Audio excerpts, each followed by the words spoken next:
PostCapitalism, A Guide to Our Future, written and read by Paul Mason. Introduction.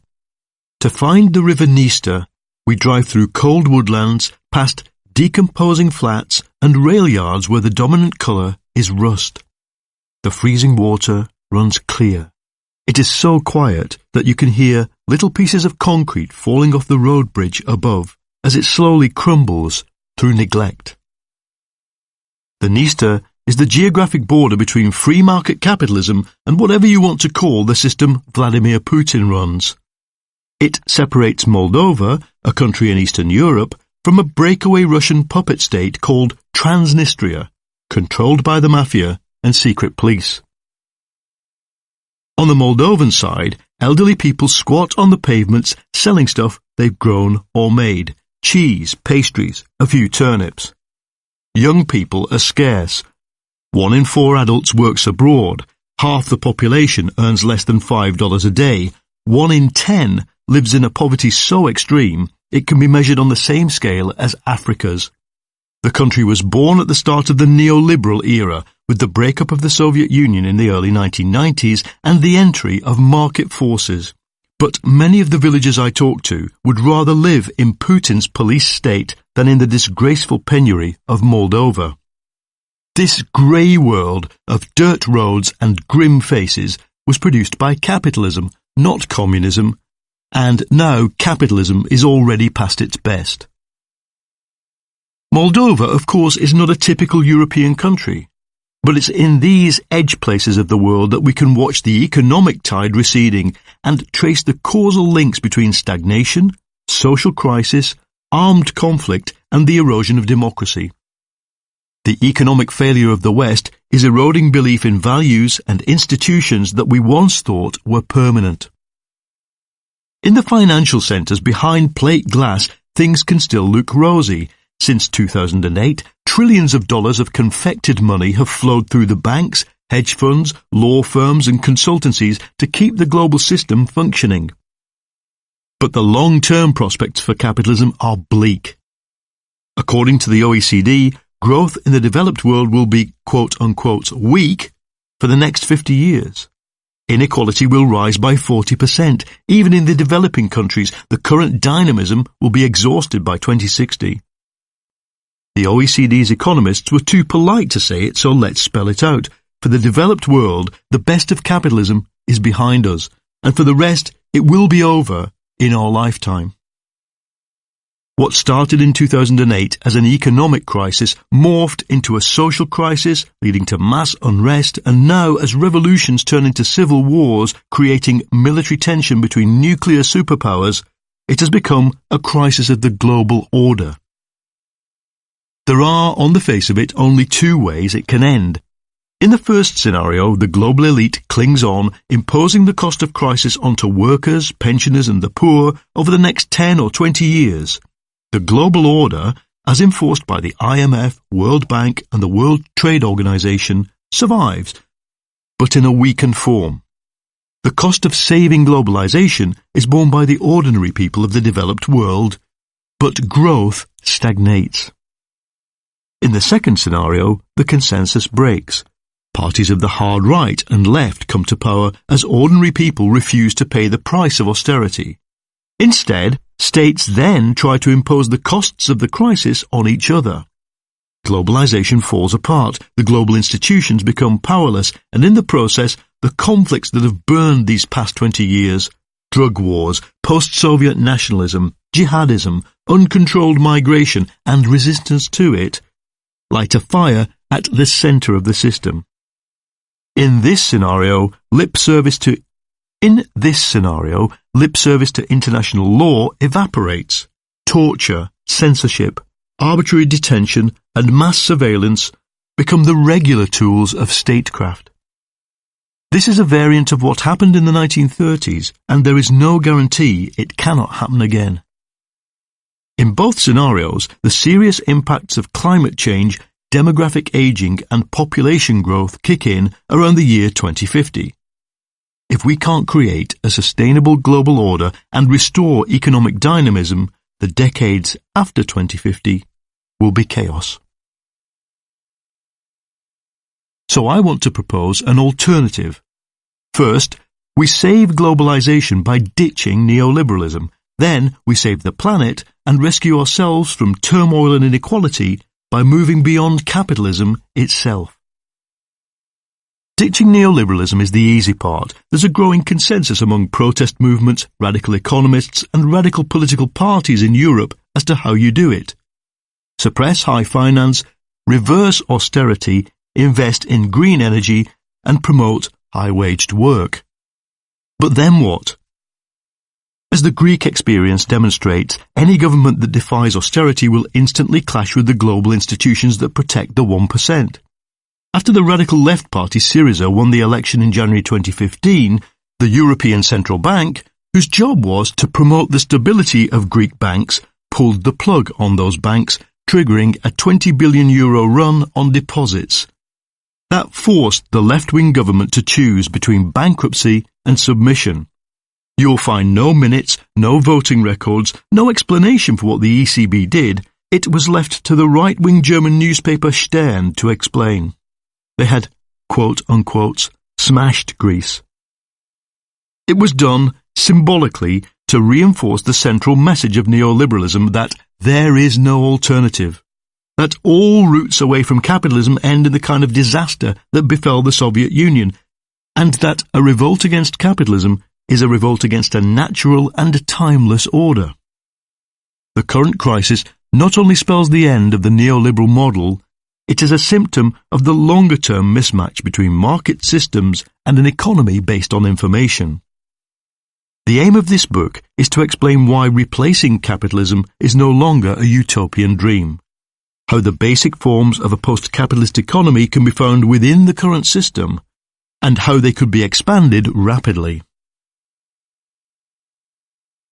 Neoliberalism is the doctrine of uncontrolled markets. It says that the best route to prosperity is individuals pursuing their own self-interest, and the market is the only way to express that self-interest.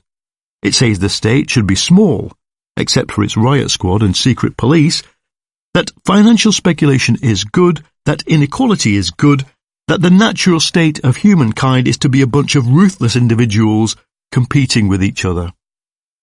Its prestige rests on tangible achievements.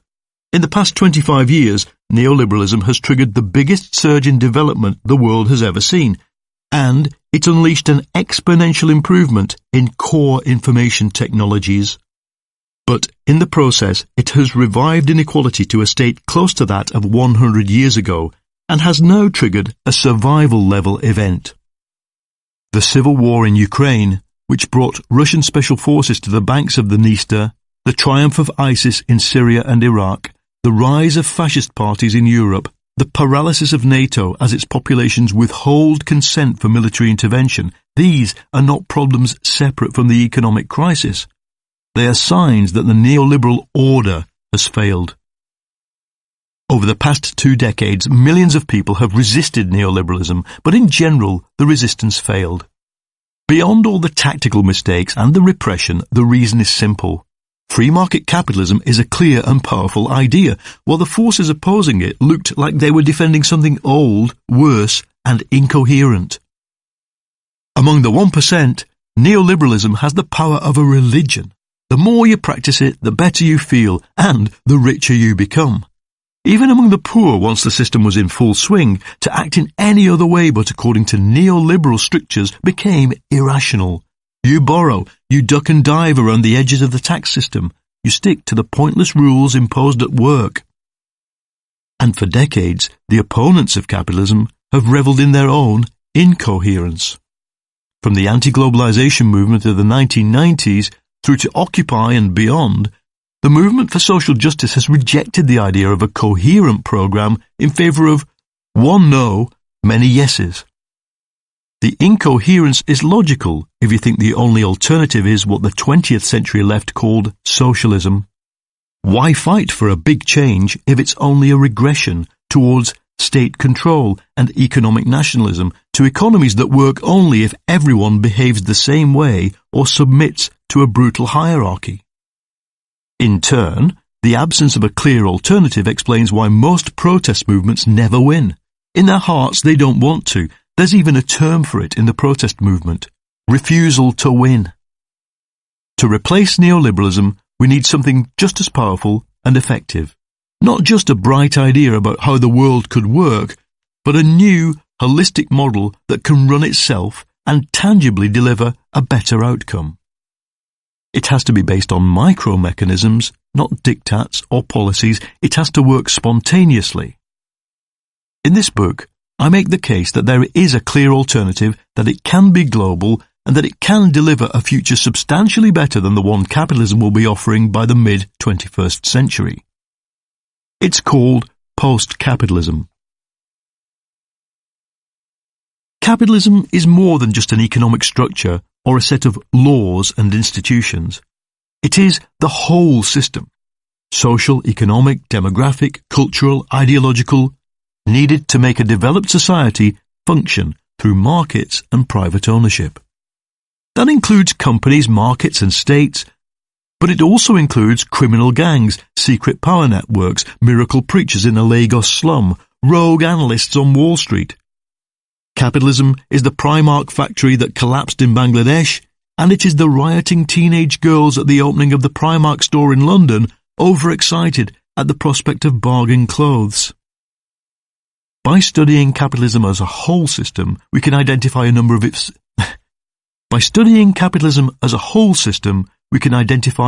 its fundamental features. Capitalism is an organism. It has a life cycle, a beginning, a middle, and an end. It is a complex system, operating beyond the control of individuals, governments, and even superpowers. It creates outcomes that are often contrary to people's intentions, even when they're acting rationally. Capitalism is also a learning organism. It adapts constantly, and not just in small increments. At major turning points, it morphs and mutates in response to danger, creating patterns and structures barely recognizable to the generation that came before. And its most basic survival instinct is to drive technological change. If we consider not just infotech, but food production, birth control, or global health, the past 25 years have probably seen the greatest upsurge in human capability ever. But the technologies we've created are not compatible with capitalism, not in its present form, and maybe not in any form. Once capitalism can no longer adapt to technological change, post-capitalism becomes necessary. When behaviours and organisations adapted to exploiting technological change appear spontaneously, post-capitalism becomes possible. That, in short, is the argument of this book, that capitalism is a complex, adaptive system which has reached the limits of its capacity to adapt. This, of course, stands miles apart from mainstream economics. In the boom years, economists started to believe the system that had emerged after 1989 was permanent, the perfect expression of human rationality, with all its problems solvable by politicians and central bankers tweaking control dials marked fiscal and monetary policy. When they considered the possibility that the new technology and the old forms of society were mismatched, economists assumed society would simply remold itself around technology. Their optimism was justified because such adaptations have happened in the past. But today, the adaptation process is stalled. Information is different from every previous technology. As I will show, its spontaneous tendency is to dissolve markets, destroy ownership, and break down the relationship between work and wages, and that is the deep background to the crisis we are living through. If I am right, we have to admit that for most of the past century, the left has misunderstood what the end of capitalism would look like. The old left's aim was the forced destruction of market mechanisms. The force would be applied by the working class, either at the ballot box or on the barricades. The lever would be the state. The opportunity would come through frequent episodes of economic collapse. Instead, over the past 25 years, it is the left's project that has collapsed. The market destroyed the plan. Individualism replaced collectivism and solidarity. The massively expanded workforce of the world looks like a proletariat, but no longer thinks or behaves purely as one. If you lived through all of this and hated capitalism, it was traumatic. But in the process, technology has created a new route out, which the remnants of the old left and all other forces influenced by it have to either embrace or die. Capitalism, it turns out, will not be abolished by forced march techniques. It will be abolished by creating something more dynamic that exists at first almost unseen within the old system, but which breaks through, reshaping the economy around new values, behaviours and norms. As with feudalism 500 years ago, capitalism's demise will be accelerated by external shocks and shaped by the emergence of a new kind of human being. And it has started. Post-capitalism is possible because of three impacts of the new technology in the past 25 years. First, information technology has reduced the need for work, blurred the edges between work and free time, and loosened the relationship between work and wages. Second, information goods are corroding the market's ability to form prices correctly. That is because markets are based on scarcity while information is abundant. The system's defense mechanism is to form monopolies on a scale not seen in the past 200 years, yet these cannot last. Third, we're seeing the spontaneous rise of collaborative production. Goods, services and organisations are appearing that no longer respond to the dictates of the market and the managerial hierarchy. The biggest information product in the world, Wikipedia, is made by 27,000 volunteers for free, abolishing the encyclopedia business and depriving the advertising industry of an estimated $3 billion a year in revenue. Almost unnoticed, in the niches and hollows of the market system, whole swathes of economic life are beginning to move to a different rhythm. Parallel currencies, time banks, cooperatives and self-managed spaces have proliferated barely noticed by the economics profession, and often as a direct result of the shattering of old structures after the 2008 crisis. New forms of ownership, new forms of lending, new legal contracts. A whole business subculture has emerged over the past 10 years, which the media has dubbed the sharing economy. Buzz terms such as the commons and peer production are thrown around, but few have bothered to ask what this means for capitalism itself. I believe it offers an escape route, but only if these micro-level projects are nurtured, promoted and protected by a massive change in what governments do. This must, in turn, be driven by a change in our thinking about technology, ownership and work itself. When we create the elements of the new system, we should be able to say to ourselves and others, this is no longer my survival mechanism, my bolt hole from the neoliberal world. This is a new way of living in the process of formation. In the old socialist project, the state takes over the market, runs it in favour of the poor instead of the rich, then moves key areas of production out of the market and into a planned economy. The one time it was tried, in Russia after 1917, it didn't work. Whether it could have worked is a good question, but a dead one. Today, the terrain of capitalism has changed. It is global, fragmentary, geared to small-scale choices, temporary work and multiple skill sets. Consumption has become a form of self-expression, and millions of people have a stake in the finance system that they did not have before. With the new terrain, the old path is lost, but a different path has opened up. Collaborative production, using network technology to produce goods and services that work only when they are free or shared, defines the route beyond the market system. It will need the state to create the framework, and the post-capitalist sector might coexist with the market sector for decades, but it is happening. Networks restore granularity to the post-capitalist project. That is, they can be the basis of a non-market system that replicates itself, which does not need to be created afresh every morning on the computer screen of a commissar. The transition will involve the state, the market, and collaborative production beyond the market.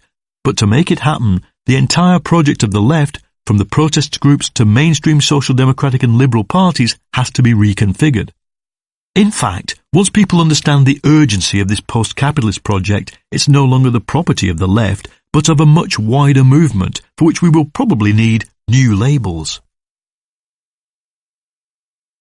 Who can make this happen? For the old left, it was the industrial working class. Over 200 years ago, the radical journalist John Thelwall warned the men who built the English factories that they had created a new and dangerous form of democracy. Every large workshop and manufactory is a sort of political society which no act of parliament can silence and no magistrate disperse, he wrote. Today, the whole of society is a factory, and the communication grids vital for everyday work and profit are buzzing with shared knowledge and discontent. Today, it is the network, like the workshop 200 years ago, that cannot be silenced or dispersed. True, they can shut down Facebook, Twitter, even the entire internet and mobile phone network in times of crisis, paralyzing the economy in the process. And they can store and monitor every kilobyte of information we produce. But they cannot reimpose the hierarchical, propaganda-driven and ignorant society of 50 years ago except, as in China, North Korea or Iran, by opting out of key parts of modern life. It would be, as sociologist Manuel Castells puts it, like trying to de-electrify a country. By creating millions of networked people, financially exploited, but with the whole of human intelligence one thumb swipe away, infocapitalism has created a new agent of change in history, the educated and connected human being. As a result, in the years since 2008, we've seen the start of a new kind of uprising. Opposition movements have hit the streets, determined to avoid the power structures and abuses that hierarchies bring, and to immunize themselves against the mistakes of the 20th century left. The values, voices, and morals of the network generation were so obvious in these revolts that, from the Spanish Indignados to the Arab Spring, the media at first believed they had been caused by Facebook and Twitter. Then, in 2013-14, revolts broke out in some of the most iconic developing economies: Turkey, Brazil, India, Ukraine, and Hong Kong. Millions took to the streets, again with the network generation in the lead, but now their grievances went to the heart of what is broken in modern capitalism. In Istanbul, on the barricades around Gezi Park in June 2013, I met doctors, software developers, shipping clerks and accountants, professionals for whom Turkey's 8% GDP growth rate was no compensation for the theft of a modern lifestyle by the ruling Islamists. In Brazil, just as economists were celebrating the creation of a new middle class, they actually turned out to be low-paid workers. They'd escaped slum life into a world of regular salaries and bank accounts only to find themselves cheated of basic amenities at the mercy of brutal police and corrupt government. They swarmed onto the streets in millions. In India, protests sparked by the gang rape and murder of a student in 2012 were a signal that here, too, the educated and networked generation will not tolerate paternalism and backwardness much longer. Most of these revolts petered out. The Arab Spring was either suppressed, as in Egypt and Bahrain, or swamped by Islamism, as in Libya and Syria. In Europe, repressive policing and a united front of all parties in favour of austerity beat the Indignados into a sullen silence. But the revolts showed that revolution in a highly complex information-driven society will look very different from the revolutions of the 20th century.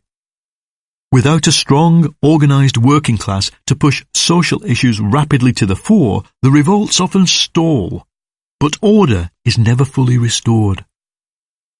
Instead of moving from thought to action once, as the 19th and 20th century radicals did, repression forces radicalized young people to oscillate between the two. You can jail, torture and harass people, but you cannot prevent their mental resistance. In the past, radicalism of the mind would have been pointless without power. How many generations of rebels wasted their lives in garrets writing angry poetry, cursing the injustice of the world and their own paralysis? But in an information economy, the relationship of thought to action changes. In high-tech engineering, before a single piece of metal is shaped, objects are designed virtually, tested virtually, and even manufactured virtually. The whole process modelled from start to finish on computers.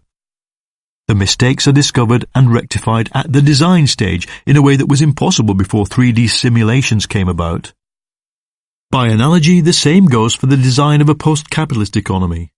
In an information society, no thought, debate, or dream is wasted, whether conceived in a tent camp, prison cell, or the Imagineering session of a startup company. In the transition to a post-capitalist economy, the work done at the design stage can reduce mistakes in the implementation stage, and the design of the post-capitalist world, as with software, can be modular. Different people can work on it in different places, at different speeds, with relative autonomy from each other. It is not any longer a plan we need, but a modular project design. However, our need is urgent. My aim here is not to provide an economic strategy or a guide to organization. It is to map the new contradictions of capitalism so that people, movements, and parties can obtain more accurate coordinates for the journey they're trying to make. The main contradiction today is between the possibility of free, abundant goods and information and a system of monopolies, banks, and governments trying to keep things private, scarce, and commercial. Everything comes down to the struggle between the network and the hierarchy, between old forms of society moulded around capitalism and new forms of society that prefigure what comes next. In the face of this change, the power elite of modern capitalism has a lot at stake. While writing this book, my day job as a news reporter has taken me into 3 iconic conflicts that show how ruthlessly the elite will react. In Gaza, in August 2014, I spent 10 days in a community being systematically destroyed by drone strikes, shelling, and sniper fire. 1,500 civilians were killed, 1/3 of them children. In February 2015, I saw the US Congress give 25 standing ovations to the man who ordered the attacks. In Scotland, in September 2014, I found myself in the middle of a sudden and totally unpredicted radical mass movement in favour of independence from Britain. Presented with the opportunity to break with the neoliberal state and start afresh, millions of young people said yes. They were defeated, but only just, after the CEOs of major corporations threatened to pull their operations out of Scotland and the Bank of England, for good measure, threatened to sabotage Scotland's desire to go on using sterling. Then, in Greece, in 2015, I watched euphoria turn to anguish as a population that had voted left for the first time in 70 years saw its democratic wishes trashed by the European Central Bank. In each case, the struggle for justice collided with the real power that runs the world. In 2013, surveying the slow progress of austerity in southern Europe, economists at J.P. Morgan spelled it out. For neoliberalism to survive, democracy must fade. Greece, Portugal, and Spain, they warned, had, quotes, legacy problems of a political nature. The constitutions and political settlements in the southern periphery put in place in the aftermath of the fall of fascism have a number of features which appear to be unsuited to further integration in the region, they said. In other words, peoples who insisted on decent welfare systems in return for a peaceful transition out of dictatorship in the 1970s must now give up these things so that banks like J.P. Morgan survive. Today, there is no Geneva Convention when it comes to the fight between elites and the people they govern. The Robocop has become the first line of defense against peaceful protest. Tasers, sound lasers, and CS gas, combined with intrusive surveillance, infiltration, and disinformation, have become standard in the playbook of law enforcement. And the central banks, whose operations most people have no clue about, are prepared to sabotage democracy by triggering bank runs where anti-neoliberal movements threaten to win, as they did with Cyprus in 2013, then Scotland, and now Greece. The elite and their supporters are lined up to defend the same core principles: high finance, low wages, secrecy, militarism, intellectual property, and energy based on carbon. The bad news is that they control nearly every government in the world.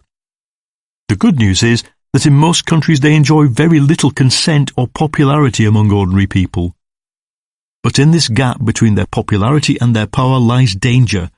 As I found on the banks of the River Dniester, a dictatorship that provides cheap gas and a job for your son in the army can look better than a democracy that leaves you to freeze and starve. In a situation like this, knowledge of history is more powerful than you think. Neoliberalism, with its belief in the permanence and finality of free markets, tried to rewrite the whole prior history of humanity as things that went wrong before us. But once you begin to think about the history of capitalism, you are forced to ask which events, amid the chaos, are part of a recurrent pattern and which are part of an irreversible change.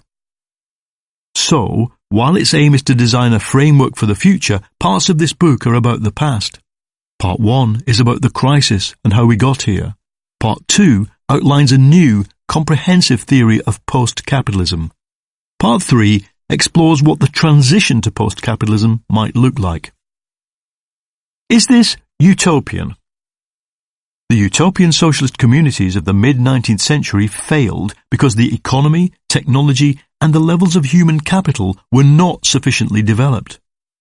With infotech, large parts of the utopian socialist project become possible, from cooperatives to communes to outbreaks of liberated behaviour that redefine human freedom. No, it is the elite, cut off in their separate world, who now look as utopian as the millennial sects of the 19th century. The democracy of riot squads, corrupt politicians, magnate-controlled newspapers, and the surveillance state looks as phony and fragile as East Germany did 30 years ago. All readings of human history have to allow for the possibility of collapse.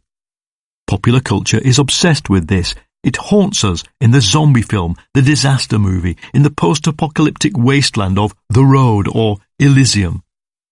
But why should we, as intelligent beings, not form a picture of the ideal life, the perfect society? Millions of people are beginning to realize they've been sold a dream that they can never live. In its place, we need more than just a bunch of different dreams. We need a coherent project based on reason, evidence, and testable designs, one that cuts with the grain of economic history and is sustainable in terms of our planet. And we need to get on with it. Part 1. For historians, each event is unique. Economics, however, maintains that forces in society and nature behave in repetitive ways. Charles Kindleberger. Chapter 1. Neoliberalism is broken. When Lehman Brothers collapsed, on the 15th of September 2008, my cameraman made me walk several times through the clutter of limos, satellite trucks, bodyguards, and sacked bankers outside its New York HQ so he could film me amid the chaos. As I watched those rushes nearly 7 years later, with the world still reeling from the consequences of that day, the question arises, what does that guy in front of the camera know now that he did not know then? I knew that a recession had begun. I'd just trekked across America filming the closure of 600 Starbucks branches. I knew there was stress in the global finance system. I'd reported concerns that a major bank was about to go bust 6 weeks before it happened. I knew the US housing market was destroyed. I'd seen homes in Detroit for sale for $8,000 cash. I knew, in addition to all this, that I did not like capitalism. But I had no idea that capitalism in its present form was about to self-destruct. The 2008 crash wiped 13% of global production and 20% of global trade. It took global growth negative on a scale where anything below plus 3% is counted as a recession. In the West, it produced a depression phase longer than in 1929-33, and even now, amid a pallid recovery, has got mainstream economists terrified about the prospect of long-term stagnation. But the post-Lehman depression is not the real problem. The real problem is what comes next, and to understand that, we have to look beyond the immediate causes of the 2008 crash to their structural roots. When the global finance system collapsed in 2008, it didn't take long to discover the proximate cause. The debts hidden in mispriced products known as structured investment vehicles. The network of offshore and unregulated companies known, once it had started to implode, as the shadow banking system. Then, as the prosecutions began, we were able to see the scale of the criminality that had become normal in the run-up to the crisis. Ultimately, though, we were all flying blind, and that's because there is no model of a neoliberal economic crisis. Even if you don't buy the whole ideology, the end of history, the world is flat, friction-free capitalism, the basic idea behind the system is that markets correct themselves. 7 years on, the system has been stabilized by running government debts close to 100% of GDP, and by printing money worth around a sixth of the world's output. America, Britain, Europe and Japan injected a shot of adrenaline to counteract the seizure. They saved the banks by burying their bad debt. Some of it was written off, some assumed as sovereign debt, some buried inside entities made safe simply by central banks staking their credibility on them. Then, through austerity programs, they transferred the pain away from the people who had invested money stupidly, punishing instead welfare recipients, public sector workers, pensioners, and above all, future generations. In the worst-hit countries, the pension system has been destroyed. The retirement age is being hiked so that those currently leaving university will retire at 70, and education is being privatized so that graduates will face a lifetime of high debt. Services are being dismantled and infrastructure projects put on hold. Yet even now, many people fail to grasp the true meaning of the word austerity. Austerity is not 7 years of spending cuts, as in the UK, or even the social catastrophe inflicted on Greece. Tidjane Thiam, the CEO of Prudential, spelled out the true meaning of austerity at the Davos Forum in 2012. Unions are the enemy of young people, he said, and the minimum wage is a machine to destroy jobs. Workers' rights and decent wages stand in the way of capitalism's revival and, says the millionaire finance guy without embarrassment, must go. This is the real austerity project, to drive down wages and living standards in the West for decades until they meet those of the middle class in China and India on the way up. Meanwhile, lacking any alternative model, the conditions for another crisis are being assembled. Real wages have fallen or remained stagnant in Japan, the Southern Eurozone, the USA and the UK. The shadow banking system has been reassembled and is now bigger than it was in 2008. The combined global debt of banks, households, companies and states has risen by $57 trillion since the crisis and stands at nearly 3 times global GDP. New rules demanding banks hold more reserves have been watered down and delayed, and the 1% has got richer. If there is another financial frenzy, followed by another collapse, there can be no second bailout. With government debts at a post-war high and welfare systems in some countries crippled, there are no more bullets left in the clip, at least not of the kind fired in 2009-10. The bailout of Cyprus in 2013 was the testbed for what happens if a major bank or a state goes bust again. For savers, everything in the bank over €100,000 was wiped out. Here's a summary of what I've learned since the day Lehman died. The next generation will be poorer than this one. The old economic model is broken and cannot revive growth without reviving financial fragility. The markets that day were sending us a message about the future of capitalism, but it's a message that, at the time, I only partially understood. Another drug we're on. In future, we should look for the emoticons, the smileys and digital winks in emails that the finance guys use when they know they're doing wrong. It's another drug we're on, admits the Lehman executive running the infamous Repo 105 tactic in an email. The tactic involved hiding debts away from Lehman's balance sheet by temporarily selling them and then buying them back once the bank's quarterly report had been submitted. Another Lehman exec is asked, is the tactic legal? Do other banks do it? And is it disguising holes in our balance sheet? He emails back, Yes, no, and yes. Smiley. At the ratings agency Standard & Poor's, where they've knowingly mispriced risk, one guy messages another, "Let's hope we are all wealthy and retired by the time this house of cards falters," adding the emoticon, Smiley.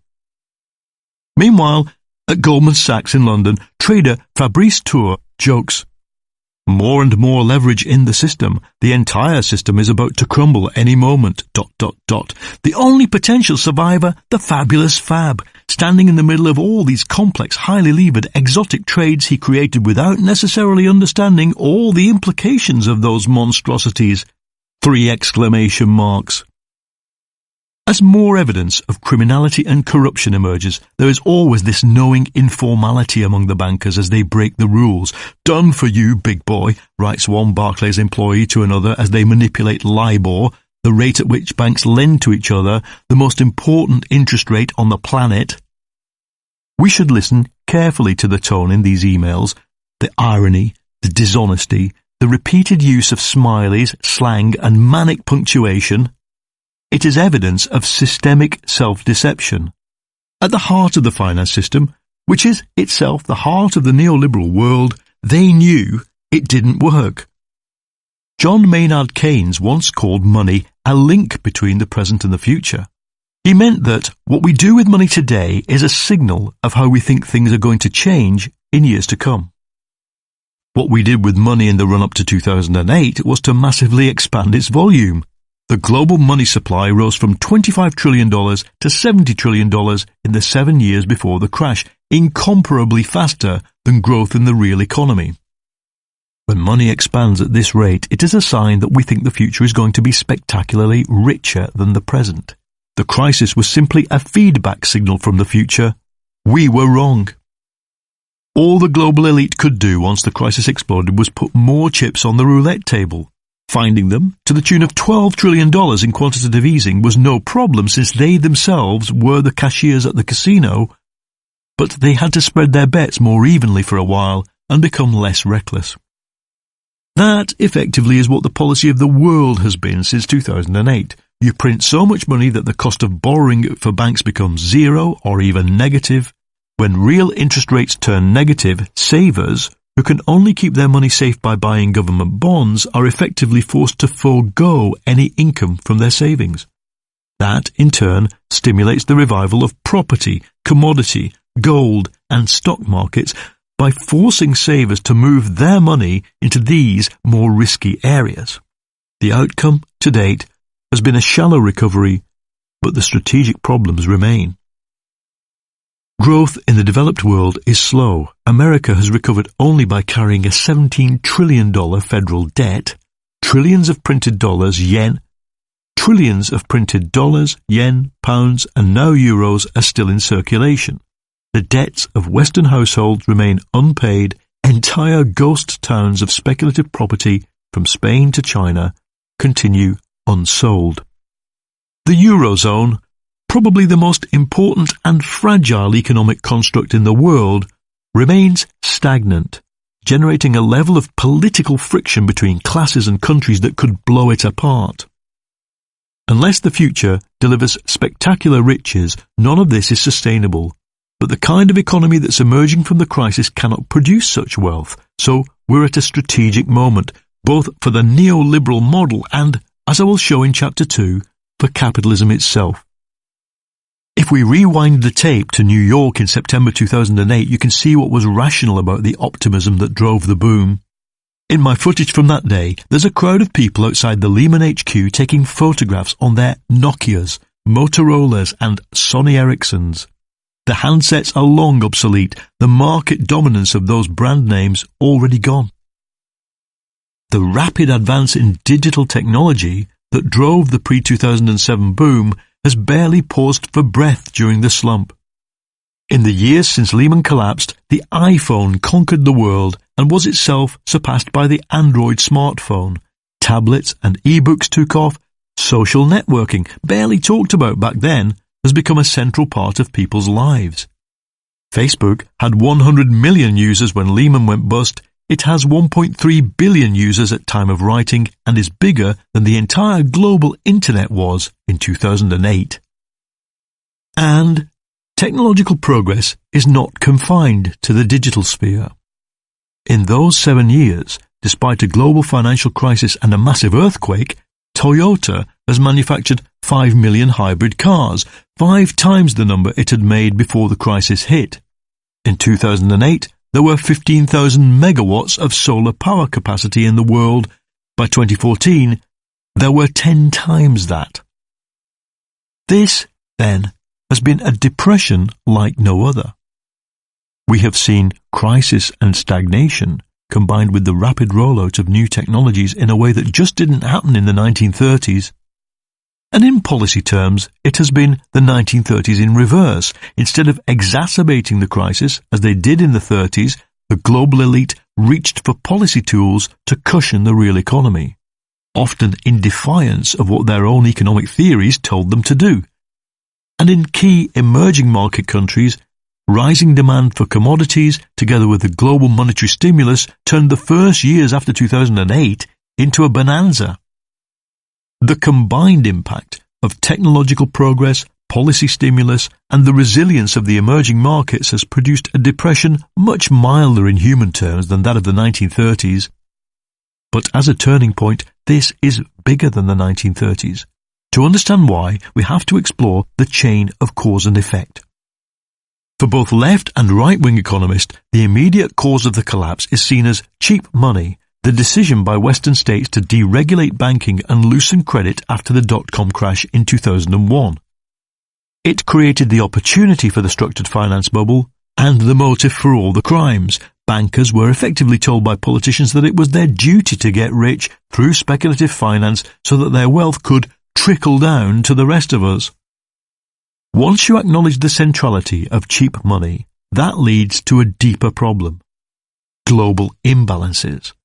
The division of labour that allowed countries such as the USA to live on credit and run high deficits while China, Germany, Japan and the other exporting countries took the flip side of the deal. Certainly, these imbalances lay behind the glut of credit in Western economies, but why did they exist? Why did Chinese households save 25% of their wages and lend them via the global finance system to American workers who saved nothing? In the 2000s, economists debated rival explanations. Either over-saving by the parsimonious people of Asia was to blame, or over-borrowing by the profligate people of the West. Either way, the imbalances were a fact of life. Dig for any deeper cause, and you get to the hard bedrock of globalization itself, and in mainstream economics, globalization cannot be questioned. It's just there. The bad banking plus imbalanced growth thesis became the explanation for the collapse. Put the banks right, manage the debts down, rebalance the world, and things will be all right. That is the assumption that has guided policy since 2008. Yet, the persistence of low growth has now driven even mainstream economists beyond such complacency. Larry Summers, Treasury Secretary under Bill Clinton and an architect of bank deregulation, shook the economics world in 2013 by warning that the West faced secular stagnation. That is, low growth for the foreseeable future. Unfortunately, he admitted, low growth has been present for a long time, but has been masked by unsustainable finances. Veteran US economist Robert Gordon went further, predicting persistent low growth in the USA for the next 25 years as a result of lower productivity, an aging population, high debts, and growing inequality. Remorselessly, capitalism's failure to revive has moved concerns away from the scenario of a 10-year stagnation caused by overhanging debts towards one where the system never regains its dynamism. Ever. To understand what is rational about these premonitions of doom, we need critically to examine 4 things that at first allowed neoliberalism to flourish, but which have begun to destroy it. They are: 1. Fiat money, which allowed every slowdown to be met with credit loosening and the whole developed world to live on debt. 2. Financialization, which replaced the stagnant incomes of the developed world workforce with credit. 3. The global imbalances and the risks remaining in the vast debts and currency reserves of major countries. 4. Information technology, which allowed everything else to happen, but whose future contribution to growth is in doubt. The destiny of neoliberalism depends on whether these 4 things persist. The long-range destiny of capitalism depends on what happens if they don't. Let's look at them in detail. Fiat money. In 1837, the newly declared Republic of Texas issued its first banknotes. There are still a few preserved crisp and clean in the state's museums. Lacking a gold reserve, the new country promised to pay the bearer of these notes 10% interest a year. By 1839, the value of a Texan dollar had fallen to 40 US cents. By 1842, the notes were so unpopular that the Texan government refused to let people pay their taxes with them. Shortly afterwards, people began demanding the USA should annex Texas. By 1845, when this finally happened, the Texas dollar had recovered much of its value. The USA then wrote off $10 million of Texan public debt in 1850. The episode is seen as a textbook case of what happens with fiat money, that is, money not backed by gold.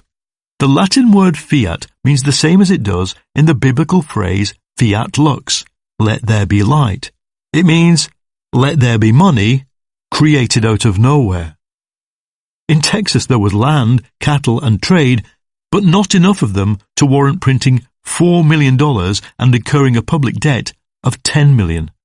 The paper money collapsed, and ultimately the Texan Republic disappeared.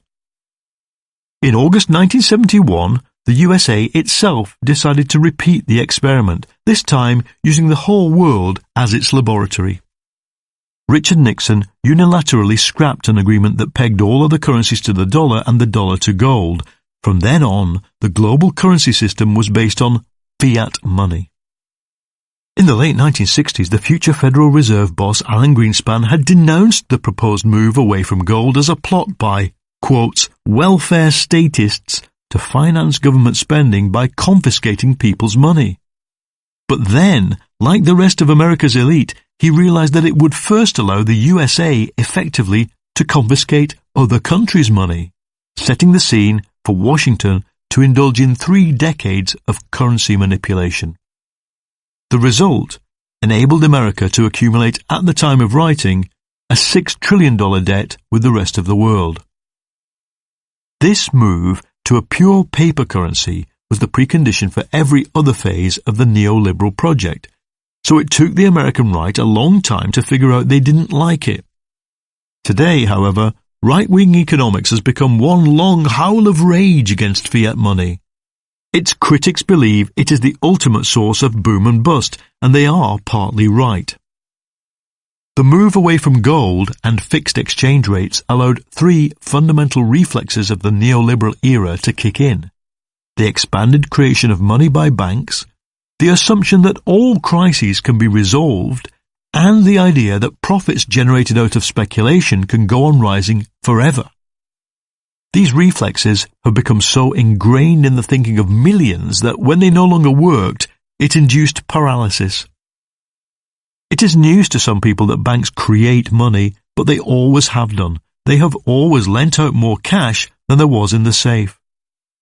In the pre-1971 system, though, there were legal limits to such money creation. In the USA, for savings that could be withdrawn at any time, banks had to hold $20 in cash against every $100 of deposits. Even if 1 in every 5 people rushed to the bank to take all their money out, there would still be enough. At every stage in its design, the neoliberal project removed those limits. The first Basel Accord in 1988 set the reserves needed against $100 of loans to 8%. By the time of Basel II, in 2004, both deposits and loans have become too complex to balance with a single percentage figure, so they changed the rules. You had to weight your capital according to its quality, and that quality was to be decided by a ratings agency. You had to reveal the financial engineering used to calculate your risks, and you had to take account of market risk. In other words, what is going on outside the walls of the bank. Basel II was an open invitation to game the system, and that's what the bankers and their lawyers did. The ratings agencies misvalued the assets, the law firms designed complex vehicles to get around the transparency rules. As for the market risk, even as America veered into recession in late 2007, the Federal Reserve's Open Market Committee, the room in which they're supposed to know everything, stank of complacency. Tim Geithner, then boss of the New York Fed, predicted, "Consumer spending slows a bit, and businesses react by scaling back growth in hiring and investment, and this produces several quarters of growth modestly below trend." This total failure to measure market risk correctly was not blind optimism. It was supported by experience. When faced with a downturn, the Fed would always slash interest rates, enabling banks to lend even more money against fewer assets. This formed the second basic reflex of neoliberalism, the assumption that all crises were solvable. From 1987 until 2000, under Greenspan's leadership, the Fed met every downturn with a rate cut.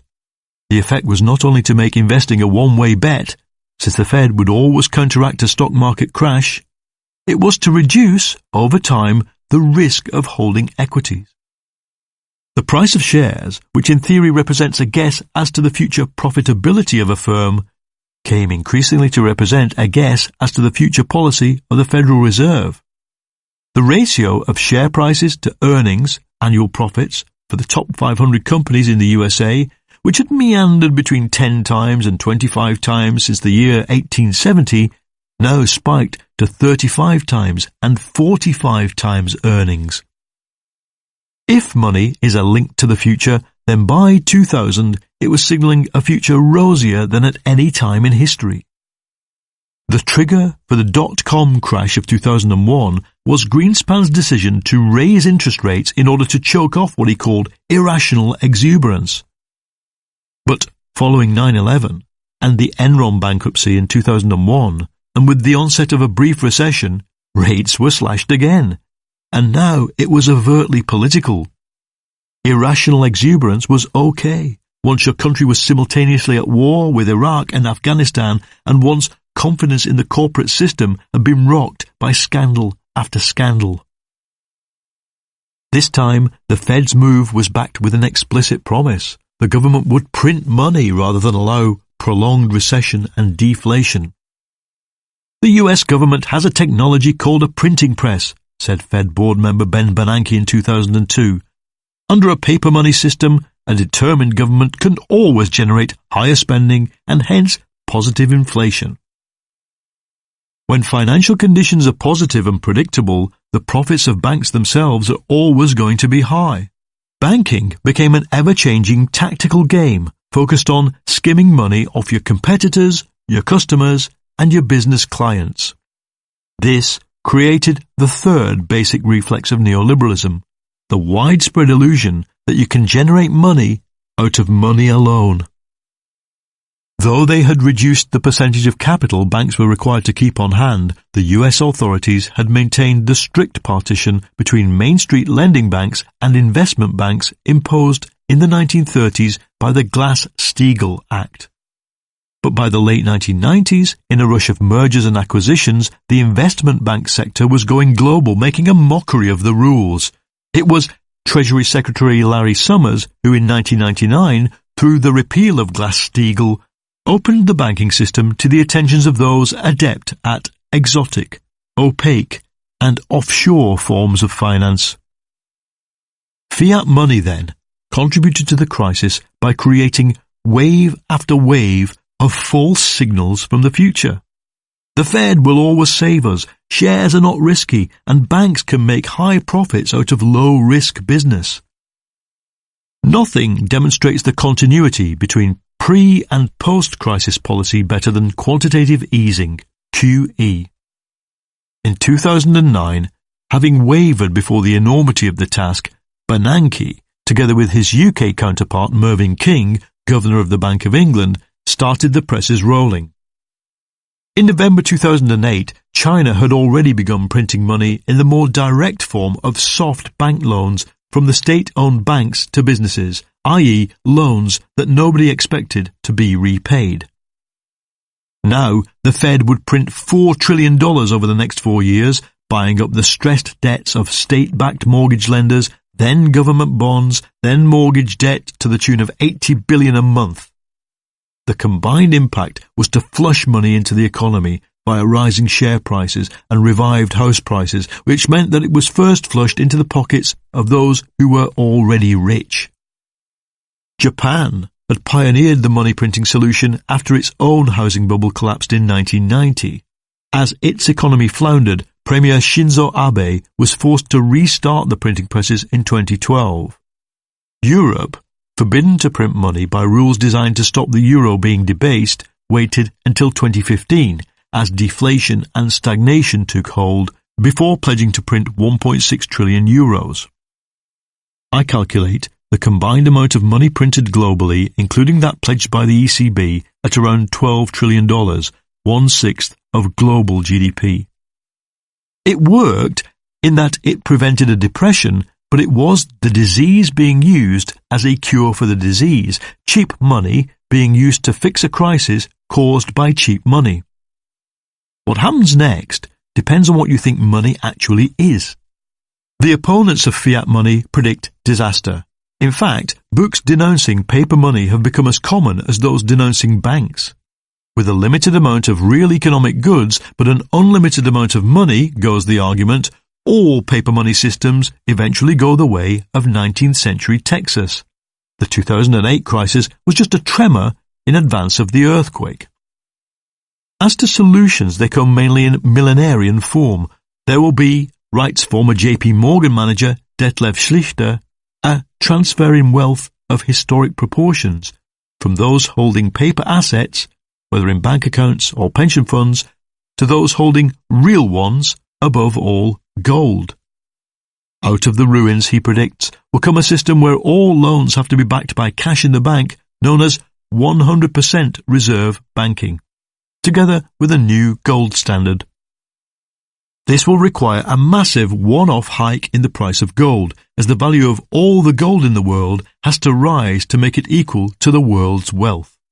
A similar rationale stands behind the Bitcoin movement, which is an attempt to create a digital currency not backed by any state and with a limited number of digital coins. This proposed new world of real money would come at a massive economic cost. If bank reserves have to match loans made, there can be no expansion of the economy through credit, and there can be little space for derivatives markets where complexity, in normal times, aids resilience to problems such as drought, crop failure, the recall of faulty motor cars, etc. In a world where banks hold reserves equivalent to 100% of their deposits, there would have to be repeated stop-go business cycles and high unemployment. And simple maths shows us that we would go into a deflation spiral. In an economy with an unchanged money supply but rising productivity, prices will on trend decline, says Schlichter. That's the preferred option of the right-wing money fundamentalists. Their big fear is that in order to keep fiat money alive, the state will nationalize the banks, write off the debts, seize control of the finance system, and kill forever the spirit of free enterprise. As we'll see, it may come to that. But their reasoning contains a fundamental flaw. They don't understand what money actually is. In the popular version of economics, money is just a convenient means of exchange, invented because in early societies, swapping a handful of potatoes for a raccoon skin was too random. In fact, as the anthropologist David Graeber has shown, there is no evidence that early human societies used barter or that money emerged from it. They used something much more powerful. They used trust. Money is created by states and always has been. It is not something that exists independently of governments. Money is always the, quotes, promise to pay by a government. Its value is not reliant on the intrinsic worth of a metal. It is a measure of people's trust in the permanence of the state. Fiat money in Texas would have worked if people thought the state would exist forever. But nobody, not even the Alamo-era settlers, did. As soon as they realized Texas was going to join the USA, the value of the Texan buck revived. Once you get your head around this, the true nature of neoliberalism's problem becomes clear. The problem is not, damn, we printed too much money against all the real stuff in the economy. It is, though few will admit it, damn, nobody believes in our state anymore. The entire system is dependent on the credibility of the state that issues the notes.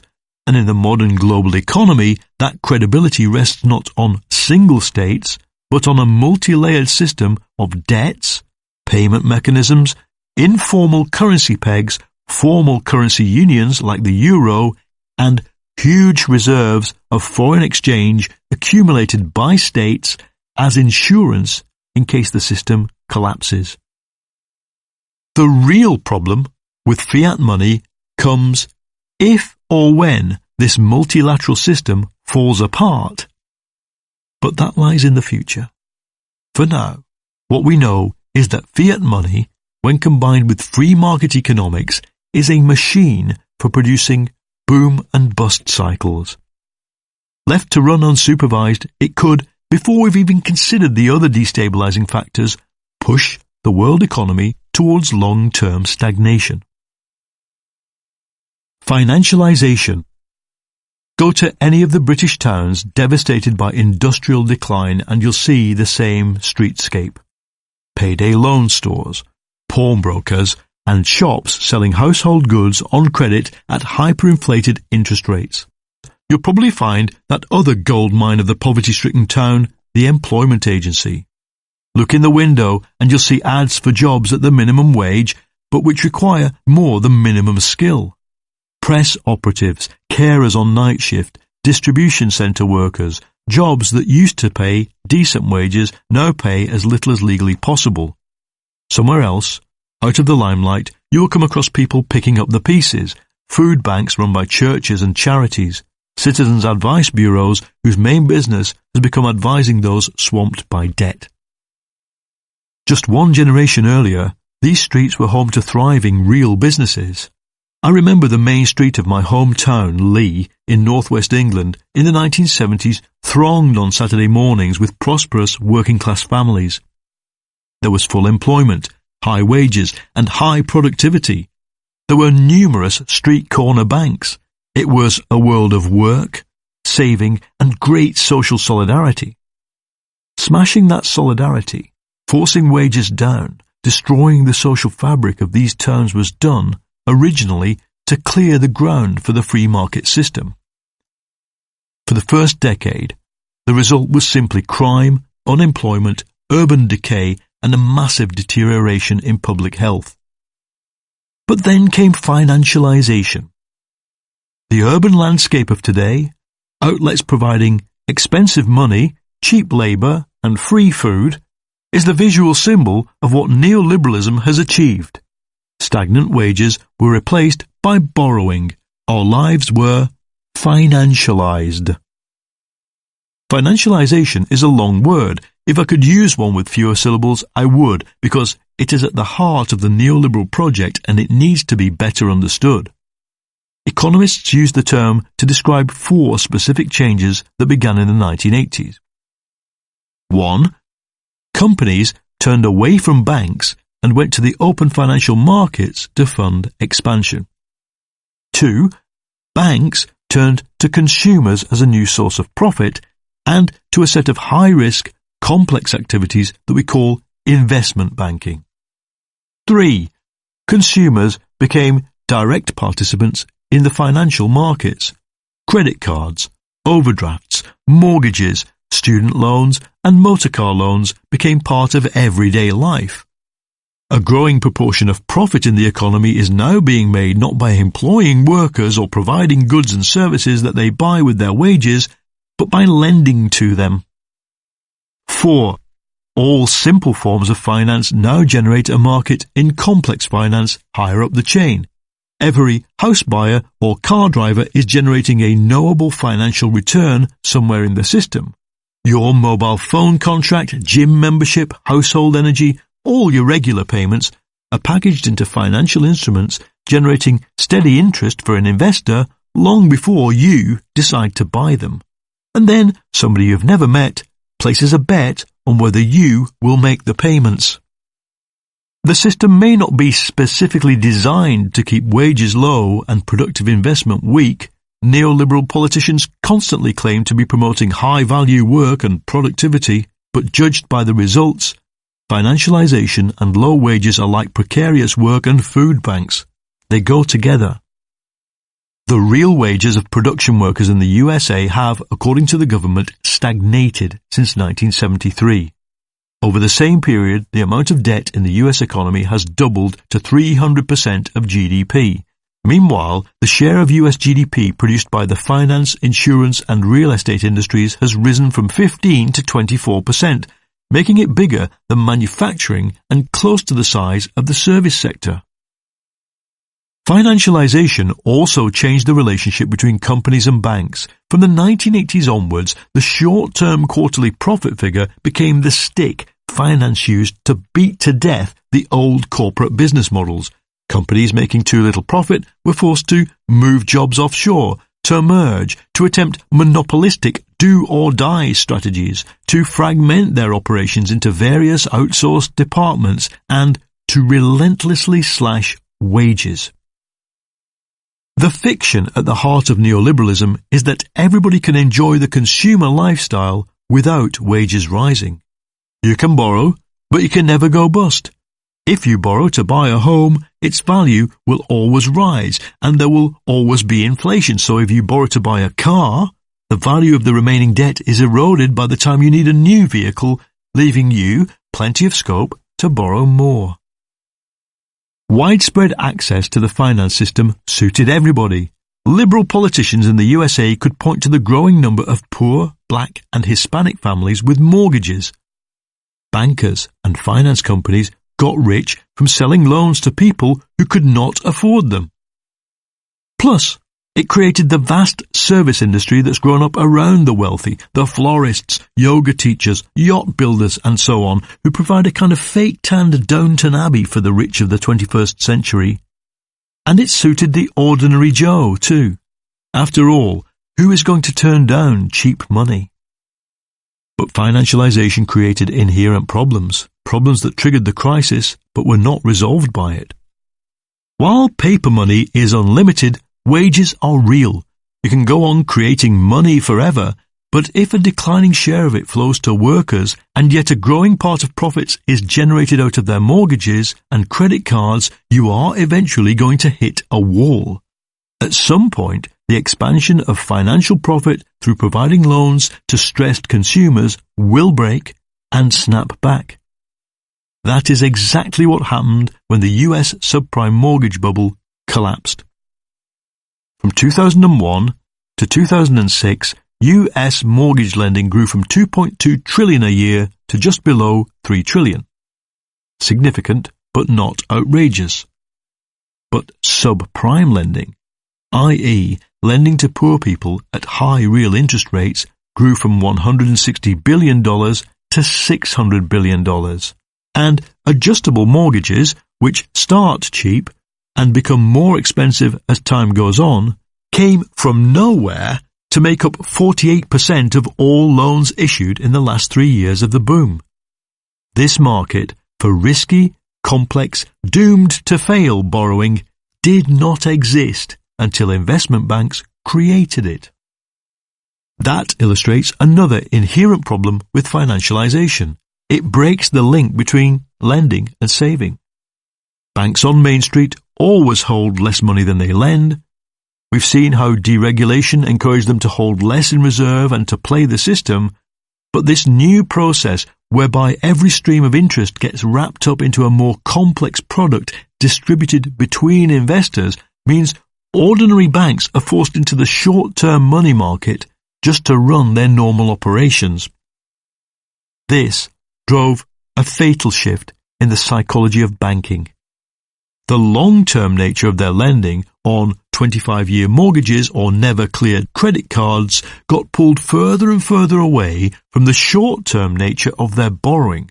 Thus, Over and above all the scams and mispricing, financialization creates within banking a structural tendency towards the kind of instant crisis of liquidity, i.e. ready cash, that destroyed Lehman Brothers. In financialized societies, a banking crisis does not usually see the masses rush to take their money out for the simple reason that they do not have much money in there to start with. It is banks that have money in the bank, i.e. in other banks, and as we found in 2008, much of it is in the form of worthless paper. The problems described here can be solved only if we stop financialization, allow it to continue, and over time more and more of the money in the finance system becomes fictional and more of its institutions become reliant on short-term borrowing. But no politician or regulator was prepared to dismantle the system. Instead, they have put it back together, primed it with $12 trillion worth of money created out of thin air, and set it going again. This ensures the same conditions that caused the boom-bust cycle will, should any significant growth occur, create another one. The historian Fernand Braudel suggested that the decline of all economic superpowers begins with a spectacular turn to finance. Surveying the fall of the Netherlands as a trading empire in the 17th century, he wrote, "Every capitalist development of this order seems, by reaching the stage of financial capitalism, to have, in some sense, announced its maturity. It is a sign of autumn." Proponents of the financial autumn theory point to the same pattern in the Genoese Republic, the main financial centre of the late Middle Ages, then the Netherlands, and then London towards the end of the British Empire. But in each of these examples, the pattern was for the dominant power to become lender to the world. Under neoliberalism, this has been reversed. The USA and the West in general have become borrowers, not lenders. This is a break in the long-term pattern. So, too, is wage stagnation. The big financial empires of the past 500 years were making profits from unequal trade, slavery, and usury, which were then used to finance decent lifestyles at home. The USA, under neoliberalism, boosted profits by impoverishing its own citizens. The truth is, as finance has seeped into our daily lives, we are no longer slaves only to the machine, to the 9-to-5 routine. We've become slaves to interest payments. We no longer just generate profits for our bosses through our work, but also profits for financial middlemen through our borrowing. A single mum on benefits, forced into the world of payday loans and buying household goods on credit, can be generating a much higher profit rate for capital than an auto industry worker with a steady job. Once every human being can generate a financial profit just by consuming, and the poorest can generate the most, a profound change begins in capitalism's attitude to work. We'll explore this later in part 2. For now, to summarize, financialization is a permanent feature of neoliberalism. Like fiat money, it leads to breakdown, but the system cannot do without it. The imbalanced world. The inevitable result of neoliberalism was the rise of so-called global imbalances in trade, saving and investment. For countries that smashed organized labor, offshored large parts of their productive industries and fueled consumption with rising credit, the outcome was always going to be trade deficits, high government debts and instability in the financial sector. The gurus of neoliberalism urged everybody to follow the Anglo-Saxon model, but in reality the system relied on some key countries choosing not to. Asia's trade surplus with the rest of the world, Germany's surplus with Europe, the oil exporters' relentless accumulation of other people's debts, none of these were anomalies. They are what allowed the USA, Britain and Southern Europe to borrow beyond their means.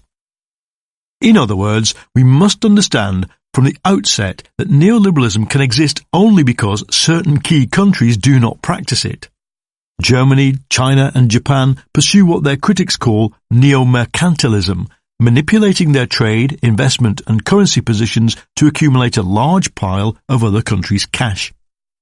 These surplus countries used to be seen as economic laggards, but in the post-crisis world they are among the few economies left standing. Germany's ability to dictate the terms of humiliation to Greece, in the living memory of people who'd seen the swastika fly from the Acropolis, shows the power of being a producer, exporter and lender once neoliberalism breaks down. The main measure of global imbalance is the current account, the difference between imports and exports of goods, services and investments.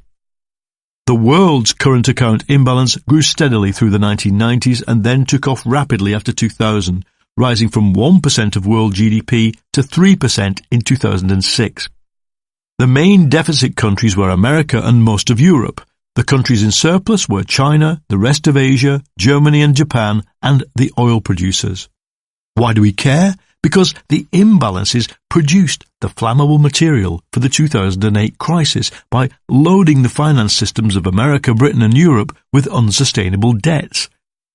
It forced countries like Greece, which had no power to export their way out of a crisis, into a death spiral of austerity. And it left most neoliberalized countries with unpayable mountains of government debt. In the wake of the 2008 crisis, the current account imbalance has fallen back from 3% of global GDP to 1.5%. The IMF's most recent projection sees no danger of a second spike, but the conditions for this are stark. That China does not return to its old rate of growth, nor America to its old rate of borrowing and spending. As economists Florence Pisani and Anton Brender put it, the only force that could finally rein in the continuous deepening of the global imbalances was the collapse of globalized finance. Post-2008, the shrinking current account deficit has persuaded some economists that the risk posed by the imbalances is over. But in the meantime, another key measure of imbalance in the world has grown, the stock of money held by the surplus countries in other currencies, known as foreign exchange reserves. While China has seen growth fall back to 7% and its trade surplus with the West reduced, its foreign exchange reserve pile has actually doubled since 2008 and by mid-2014 stood at $4 trillion.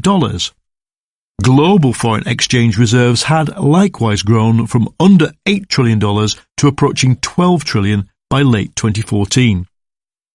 The imbalances always posed two distinct dangers. First, that they would flood Western economies with so much credit that the finance system collapsed. This happened. Second, more strategically, that all the pent-up risk and instability in the world gets pooled into an arrangement between states over debt and exchange rates, which then collapses. This danger still exists. If the USA cannot go on financing its debts, then at some point the dollar will collapse. Indeed, the mere perception that this might happen would be enough to collapse it. Nevertheless, the mutual dependence of China and the USA, and, at a smaller scale, of Germany with the rest of the Eurozone, ensures the trigger is never pulled. All that's happened since 2008, via the build-up of foreign exchange reserves, has to be seen as the surplus countries taking out ever larger insurance policies against an American collapse. If the world were made up only of economic forces, this outcome would be okay. Low or stagnant growth in the deficit countries, a gradual rise in the value of the Chinese RMB against the dollar, a gradual erosion of the US debt by inflation, and a smaller trade deficit for the USA because fracking reduces its dependency on foreign oil. But the world is made up of classes, religions and nations. The 2014 Euro elections saw parties pledged to rip up the global system win 25% or more in Denmark, France, Greece and Britain. In 2015, as I write, the far-left victory in Greece has thrown the cohesion of the Eurozone into doubt, plus the diplomatic crisis over Ukraine has seen the first serious trade and financial sanctions imposed on Russia by the West since globalization began. The Middle East is on fire from Islamabad to Istanbul, while military rivalries between China and Japan are more intense than at any time since 1945 and underpinned by an intense currency war. All that would be needed to blow the whole thing apart is for one or more country to head for the exit, using protectionism, currency manipulation or debt default. Since the most important nation, the USA, now has a Republican Party rhetorically committed to all three of these things, the chances of this are high. The imbalances were fundamental to the very nature of globalization and were thrown into reverse only by financial collapse. Let's spell out what this means. The current form of globalization has a design fault.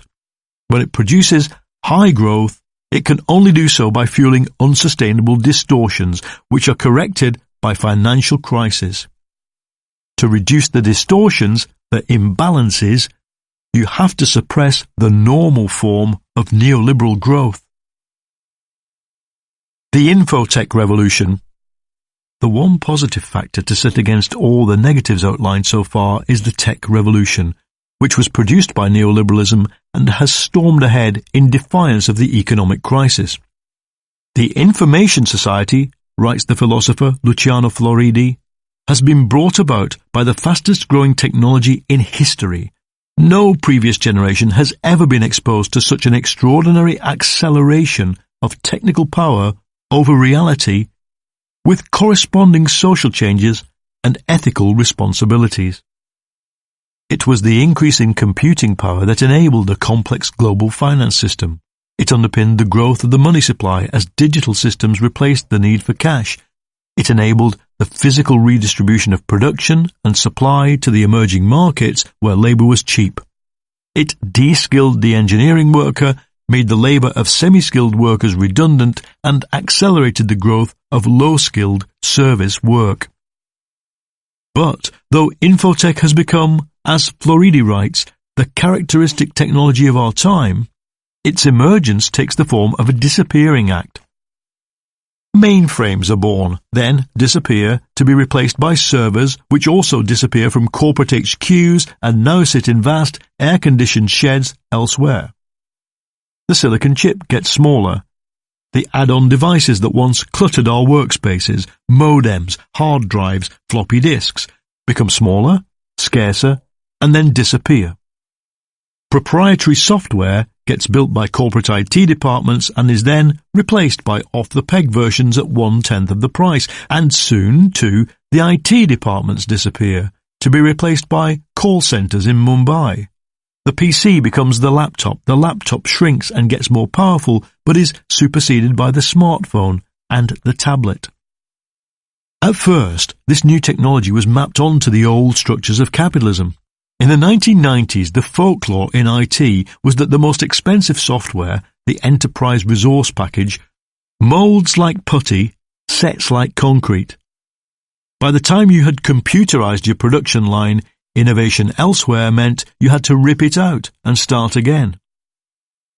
But after around 2004, with the rise of the internet and mobile data, technology began to enable new business models. We called it Web 2.0. It also started to produce tangible new behaviours among large numbers of people. It became normal to pay with plastic, normal to put your whole private life online forever, normal to go online to get a payday loan at 1,000% interest. At first, the exhilarating rush of new technology was taken as justifying all the pain we'd gone through to get free markets. The British miners had to be smashed so that we could have Facebook. Telecoms had to be privatised so that we could all have 3G mobile phones. That was the implicit rationale. Above all, however, it was the change in human terms that was critical. The most vital component of neoliberalism, the individualised worker and consumer creating themselves anew as human capital every morning and competing ferociously with each other, would have been impossible without network technology. Sociologist Michel Foucault's prediction of what it would make us, entrepreneurs of the self, looks all the more visionary because it was made when the only thing resembling the internet was a green screen network owned by the French state called Minitel. The promise was that new technology would produce an information economy and a knowledge society. These have emerged, but not in the form envisaged.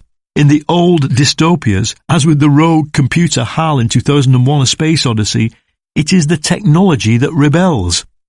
In reality, the network has allowed humans to rebel. It enabled them, first of all, to produce and consume knowledge independently of the channels formed in the era of industrial capitalism. That's why we noticed the disruptions first in the news industry, in music, and the sudden loss of the state's monopoly over political propaganda and ideology. Next, it began to undermine traditional concepts of property and privacy. WikiLeaks and the controversy over the mass surveillance data collected by the NSA are just the latest phase of a war over who can own and store information. But the biggest impact of all is only now being understood. The network effect was first theorized by Bell telephone boss Theodore Weil 100 years ago. Weil realized that networks create something extra for free. In addition to utility for the user of a telephone and revenue for the owner, he noticed a third thing. The more people join the network, the more useful it becomes to everybody. The problem comes when you try to measure and capture that third thing. Robert Metcalfe, the inventor of the Ethernet switch, claimed in 1980 that a network's value is, quotes, the number of users squared. So, while the cost of building the network rises in a straight line, its value rises in an exponential curve.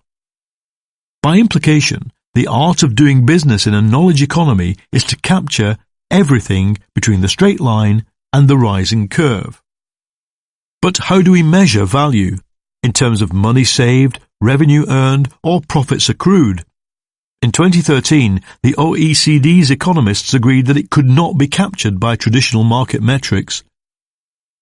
While the Internet's impact on market transactions and value added has been undoubtedly far-reaching, they wrote, its effect on non-market interactions is even more profound.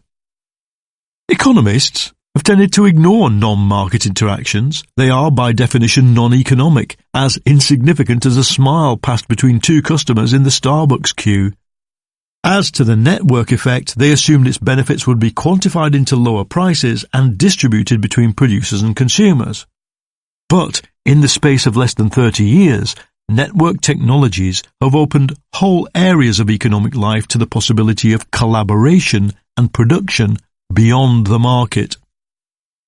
On the 15th of September 2008, the Nokias and Motorolas pointed at Lehman Brothers HQ and the free Wi-Fi signal in the Starbucks opposite were, in their own way, just as significant as the bank that had collapsed. They were conveying the ultimate market signal from the future to the present, that an information economy may not be compatible with a market economy, or, at least, not one dominated and regulated by market forces primarily. That, I will argue, is the root cause of the collapse, fibrillation and zombie state of neoliberalism. All the money created, all the velocity and momentum of finance built up during the last 25 years have to be set against the possibility that capitalism, a system based on markets, property ownership and exchange, cannot capture the value generated by the new technology. In other words, it is increasingly evident that information goods conflict fundamentally with market mechanisms. The zombie system. Let's imagine an escape route for capitalism.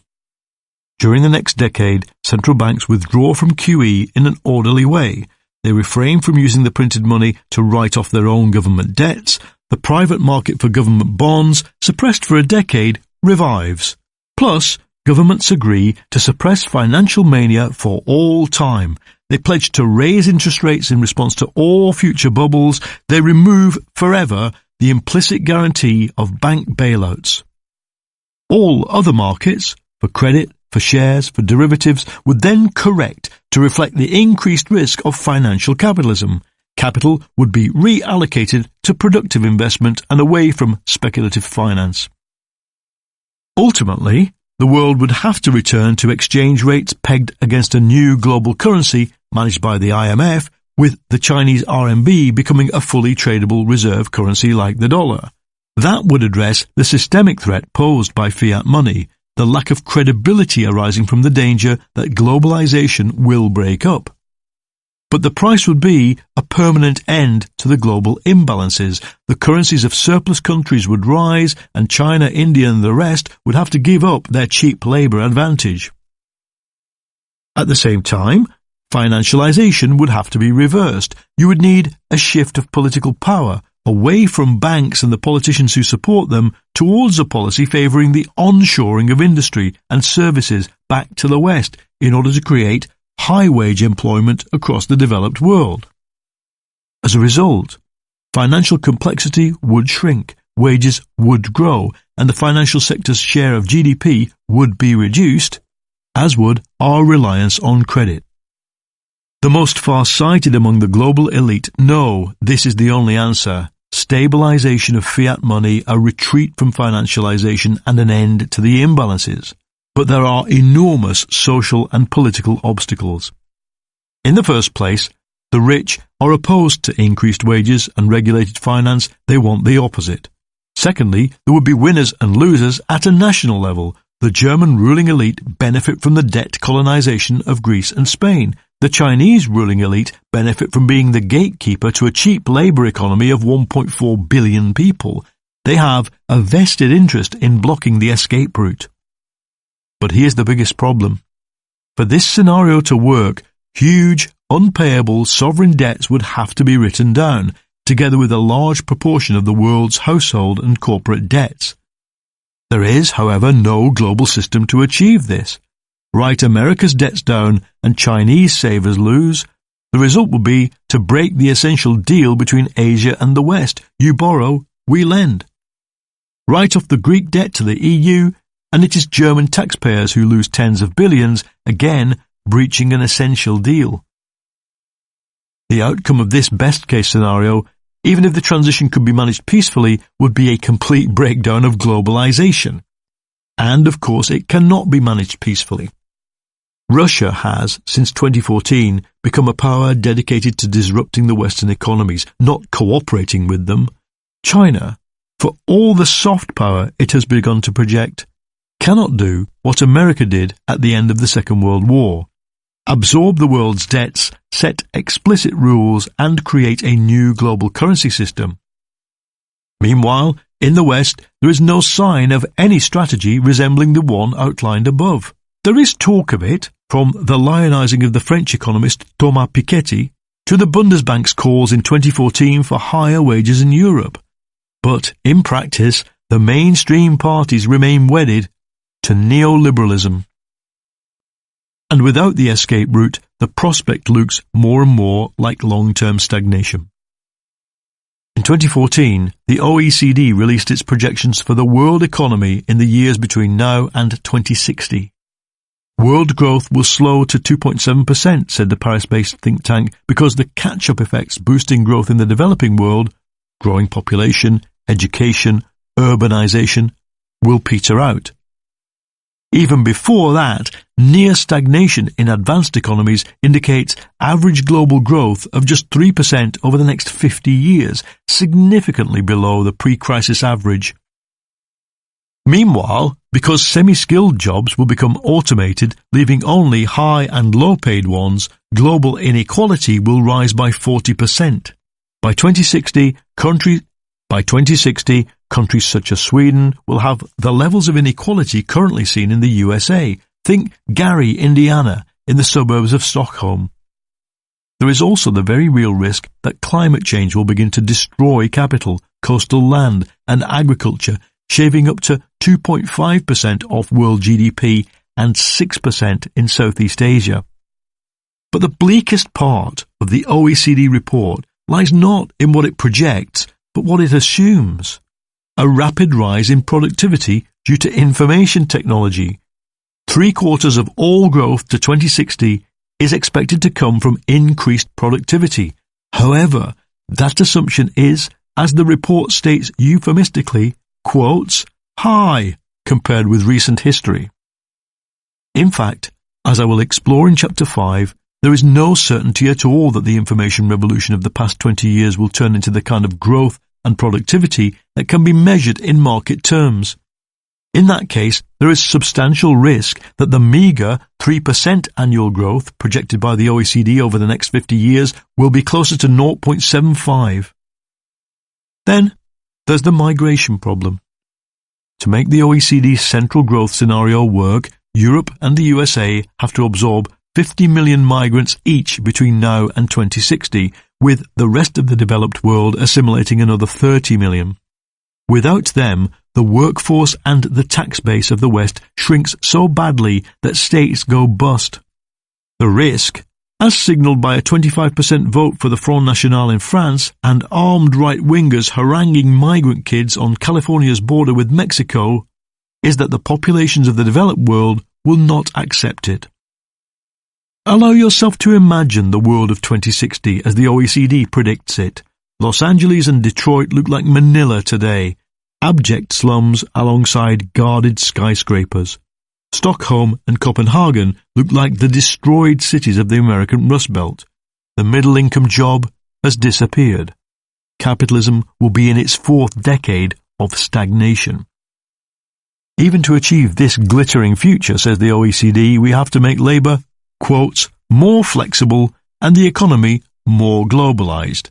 We will have to privatise higher education, for the cost of expanding it to meet the demand for graduates would bankrupt many states and assimilate tens of millions of migrants into the developed world. And as we struggle with all this, it is likely that the current means of financing the state will evaporate. The OECD points out that the polarisation of populations into high and low income groups will render income taxes ineffective. We will need, as Thomas Piketty suggests, to tax wealth instead. The problem here is that assets, whether they be a star racehorse, a secret bank account, or the copyright on the Nike swoosh, tend to be held in jurisdictions dedicated to avoiding wealth taxes, even if anybody had the will to raise them, which they currently don't. If things do not change, says the OECD, it is realistic to expect stagnation in the West, a slowing pace of growth in emerging markets, and the likely bankruptcy of many states. So, what's more likely is that, at some point, one or more countries will quit globalization via protectionism, debt write-offs, and currency manipulation, or that a deglobalization crisis originating in diplomatic and military conflict spills over into the world economy and produces the same results. The lesson from the OECD's report is that we need a complete system redesign. The most highly educated generation in the history of the human race and the best connected will not accept a future of high inequality and stagnant growth. Instead of a chaotic race to deglobalize the world and decades of stagnation combined with rising inequality, we need a new economic model. To design it will involve more than an effort of utopian thinking. Keynes's genius in the mid-1930s was to understand what the crisis had revealed about the existing system, that a workable new model would have to be built around the permanent inefficiencies of the old one, which mainstream economics could not see. This time, the problem is even bigger. The central premise of this book is that, alongside the long-term stagnation problem arising from the financial crisis and demographics, information technology has robbed market forces of their ability to create dynamism. Instead, it is creating the conditions for a post-capitalist economy. It may not be possible to rescue capitalism, as Keynes did with radical policy solutions, because its technological foundations have changed. So, before we demand a Green New Deal, or state-owned banks, or free college education, or long-term zero interest rates, we have to understand how they might fit into the kind of economy that is emerging. And we are very badly equipped to do this. An order has been disrupted, but conventional economics has no idea of the magnitude of the disruption. To go forward, we need a mental image smaller than the financial autumn of a failing empire, but bigger than a theory of boom-bust cycles. We need a theory that explains why, in the evolution of capitalism over the past 2 centuries, big moments of metamorphosis have occurred, and how exactly technological change recharges the batteries of capitalist growth. We need, in short, a theory that fits the current crisis into a picture of capitalism's overall destiny. The search for it will take us beyond conventional economics and way beyond conventional Marxism. It begins in a Russian prison cell in 1938. Chapter 2. Long Waves, Short Memories. The waveform is beautiful. The sound of the ocean beating against the sand is evidence that order exists in nature. When you consider the physics of a waveform, it becomes even more beautiful. It is matter displaying the tendency to invert. The energy that makes the wave rise is the same energy that makes it fall. When you consider the mathematical properties of the waveform, it becomes more fascinating still. 1,500 years ago, an Indian mathematician discovered that if you plot every possible ratio between two sides of a triangle, it produces a wave-like pattern. Medieval scholars called it a sine. Today, we call the smooth, repetitive waves found in nature sine waves. An electrical current moves in the form of a sine wave. So does sound. So does light. And there are waves within waves. To a surfer, waves seem to come in sets, growing in size so that the sixth or seventh is the big one that you want to catch. In fact, this is just the result of a longer, flatter wave moving through the short ones.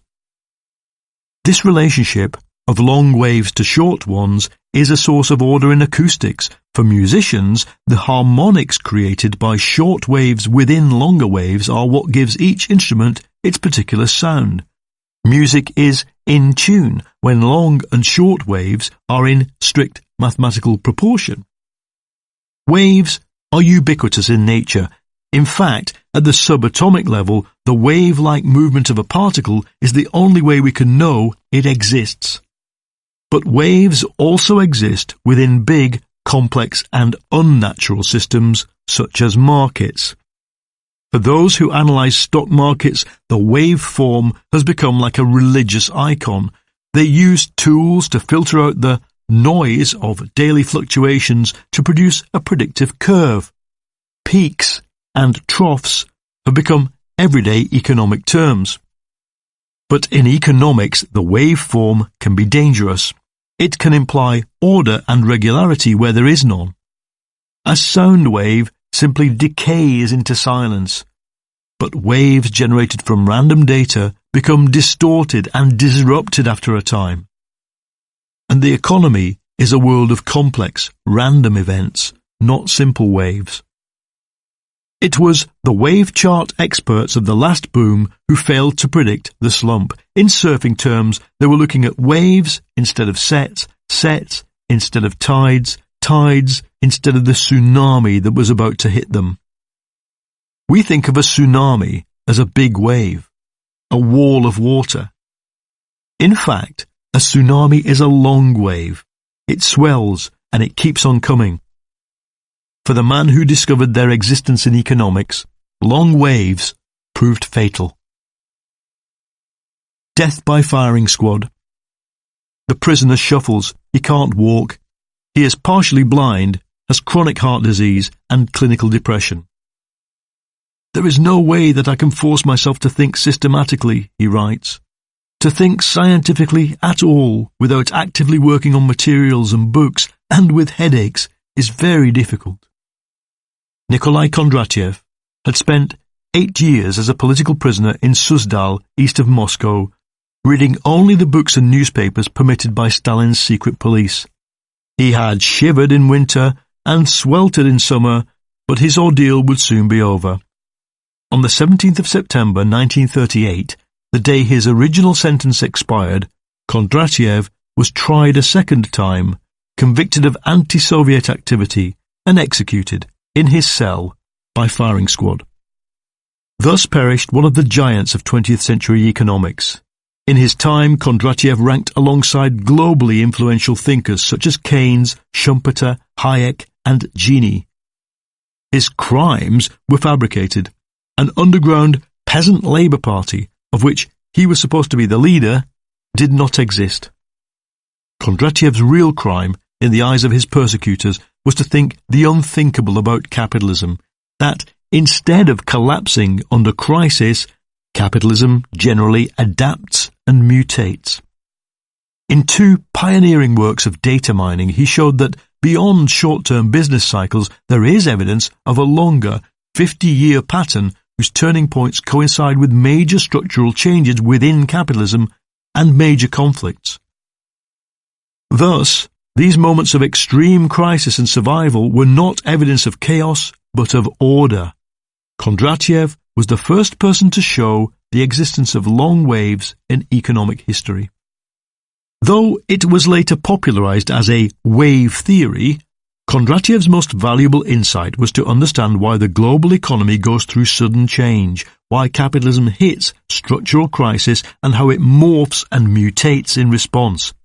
He showed us why business ecosystems that have lasted for decades can suddenly implode. He used the term long cycle rather than wave because cycles in scientific thought create a sub-language that is highly useful. We speak of phases, states, and their sudden alternation. Kondratiev studied industrial capitalism. Though others claim to have found long waves in prices going back to the Middle Ages, his data series begins with the Industrial Revolution of the 1770s. In Kondratiev's theory, each long cycle has an upswing lasting about 25 years, fueled by the deployment of new technologies and high capital investment. Then, a downswing of about the same length, usually ending with a depression. In the up phase, recessions are rare. In the down phase, they are frequent. In the up phase, capital flows to productive industries. In the down phase, it gets trapped in the finance system. There's more, but that's the basic theory. In this chapter, I will argue that it is essentially right, but that the present crisis represents a disruption of the pattern, and that signals this is something bigger than the end of a 50-year cycle. The man himself was supremely cautious about the implications of his theory. He never claimed he could predict events, though he did predict the Depression of the 1930s 10 years before it happened. He arranged for his findings to be published alongside a brutal critique and peer review. But Stalin's police had, in a way, understood more about Kondratiev's theory than he did himself. They understood that, if pursued to its conclusion, it would bring Marxism face to face with a dangerous proposition, that there is no final crisis of capitalism. There can be chaos, panic, and revolution, but on the basis of Kondratiev's evidence, capitalism's tendency is not to collapse, but rather to mutate. Huge swathes of capital can be destroyed, business models can be scrapped, empires can be liquidated in global wars, but the system survives, albeit in a different form. To the orthodox Marxism of the 1920s, Kondratiev's explanation of what caused these transformations was equally dangerous. The events that seemed to cause the big turning points, wars, revolutions, discovery of new gold deposits and new colonies were, he said, mere effects generated by the demands of the economy itself. Humanity, even as it tries to shape economic history, is relatively powerless over the long term. For a time, in the 1930s, long-wave theory became influential in the West. The Austrian economist Joseph Schumpeter produced his own theory of business cycles, popularizing the term Kondratiev wave. But once capitalism stabilized after 1945, long-wave theory seemed redundant. Economists believed state intervention could flatten out even the minor ups and downs of capitalism. As for a 50-year cycle, the guru of Keynesian economics, Paul Samuelson, dismissed it as science fiction. And when the New Left tried to revive Marxism as a critical social science in the 1960s, they had little time for Kondratiev and his waves. They were looking for a theory of capitalist breakdown, not survival. Only a few diehards, mainly investors, remained obsessed with Kondratiev. In the 1980s, Wall Street analysts turned his careful provisional findings into a bunch of crude, predictive mumbo-jumbo. In place of his complex data, they drew simple lines showing a wave with a stylized shape, a surge, a plateau, a crisis, and a collapse. They called it the K-wave. If Kondratiev was right, these investors said, the economic recovery that began in the late 1940s was the start of a 50-year cycle, which meant that sometime around the end of the 1990s there should be a depression. They built complex investment strategies to hedge against the catastrophe, and then they waited. What Kondratiev really said. In 2008, what the investors were waiting for finally happened, though, for reasons we'll come to, 10 years later than expected. Now, people in the mainstream are once again interested in long cycles. As it dawned on them that the Lehman crisis was systemic, analysts began to look for patterns produced by the interplay of tech innovation and growth. In 2010, economists at Standard Chartered announced that we were in the middle of a global supercycle. Carlota Perez, an Anglo-Venezuelan economist and follower of Schumpeter, harnessed wave theory to promise a new golden age for capitalism if it could only shrug off financial panic and return to the state-funded innovation process that produced the post-war boom.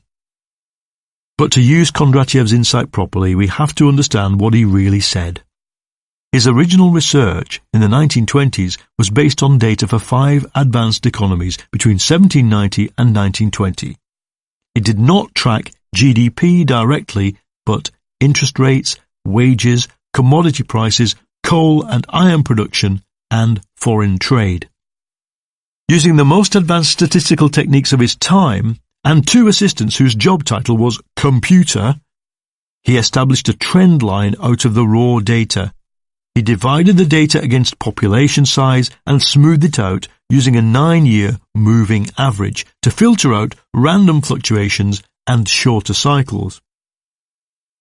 The result was a collection of charts that look like shallow sine waves. They show the first long cycle, beginning with the emergence of the factory system in Britain in the 1780s and ending around 1849. Then, a much clearer second wave starts in 1849, coinciding with the global deployment of railways, steamships and the telegraph, before entering its downswing phase with the so-called Long Depression after 1873 and ending sometime in the 1890s. By the early 1920s, Kondratiev believed there was a third cycle underway. It had reached its peak and begun its downswing probably sometime between 1914 and 1920, but this downswing was nowhere near finished. As a result, he predicted, the political crisis that consumed Europe between 1917 and 1921 would not lead to immediate economic collapse. A shaky recovery was possible, Kondratiev argued, before a depression yet to come. This was completely borne out by events. Unlike today's Wall Street analysts, Kondratiev was not ultimately interested in the shapes of the waves themselves. He saw the sine waves he'd plotted onto graph paper as evidence of something deeper happening in reality. A succession of alternating phases, which for our purposes are the most useful tools to understand the 50-year cycles. Let's consider in more depth these phases, as Kondratiev described them. The first, up phase, typically begins with a frenetic decade of expansion accompanied by wars and revolutions in which new technologies that were invented in the previous downturn are suddenly standardized and rolled out. Next, a slowdown begins, caused by the reduction of capital investment, the rise of savings, and the hoarding of capital by banks and industry. It is made worse by the destructive impact of wars and the growth of non-productive military expenditure. However, this slowdown is still part of the up phase. Recessions remain short and shallow, while growth periods are frequent and strong. Finally, a down phase starts in which commodity prices and interest rates on capital both fall. There is more capital accumulated than can be invested in productive industries, so it tends to get stored inside the finance sector, depressing interest rates because the ample supply of credit depresses the price of borrowing. Recessions get worse and become more frequent, wages and prices collapse, and finally a depression sets in. In all this, there is no claim as to the exact timing of events and no claim that the waves are regular. Kondratiev emphasized that each long wave takes place under new, concrete historical conditions at a new level in the development of the productive forces, and hence is by no means a simple repetition of the preceding cycle. It is, in short, more new than déjà vu. Now comes Kondratiev's most controversial point. He noticed that the start of each 50-year cycle was accompanied by trigger events. I will quote him in full, despite the old-fashioned language, because the parallels with the present are striking. During roughly the first 2 decades before the beginning of the rising wave of a long cycle, we observe an invigoration of technical inventions. Before and during the beginning of the rising wave, we observe the broad application of these inventions to industrial practice due to the reorganization of production relations. The beginning of the long cycles usually coincides with an expansion of the orbit of world economic relationships. Finally, the beginnings of the last 2 successive cycles were preceded by major changes in the extraction of precious metals and in monetary circulation. If we put that into English, we get the following. The start of a long cycle sees the rollout of new technologies, the rise of new business models, new countries dragged into the global market, and a rise in the quantity and availability of money. The relevance of this list to us is clear. It describes very well what happened to the global economy between the mid-1990s and the Lehman crash. But Kondratiev was convinced such phenomena were not causes, but only triggers.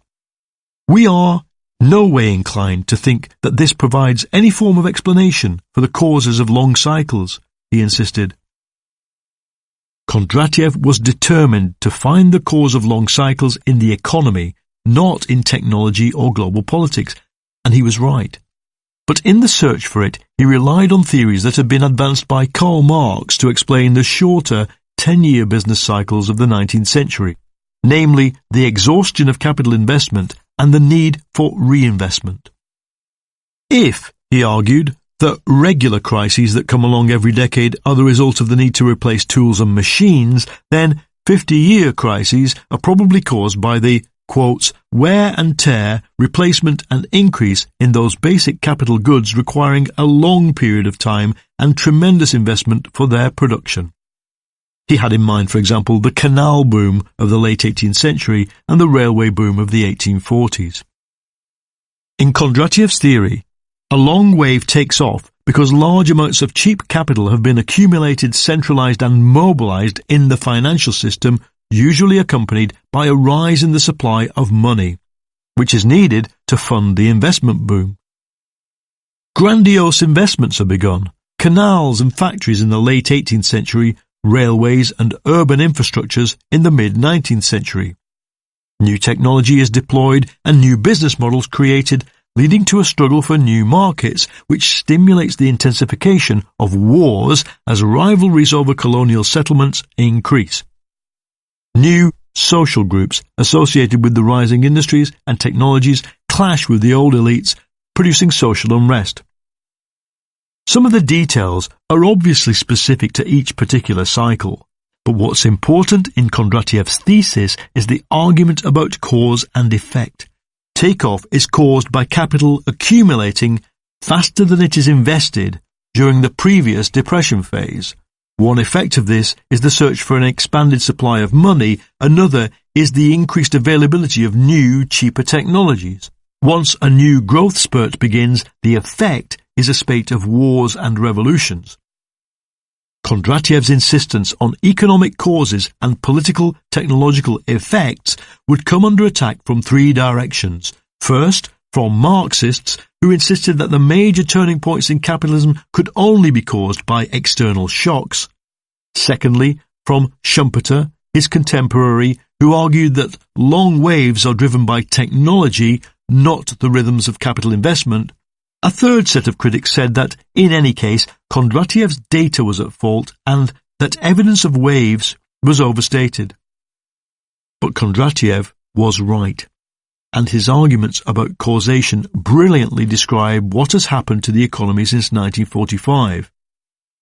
If we can fill in the gaps in Kondratiev's theory, we come close to understanding not only how capitalism adapts and morphs in response to crisis, but why this capacity to adapt might reach its limits. I will argue, in Part 2, that we are living through a significant and likely permanent disruption of the patterns industrial capitalism has exhibited for 200 years. First, though, the critics have to be answered. The imaginary curve. In 1922, the publication of Kondratiev's first outline of long cycles sparked an immediate controversy. Leon Trotsky, at the time one of the top 3 leaders of Russian communism, wrote that if 50-year cycles existed, quotes, their character and duration are determined not by the internal interplay of capitalist forces, but by those external conditions through whose channel capitalist development flows. In the early 20th century, revolutionary Marxists had become obsessed with the idea that human action, the subjective will, was more important than economics. They felt trapped by economics, which had become the property of moderate socialists who believed revolution was impossible. Kondratiev, Trotsky insisted, had got things the wrong way round. He wrote, "The acquisition by capitalism of new countries and continents, the discovery of new natural resources, and in the wake of these, such major facts of superstructural order as wars and revolutions, determine the character and the replacement of ascending, stagnating, or declining epochs of capitalist development." It may seem strange to those who know Marxism only as a form of economic determinism, but Trotsky was here insisting that political conflict between nations and classes was more important than economic forces. Instead of the long waves, Trotsky argued that Soviet economics should concentrate on explaining, quotes, the entire curve of capitalist development, from birth to takeoff to decline. That is, its whole history. Long waves were interesting, but to those who desired the end of capitalism, the most vital pattern of all was capitalism's complete life cycle, which must surely be finite. Marxists had, by now, evolved their own explanation of the big mutation in business structures after 1890, which they dubbed imperialism, and which they presumed was the final or highest stage capitalism could reach. So confronted with Kondratiev's data, Trotsky too drew a curve entirely the product of his imagination. It showed the takeoff and decline of an imagined capitalist country over 90 years. The purpose of the chart, Trotsky explained, was to show what a full and painstaking computation of the data might produce. According to him, once you understood the trend line of a capitalist economy, you could understand whether a 50-year cycle, if it existed at all, was part of the overall upswing, downswing, or the end. Trotsky made no apology for the imaginary nature of his curve. The data was not yet good enough to draw a real one, he said, though, with work, it might be done. Trotsky's 1922 attack was used then and has been used since to refute the idea of long cycles, but it does not. It simply says they are A, not likely to be regular, caused as they are by external shocks, and B, need to be fitted into a bigger single waveform that is the rise and decline of capitalism itself. Put another way, Trotsky was calling for a better and more historic definition of the trend against which the 50-year cycles were computed. This in itself was logical. With all trends, statisticians look for what they call a trend break, a clear point where the curve stops rising, flattens out, and prepares for a fall. The search for a trend break within capitalism was to obsess left-wing economists throughout the 20th century and ultimately elude them. Meanwhile, Kondratiev had been busy. A cold room in Moscow. In January 1926, Kondratiev published his definitive work, Long Cycles of the Conjuncture. On the 6th of February, the cream of Soviet economics gathered at Kondratiev's think tank, the Institute for Conjuncture, above Tverskaya Street in Moscow, to rip it to shreds. The verbatim record of the meeting contains none of the fear and irrationality that Stalin's purges would soon inject into Soviet academic life. The participants speak freely and harshly. They pursue the same three lines of attack that have dominated criticism of Kondratiev ever since. That his statistical methods were wrong, that he'd misunderstood the causes of the waves, and that the political conclusions were unacceptable. First, Kondratiev's main opponent, economist Dmitry Oparin, argued that the method he had used to smooth out shorter cycles was false and had distorted the results. In addition, long-term data on the rise and fall of savings did not support Kondratiev's theory. Then the seminar turned to the issue of cause and effect. The economist V.E. Bogdanov argued that instead of the rhythm of the long cycles being dictated by capital investment, it must be dictated by innovation. This makes him the first person to reduce the long cycle theory to a history of technological innovation, but not the last. Bogdanov, however, raised a valid point. It was not logical, he argued, that the cost of building big things, such as canals, railways, or steel mills, should dictate the rhythm of the world economy over 50 years. The objection to a capital-driven cycle led him to propose a tech-driven one, and on this basis he then advanced a more rigorous version of Trotsky's external shock argument. If long waves did exist, they must, according to Bogdanov, be caused by the random intersection of two essentially causal series, the internal dynamics of capitalism and those of the external, non-capitalist environment. For example, the crisis of non-capitalist societies such as China and the Ottoman Empire in the late 19th century created new openings for Western capital. The agrarian backwardness of a country like Russia shaped the growth of its capitalist sector, forcing it to seek funds from France and Britain. Bogdanov had a point. Kondratiev's theory assumed that the rhythms of capitalism exert a one-way gravitational pull on the non-capitalist world. In fact, the two constantly interact, and any synthetic version of Kondratiev's theory would have to take account of that. Towards the end of the seminar, a long-time Communist Party hack, the agrarian economist Myron Nachimson, weighed in on the political implications of long-wave theory. The obsession with long waves, he said, was ideological. Its purpose was to justify crisis as a normal state of affairs, to say that, quote, "We are dealing with an essentially perpetual movement of capitalism, first upwards and then downwards, and that it is not appropriate to dream of social revolution yet."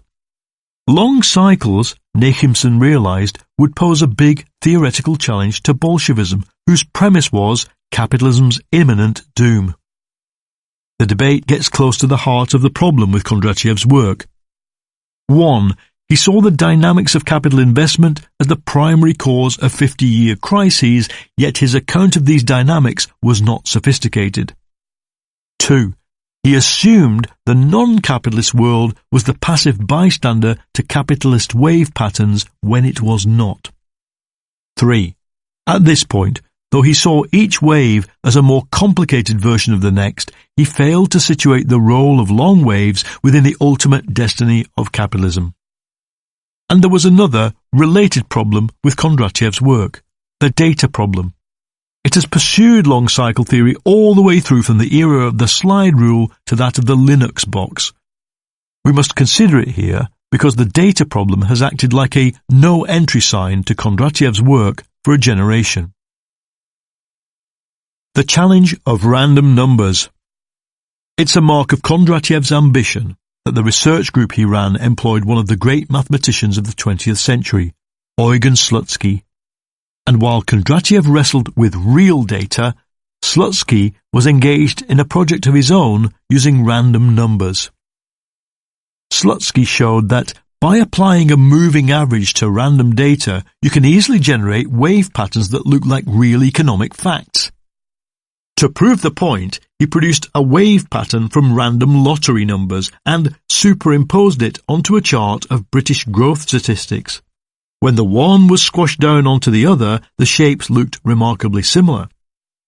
In statistics, this is known as the Joule-Slutsky effect and is now understood to mean that the very act of smoothing out data generates spurious results. However, Slutsky believed the opposite.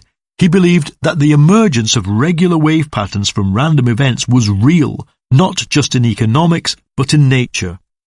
He wrote, "It seems probable that an especially prominent role is played in nature by the process of moving summation with weights of one kind or another, where the magnitude of each consequence is determined by the influence not of one, but of a number of the preceding causes, as for instance, the size of a crop is determined not by one day's rainfall, but by many. In other words, raindrops fall randomly into a square kilometre, but at the end of the season you have a crop yield that you can measure against last year's. The cumulative impact of random events can produce regular, cyclical patterns." By the time Slutsky wrote this, Kondratiev was becoming dangerous to know. In 1927, conflicts within the Soviet bureaucracy erupted into expulsions and street fighting. Historian Judy Klein points out that it would have been easy for Slutsky to disown Kondratiev, who was under suspicion as an avowed market socialist. Instead, he supported Kondratiev's basic theory. In fact, Slutsky's experiment added a crucial insight to long-wave theory. He noted that waves generated by filtering random data do not repeat forever. As he computed them over time, the patterns would suddenly break down, an event he dubbed regime change. He wrote, "After a more or less considerable number of periods, every regime becomes disarranged, the transition to another regime occurring sometimes rather gradually, sometimes more or less abruptly, around certain critical points." To anybody interested in the long-range patterns in economics, the challenge posed by Slutsky's observation is clear. First, long waves may not be traceable to a tangible cause, whether it be innovation, external shocks, or the rhythms of capital investment. They may just be a regular feature of any complex economic system over time. Secondly, whatever the cause, we should expect regular wave patterns to break down and reset themselves. Slutsky himself believed this pattern of sudden breakdown could operate at two levels, inside the 10-year business cycle and across the 50-year-long cycles. But his work raises a third possibility. If industrial capitalism has produced a sequence of 50-year waves over a period of more than 200 years, then maybe, at some point, this too breaks down, inaugurating a regime change that leads to a whole different pattern. In the past 20 years, there has been a stats-driven backlash against Kondratiev. Various modern studies claim to show that if better smoothing out techniques are used, Kondratiev's waves simply disappear or become patchy. Others correctly point out that the long-term price fluctuations observed within the first three waves disappear once a sophisticated global marketplace emerges after 1945. However, given the massive amount of extra data and better methods that we possess, it should be possible to detect Kondratiev waves in the global growth statistics. In 2010, the Russian researchers Korotayev and Cyril did just that. They used a technique called frequency analysis to show convincingly that there are powerful 50-year pulses in the GDP data. For the post-1945 period, they show that even the raw data contains clear evidence of an up phase after 1945 and a prolonged down phase beginning in 1973. In fact, using the IMF's definition of a recession, 6 months during which global growth dips below 3%, they calculate that while there were no recessions for the period 1945 to 73, there have been 6 recessions since 1973. They are confident that the Kondratiev wave is present in world GDP figures after 1870 and observable in Western economies before that. There is more evidence for the existence of long cycles in the work of Cesare Marchetti, an Italian physicist who analysed historical data on energy consumption and infrastructure projects. The result, he concluded, in 1986, quotes, very clearly reveals cyclic or pulsed behaviour in many areas of economic life, with cycles lasting roughly 55 years. Marchetti rejects the idea that these are waves, or primarily economic, preferring to call them long-term pulses in social behaviour. But, he says, signals that are unclear in economics become, quotes, crystal clear when the physicals are analysed. Marchetti says that the clearest evidence for long cycles lies in the pattern of investment in physical communication grids. Taking canals, rail, paved roads and airline networks as his examples, he showed how the build-out of each peaked roughly 50 years after the previous technology had done so. On this basis, he predicted that a new type of grid should appear around the year 2000. Though writing a mere 14 years before the millennium, he could not guess what it would be. Today, we have the answer: the information network. There is, then, physical and economic evidence that a 50-year pattern exists. The wave shapes generated by such a pattern or pulse are of secondary importance to the fact of the pattern's existence. To an economist, they indicate deeper processes at work, just as for the astrophysicist, a black hole can be detected only by the movement of matter around it. And here's why it's important. Kondratiev gave us a way of understanding mutations within capitalism. Left-wing economics had been looking for a process that led only to breakdown. Kondratiev showed how the threat of breakdown usually leads to adaptation and survival. The problem with Kondratiev remains his account of the economic force that drives the cycle and how this relates to the ultimate destiny and longevity of the system. It is this we have to fix. Saving Kondratiev. I once gave a lecture on Kondratiev to 200 economics students at a British university. They had not a clue who or what I was talking about. "Your mistake," said an academic to me after the talk, "was to mix micro and macroeconomics. They're just not used to that." Another lecturer, whose job it was to teach economic history, had never heard of Kondratiev. But they'd heard of Joseph Schumpeter. In Business Cycles, 1939, Schumpeter argued that capitalism is shaped by interlocking wave cycles ranging from a short wave 3 to 5 year cycle produced by the build-up of stocks inside businesses through to the 50-year waves Kondratiev had observed. In a tortuous logical exercise, Schumpeter ruled out the credit cycle, external shocks, changes in taste, and what he termed growth as causes of the 50-year cycle. Instead, he argued, quotes, "Innovation is the outstanding fact in the economic history of capitalist society and is largely responsible for most of what we would, at first sight, attribute to other factors."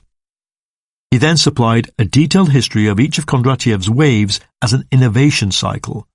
The first is triggered by the invention of the factory system in the 1780s, the second driven by railways from 1842, the third by a cluster of innovations we now call the Second Industrial Revolution in the 1880s and 90s. Schumpeter took Kondratiev's wave theory and made it highly attractive to capitalists. In his version, the entrepreneur and the innovator drive each new cycle. Conversely, periods of breakdown are the result of innovation becoming exhausted and capital being hoarded in the finance system. For Schumpeter, crisis is a necessary feature of the capitalist system in that it promotes the, quotes, creative destruction of old and inefficient models.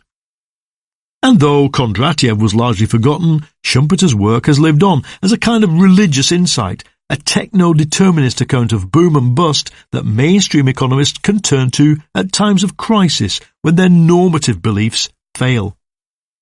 The most prominent modern follower of Schumpeter, Carlota Perez, has used the tech-driven theory to urge policymakers to give state support to infotech, biotech and green energy, with the promise of a new golden age to follow sometime in the 2020s once the next wave takes off. Perez added some refinements to wave theory that are useful for understanding the present phase. The most important is her idea of the, quotes, techno-economic paradigm. It is, she argues, not enough for there to be a cluster of innovations at the start of each wave cycle, nor for these innovations merely to interact with each other. A new common sense guiding the diffusion of each revolution, she writes, has to emerge, a recognizable logic of the new that enables the replacement of one set of technologies and business practices with another.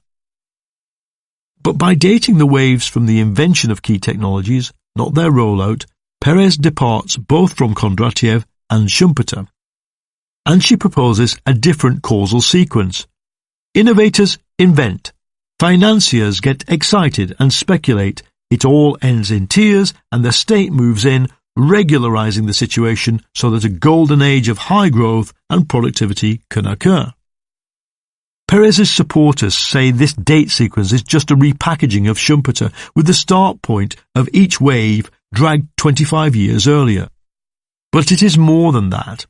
For her, the primary focus of long-wave theory is, quotes, the eruption and gradual assimilation of each technological revolution, not the upswings and downswings in GDP that were the focus for Kondratiev. As a result, she is left with all kinds of consistency problems. Why is the fourth wave, 1909 to 71, nearly 70 years long? Because the policy response to the 1930s depression did not bear fruit until 1945, she answers. Why does the clear sequence innovation, bubble, bust happen twice between 1990 and 2008? Again, she answers, because of policy mistakes. Perez's version of wave theory stresses the response of governments at crisis points, but puts very little emphasis on the struggles between classes or the distribution of wealth. In an almost pure inversion of Kondratiev, the economics are driven by technology, and technology is driven by governments. The attraction of the tech-driven wave theory is that the evidence for it is tangible. Clusters of innovation do take place before the start of long waves, and their synergies can be documented. It is materialist in that it sees revolutions and changes in social attitudes as the product of something deeper. New technologies bring to power what Schumpeter called new men, who in turn bring with them their own tastes and norms of consumption. But Kondratiev was right to reject technology as the driver of big change. It is adequate for describing the start of 50-year cycles, but does not fully explain why the clustering of inventions takes place, nor why a new social paradigm emerges, nor indeed why the wave ends.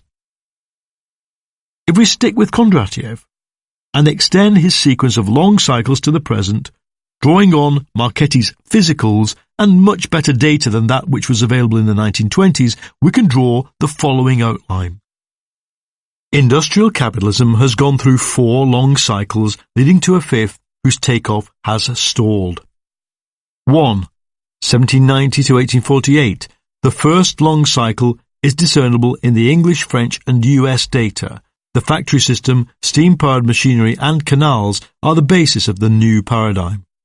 The turning point is the depression of the late 1820s, the 1848 to 51 revolutionary crisis in Europe, mirrored by the Mexican War and Missouri Compromise in the USA, forms a clear punctuation point. 2. 1848 to the mid-1890s. The second long cycle is tangible across the developed world and, by the end of it, the global economy.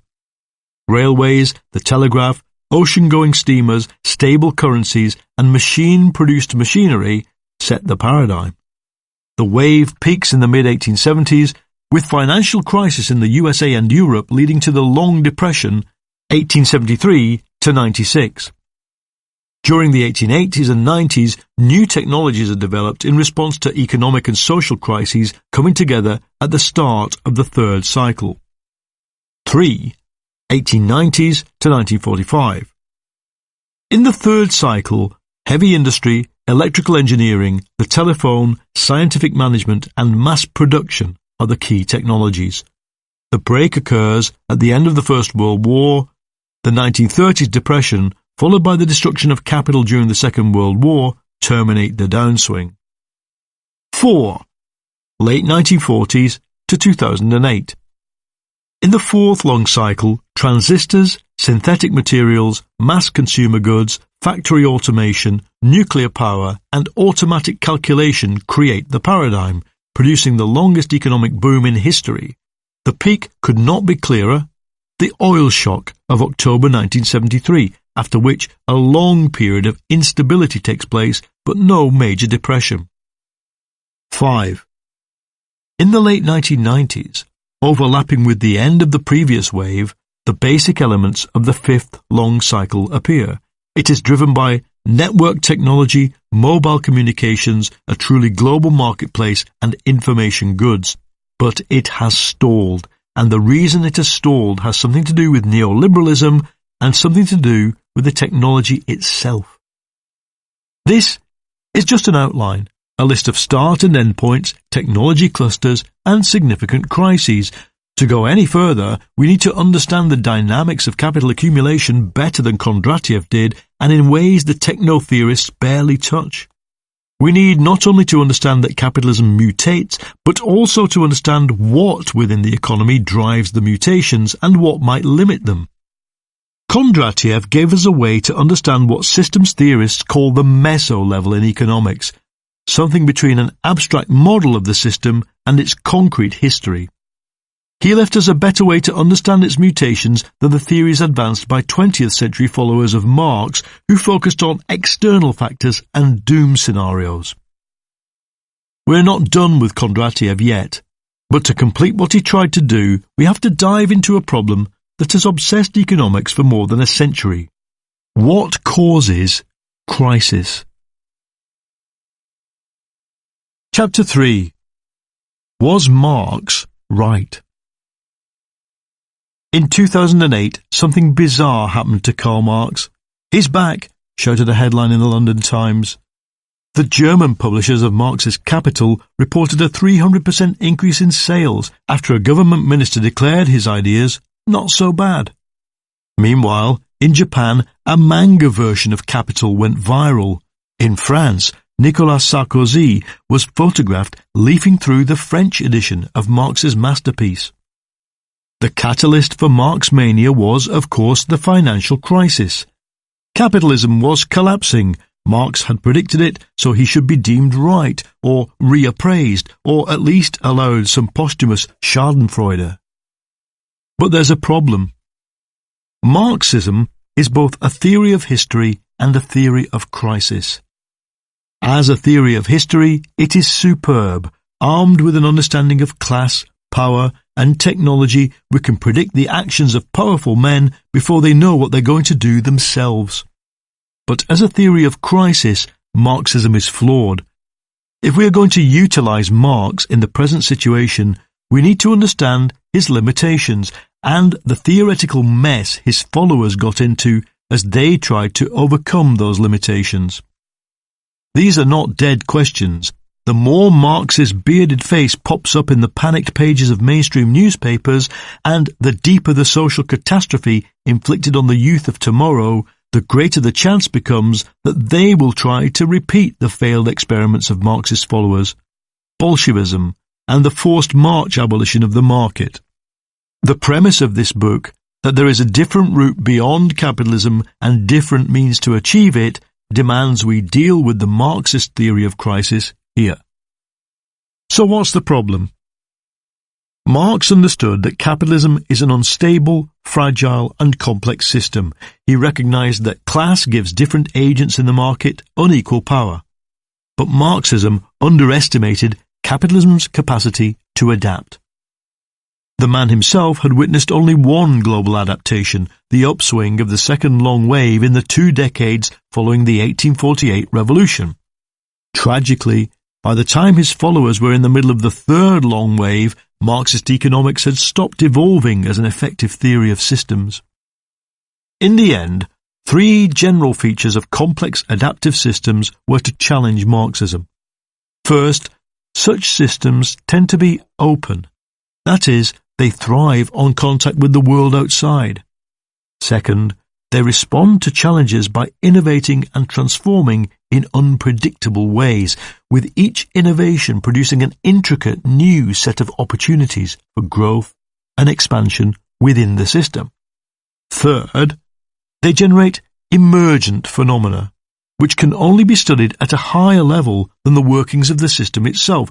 For example, the behavior of an ant colony might be a product of the ant's genetic code, but it has to be studied as behavior, not genetics. Marxism was, in a way, the most systematic study ever attempted of emergent phenomena, but was constantly confused as to their nature. Only in the 1970s, when the idea of, quotes, relative autonomy arrived in Marxist economics, did the discipline begin to understand that not all layers of reality are a simple expression of the layers beneath them. In this chapter, I will show how for the past 100 years, capitalism's adaptive nature has confused not only Marxism but the wider left. Yet the original insight of Marx's Capital, which describes how market mechanisms lead to breakdown, remains not only valid but essential for understanding the big adaptations. Marx's theory of crisis, when properly understood, provides a better explanation than Kondratiev for what drives the major mutations and why they might stop occurring. But the Marx we are concerned with here is a 21st century imagination trapped in a 19th century brain. What Marx said. For the first 80 years of industrial capitalism, economists were pessimistic about its future. The classic economists, Smith, Say, Mill, Malthus, and Ricardo, were haunted by doubts as to whether it would survive at all. The theme of their work was the limits to capital, the barriers to its expansion, the decline of profit, the fragility of stable growth. At the centre of their disputes was the idea that human labour is the source of value and determines the average price of things. This is known as the labour theory of value, and in Chapter 6 I will explain in detail how it helps us map the transition from capitalism to a non-market economy. Marx spent his life trying to rectify flaws in the labour theory in order to explain the crises and breakdowns early capitalism had been plagued with. According to Marx, a fully fledged market economy creates inherent instability. For the first time in history, there is the possibility of crisis amid abundance. Things are made that cannot be bought or used, a situation that would have seemed crazy under feudalism or in the ancient world. Marx also recognized a tension in economics between what is real and what we assume is real. The market is a machine for reconciling the two. The real value of things is dictated by the quantity of work, machinery, and raw materials used to make them, all measured in terms of labour value. But this can't be calculated in advance, nor can we see it, because the laws of economics work, quotes, behind the backs of everybody involved. This tension drives both the small corrections, as when the market stall has too much fruit at closing time, and the big ones, as when the US government is required to bail out Lehman Brothers. It means that when you study a crisis, you have to look for what is wrong at a level deeper than the facts presented on the front page of the Wall Street Journal. Marx argued that in fully fledged capitalism, profits have a tendency to converge on the average, so managers, even as their minds tell them they are savagely competing with each other, actually create a discernible average rate of profit in each sector and in the whole economy against which they set prices and judge performance. Then, via the finance system, they create an aggregate pool of profits into which investors can dip at fairly constant rates of return for any given level of risk. Though the finance sector was small when Marx wrote Capital, he grasped very clearly the way finance, in the form of interest, becomes the main mechanism for allocating capital rationally in response to average sectoral risks and rewards. He also realized that the ultimate source of profit is work, specifically the extra value coerced out of employees by the unequal power relationships in the workplace. But there is an inbuilt tendency to replace labour with machinery, driven by the need to increase productivity. Since labour is the ultimate source of profit, this will tend, as mechanisation spreads across the whole economy, to erode the rate of profit. In a company, sector, or whole economy where increasing proportions of capital are invested in machinery, raw materials, and other non-labour inputs, you are reducing the scope for labour to generate profit. Marx called this, quotes, the most fundamental law of capitalism. However, the system reacts to this threat spontaneously. It creates institutions and behaviours that counteract the tendency of the profit rate to fall. Investors switch to new markets where profits are higher, labour costs are driven down by cheapening consumer goods and food. Managers search for new sources of cheap labour in foreign countries, or they produce machinery that costs less in labour terms to make, or they move out of machine-intensive industries into labour-intensive ones, or they pursue market share, that is profit size, instead of margins, that is profit rate. Marx identified the rise of finance as a more strategic counter-tendency. A proportion of investors begin to accept interest rather than the outright entrepreneurial profit that comes from setting up a company and operating it as the normal reward for owning large amounts of money. Entrepreneurs will still take one-sided risks as private capital and hedge funds do today, but large parts of the system are geared to survive on low-risk, low-reward investments via the finance system, which Marx says allows capitalism to go on operating when profits are depressed.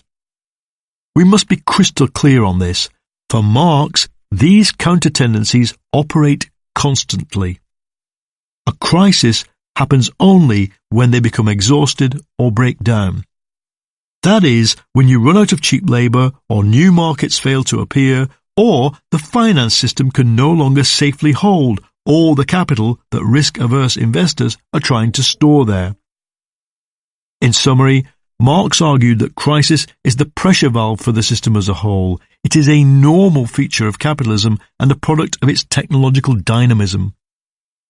It can be seen, even from this basic outline, that Marx is modelling capitalism as a complex system. Even when it looks stable, capitalism is not in equilibrium. There is a spontaneous breakdown process counterbalanced by numerous spontaneous stabilizers. Crisis theory explains when and why these stabilizers stop working. Across the 3 volumes of Capital, Marx describes several forms of crisis. The first is an overproduction crisis, when too many commodities are chasing too little demand, leaving the profits generated in the production process unable to be realized by selling the goods. Marx also expected crises to emerge from the inefficient flow of capital between sectors. He lived through numerous crises where heavy industry had grown out of step with the consumer goods producing sector, leading to a recession until they rebalance. Then there is crisis triggered by the failure of the counteracting tendencies listed above, leading to a tangible collapse in the profit rate, an investment freeze, layoffs, and falling GDP. Finally, in Volume 3 of Capital, Marx describes how financial crisis happens. Credit becomes massively overextended, and then speculation and crime drive it to unsustainable limits where the bust inevitably overcorrects the boom, pushing the economy into a multi-year depression. In one evocative sentence, Marx anticipated the world of Enron, Bernie Madoff, and the wealthy 1%. The main function of credit, he wrote, is to develop exploitation, quotes, to the purest and most colossal form of gambling and swindling, and to reduce more and more the number of the few who exploit the social wealth. In 2008, it was the parallels between the collapse of finance and the famous passage quoted above that provoked the articles claiming Marx was right. Today, as the financial crisis recedes but real incomes stagnate across the Western world, people are once more saying Marx was right, this time on the problem of overproduction, where profits and growth rebound, but the workers' wages do not.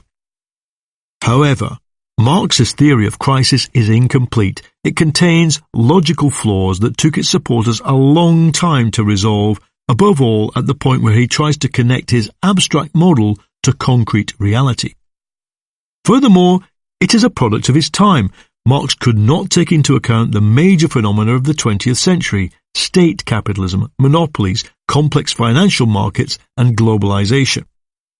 In order for Marx to be right, that is, as anything more than a prophet who said crisis is normal, we have to make the theory both internally coherent and consistent with the evidence. We have to fine-tune it so that it includes the features common to complex adaptive systems which it has struggled with: openness, unpredictable response to danger, and long cycles which lie somewhere between a normal crisis and the final collapse. But even when thus corrected, a theory of cyclical crisis is not enough when faced with the survival level changes we are exploring in this book. In a famous line, written in 1859, Marx predicted that, quotes, "At a certain stage of their development, the material productive forces of society come into conflict with the existing relations of production. From forms of development of the productive forces, these relations turn into their fetters. Then begins an epoch of social revolution." But he never explained how the sporadic crises would, or could, create the conditions for the new system. It was left to his followers to fill that gap. After Marx died, his supporters assumed that overproduction crises could not be alleviated for long by finding or inventing new markets. "There is a limit to the extension of the markets," wrote the German socialist leader Karl Kautsky in 1892. "Today, there are hardly any other markets to be opened." They expected short-term crises to gather momentum and snowball into total collapse. By 1898, the Polish socialist Rosa Luxemburg was predicting that once the system ran out of new markets to exploit, there would be, quotes, "an explosion, a collapse, at which point we will play the role of the syndic or administrator who liquidates a bankrupt company." Instead, as we know, the start of its third long cycle saw capitalism mutate. Its adaptive nature enabled it to create markets internally, even when the scramble for colonies reached a dead end, and it proved able to suppress aspects of the market for the sake of its own survival. The doom premonitions of the Marxist left in the 1890s were proved false. They would first have to live through a massive upswing of capitalism, then through chaos and collapse in the years 1914 to 21. The impact would disorientate left-wing economics for the best part of a century. Capitalism suppresses the market. By 1900, the world economy was in the grip of major change. Technologies, business models, trade patterns, and consumption habits had been evolving rapidly side by side. Now, they were fused into a new kind of capitalism. What strikes us today is the audacity and speed of it all. Steel replaces iron, electricity replaces gas, the telephone supersedes the telegraph, motion pictures and tabloid newspapers are launched, industrial output surges, spectacular steel-framed buildings appear in the capital cities of the world, and motor cars drive past them. At the time, however, business leaders took all this for granted. What concerned them was the relationship between large-scale companies and market forces. If possible, they concluded, market forces should be abolished. "Competition is industrial war," wrote James Logan, the boss of the US Envelope Company in 1901. "Ignorant, unrestricted competition, carried to its logical conclusion, means death to some of the combatants and injury for all." At the time, his company enjoyed near total domination of the US market. At the same time, Theodore Weil, the kingpin at Bell Telephone, warned that all costs of aggressive, uncontrolled competition are eventually borne directly or indirectly by the public. To relieve the public of such burdens, Weil himself would acquire every single telephone exchange in America. Competition, argued the business magnates, brought chaos to production and depressed prices to the point where new technology could not be rolled out at a profit. The solutions were to be found at three levels: monopoly, price fixing, and protected markets. The means to these ends were 1. Mergers, fostered by aggressive new investment banks; 2. The creation of cartels and, quotes, concerns to set prices; 3. Government-imposed restrictions on imported goods. The United States Steel Corporation was formed in 1901 out of 138 different companies, immediately controlling 60% of the market. Meanwhile, Standard Oil had 90% of the USA's refining capacity and used its power so ruthlessly that it forced railway companies to transport oil at a loss. Bell Telephone enjoyed a total telecoms monopoly until the mid-1890s and regained it in 1909 when J.P. Morgan teamed up with Weil to buy up the competition. In Germany, where price-fixing cartels were politically encouraged and legally registered, their number more than doubled between 1901 and 1911. Just one of these cartels, the Rhine-Westphalia Coal Syndicate, involved 67 companies, had the power to set 1,400 different prices and controlled 95% of the region's energy market. To be absolutely clear, because it's difficult to comprehend today, this was a system where supply and demand did not set prices. Millionaires did. By 1915, two industrial giants dominated the German electrical sector. The chemical, mining and shipping industries likewise each had just two dominant players. In Japan, the whole economy was dominated by 6 zaibatsu, conglomerates that had begun as trading companies but evolved into industrial empires vertically integrated around mining, steel, shipping and weapons, with a powerful banking operation at the centre. By 1909, for example, Mitsui produced at least 60% of Japan's electrical engineering output. To create these massive companies, finance was organised in a new way. In the USA, Britain and France, the stock market and investment banks drove the process. In 1890, there were 10 industrial companies quoted on Wall Street. By 1897, more than 200. In Japan and Germany, where industrial capitalism had been created from above, under authoritarian governments, finance was mobilized not so much through the stock market but via the banks and even the state itself. Russia, the latecomer, would adopt a hybrid model with much of its industry foreign-owned. The Anglo-Saxon model and the German-Japanese model, therefore, looked very different, and that would provoke a 100-year-long debate over which was best. But within each lay a variant of the same basic idea. Finance took a controlling stake in industry, carving out monopoly positions where possible, suppressing market forces, and the state was directly allied to the whole project. Footnote: it is complicated by the fact that the US model evolved after 1911 away from outright monopolies towards a system of regulated competition between big industrial firms, with the real monopoly power concentrated on Wall Street and the newly created Fed.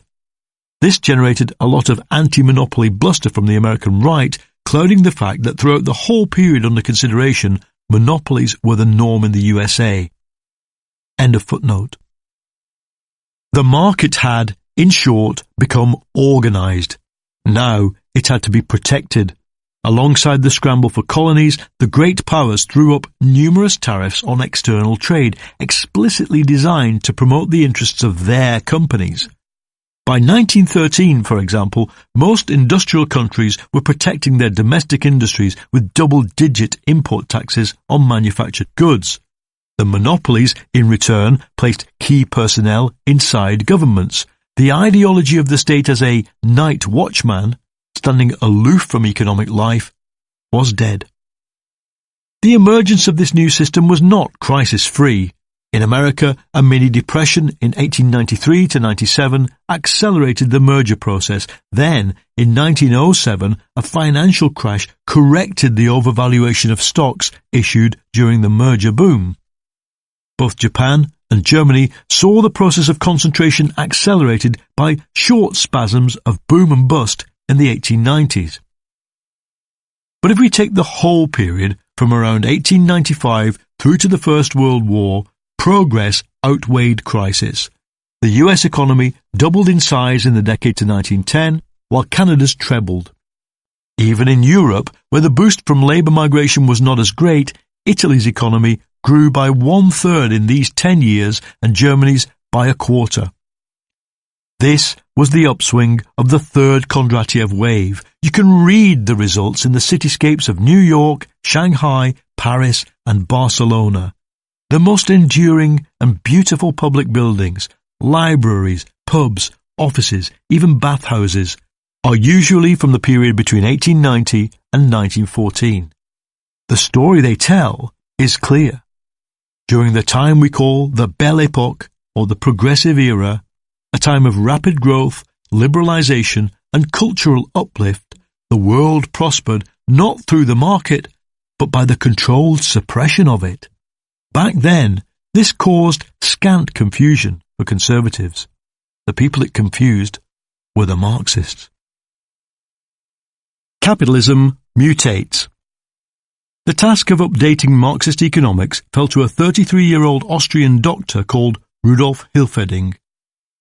Hilferding was a classic intellectual of the Belle Époque. While studying pediatric medicine in Vienna in the late 1890s, he threw himself into the economics scene, which had a stellar cast. Eugen Böhm-Bawerk, the economics professor who had written a famous critique of Marx, hosted seminars at which Hilferding would tough it out with, among others, Schumpeter, Ludwig von Mises, the founder of neoliberalism, and a Hungarian student, Jenő Varga, who would make his own spectacular impact later. In 1906, Hilferding quit medicine and moved to Berlin to teach economics at the training center of the German Socialist Party, which formed the intellectual powerhouse of the global left.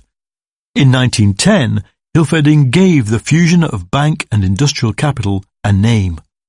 Through this relationship, capital assumes the form of finance capital, its supreme and most abstract expression. His book, Finance Capital, would become the reference point for all left-wing debates on the future of capitalism for a century. Hilferding was the first Marxist to understand the scale of capitalism's mutation. What is more, in the new structure, many of the permanent features looked exactly like those Marx had listed as counter-tendencies to the falling profit rate. The export of capital, the export via migration of surplus workers to white colonial settlements abroad, the pooling of profits via the stock market, the move away from entrepreneurship into rentier-style investing. The finance system, which in the previous century had functioned as a puny redistribution centre for business profit and an unreliable source of capital, now dominated and controlled the business world. The counter-tendencies to crisis had become synthesized into a new, more stable system. Hilferding argued that this new structure could suppress cyclical crisis. Big firms and big banks could survive for long periods on low or zero profits, and investors would rather accept prolonged stagnation than see a sudden crisis destroy firms like Siemens, Bell, or Mitsui. As a result, crisis periods under finance capitalism would be long and stagnant rather than sharp and traumatic. Banks would suppress speculation because they understood its destructive power.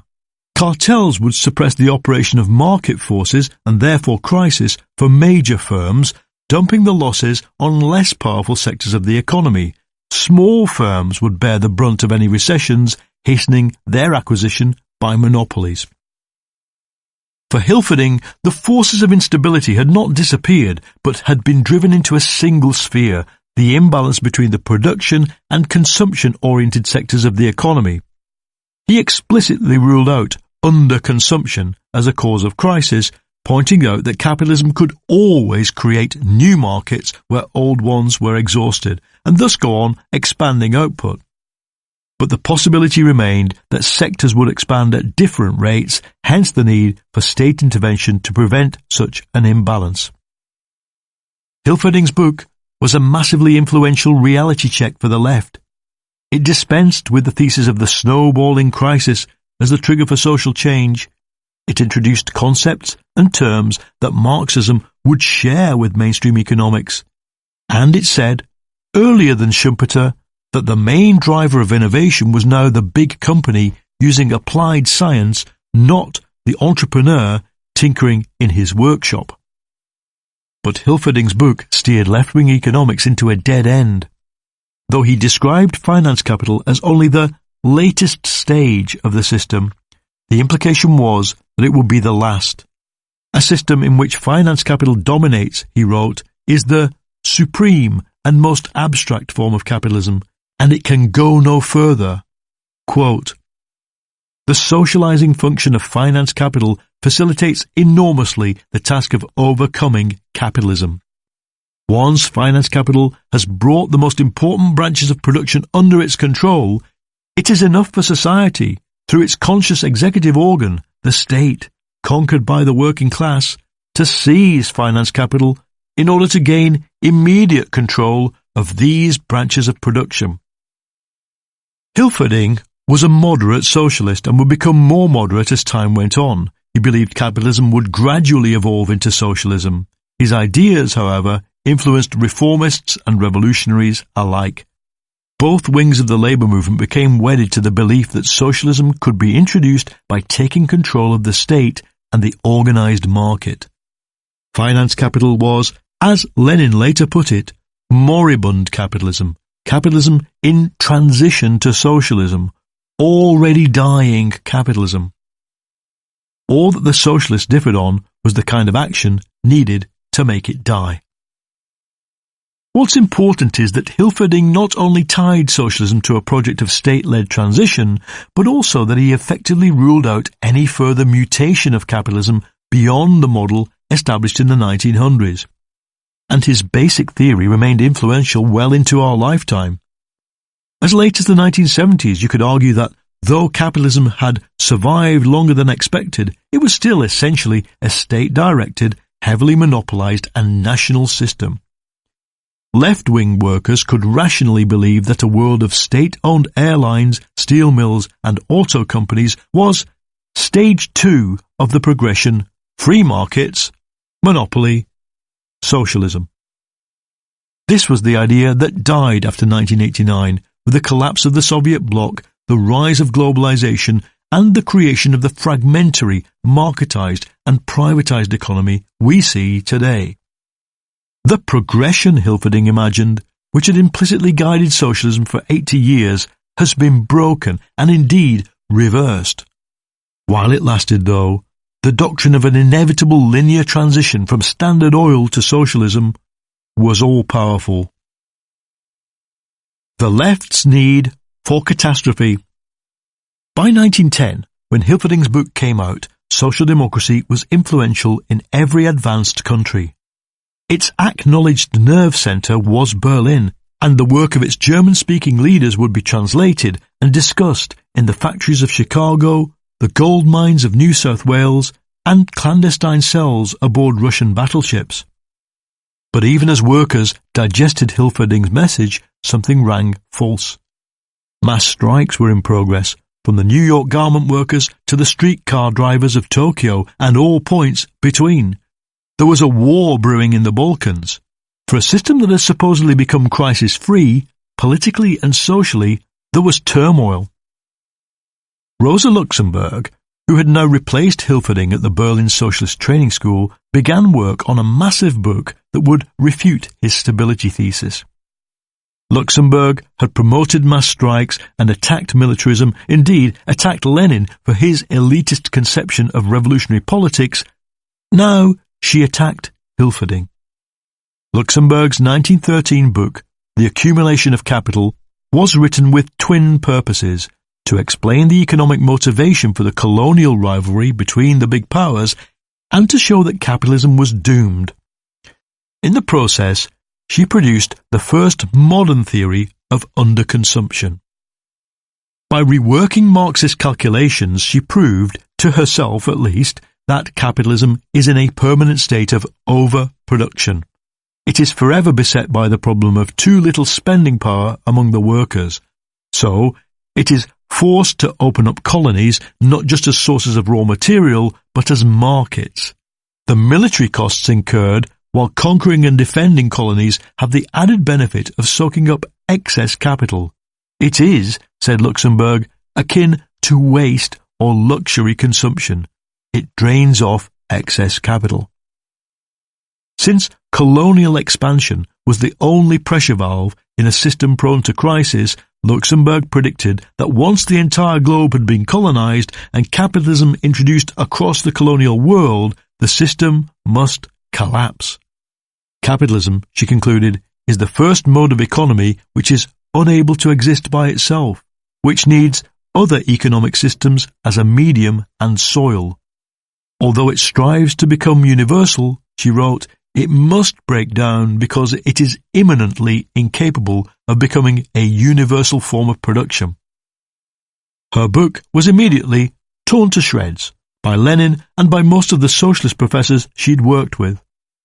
They argued, correctly, that any mismatch between production and consumption was temporary and would be solved by capital investment moving from heavy industry to consumer goods. In any case, new colonial markets were not the only escape valve from crisis. But Luxemburg's book went on to become hugely significant. It introduced the idea of final crisis into left-wing economics. It expressed the intuition felt by many activists that monopoly, finance and colonialism were, even amid the peace and prosperity of the 1900s, storing up an almighty final catastrophe. By the 1920s, underconsumption became the left's main theory of crisis and, once things calmed down, provided its common ground with Keynesian economics for the next 50 years. Luxemburg remains relevant because she identified something critical to the debate on post-capitalism today: the importance of an outside world for systems that successfully adapt. If we ignore her obsession with colonies and military spending and instead simply say that capitalism is an open system, then we are nearer to acknowledging its adaptive nature than those who had followed Marx in trying to model it as a closed one. What irked the socialist professors about Luxemburg was precisely this insight that throughout its entire history and as part of its essence, capitalism must interact with an outside world that is not capitalist. Once the immediate outside world is transformed, indigenous societies annihilated, peasants cleared from the land, it has to find new places to repeat the process.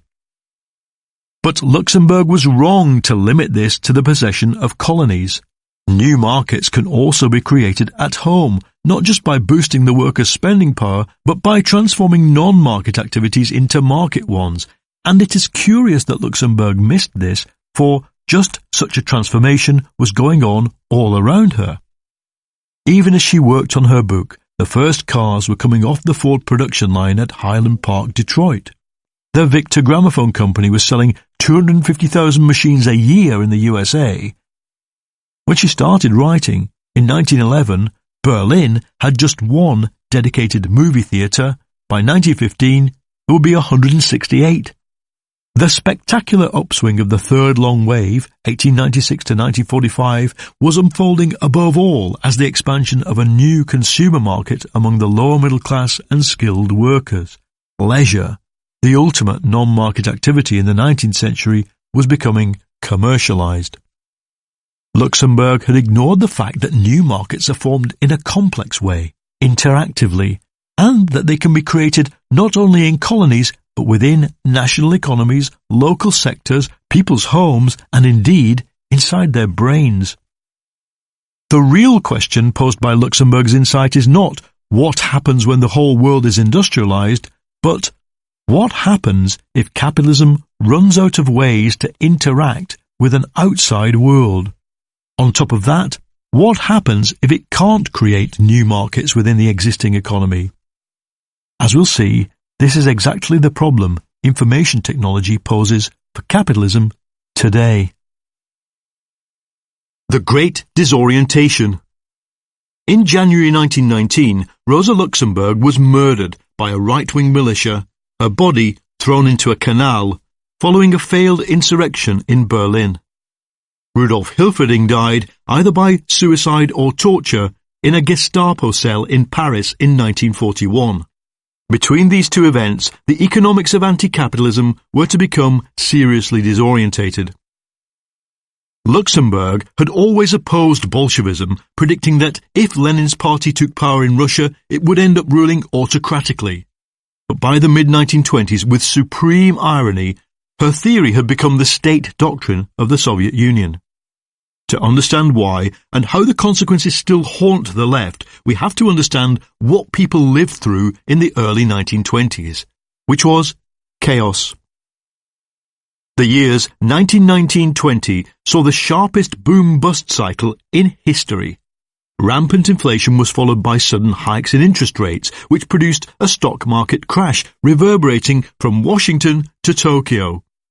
Mass unemployment and giant factories lying idle kept output levels well below those of 1914. Amid this came events most socialists hadn't dared dream of. The 1917 revolution in Russia was just over a year old when workers' republics sprang up in Bavaria and Hungary. Germany headed off a socialist revolution only through far-reaching reforms at the outset of the Weimar Republic, including the promise to socialize the economy. The year 1919 saw the seizure of factories in Italy, strike action bordering on insurgency in both France and Scotland, general strikes in Seattle and Shanghai. All across the Western world, mainstream politicians had to face the possibility of revolution. By now, the left had more than just Luxemburg's book to go on. During the war, both Lenin and the Bolshevik theorist Nikolai Bukharin had produced works inspired by Hilferding, each drawing the conclusion that finance-dominated capitalism was proof of the system's imminent doom. Lenin called this new declining model imperialism and defined it as capitalism in transition. The scale of organization by vertically integrated corporations, cartels, and the state meant that the economy was actually becoming socialized under capitalism. Private property relations, Lenin wrote in Imperialism, 1916, constitute a shell which no longer fits its contents, a shell which must inevitably decay if its removal is artificially delayed, a shell which may remain in a state of decay for a fairly long period, but which will inevitably be removed. Bukharin's pamphlet, written in an all-night library in New York in 1915, went further. He asserted that because nation-states had become aligned with the interests of their dominant industrial companies, the only form of competition left was war. If these pamphlets were venerated on the left for decades, it was because, though written by amateur economists, they told a story coherent with the data. Monopoly led to colonial conquest. That, in turn, led to total war, and war led to revolution. Financial dominance led to organized capitalism, which was ripe for takeover by the working class to run on socialized lines. Both Lenin and Bukharin spent considerable time demolishing the idea that any new kind of capitalism could emerge, in which transnational cooperation could exist. It was the moderate German socialist Kautsky who'd had this brainwave on the eve of the First World War. He envisaged the creation of a single world market dominated by transnational corporations. But by the time his article, Ultra-Imperialism, was published, the war had begun, and the whole issue might have seemed academic. But the Bolsheviks understood that Kautsky's ultra-imperialism thesis was a major challenge to them. Their attack on it spelled out in clear terms that capitalism had reached its limits, that seizure of power at the first opportunity was necessary, and that all talk of the working class needing more time to become better educated and more politically mature was wrong. There was, in the Bolsheviks' eyes, a clear dialectical progression, from free market to monopoly, from colonization to global war. Once this had taken place, their philosophical scheme could brook no further evolution. Capitalism could not progress except to its own destruction. By now, the whole far left had effectively accepted one of Luxemburg's key proposals. Crisis theory should describe the finality of capitalism, not its cyclical movement. Between 1917 and 1923, both wings of socialism got to test out the idea that workers could use state power to socialize capitalism. In January 1919, Hilferding joined the German government's Socialization Commission in Berlin, which for 4 months attempted to nationalize and plan the economy. But the project collapsed at the design stage after obstruction by moderate socialists and liberals in government. In Austria, a new country formed from the ruins of the Austro-Hungarian Empire, socialization was more successful. The Socialist Christian Coalition government pushed through a law allowing the nationalisation of failing firms, but a socialist plan to take over the banking system was rejected. In the end, Austria was left with 3 significant state enterprises: a shoe factory, a pharmaceuticals plant, and the arsenal of the Austro-Hungarian Empire, which the government tried to convert into a diversified manufacturing company. The fate of this project is best summed up by the man who tried to run it. He wrote, "The problem before the newly founded corporation was to employ its men and machines in producing goods for which a market had yet to be created." In Hungary, during the brief Soviet Republic of 1919, Jenő Varga, a one-time acolyte of Hilferding in the Vienna seminars, became finance minister. He decreed that all businesses with more than 20 workers should be nationalised. All large shops were closed to prevent the middle classes buying luxury goods and using them as investments. Land was nationalised. Soon, the Hungarian Workers' Republic faced another problem. Factories needed managing, but the workers could not manage. Varga outlined the problem frankly. The members of the works committees endeavoured to evade productive labour. In the capacity of controllers, they all sat round the office table. They sought to win the favour of the workers through concessions in discipline, in the amount of work exacted, and in wages, to the detriment of the general interest. The works committees, in other words, acted in the interests of the workers and not of the commissars. In Russia, the Bolsheviks had overcome such problems by introducing military discipline into the factories and abolishing workers' control.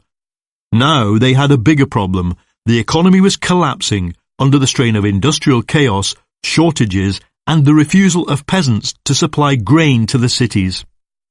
In 1920, Bukharin outlined a solution, a detailed plan to move rapidly from this improvised system known as war communism to a permanent one of central planning across the entire economy. Lenin scrapped this a year later as starvation and chaos forced the Bolsheviks to switch to a crude form of market socialism. For decades, the leaders of pre-war social democracy had insisted it was pointless to outline a plan for what they would do if they gained power. This was something everybody, from the Bolsheviks to the moderates who ran the British Labour Party, agreed on. Their entire mindset had been created in opposition to utopian socialism, with its doomed experiments and dreams.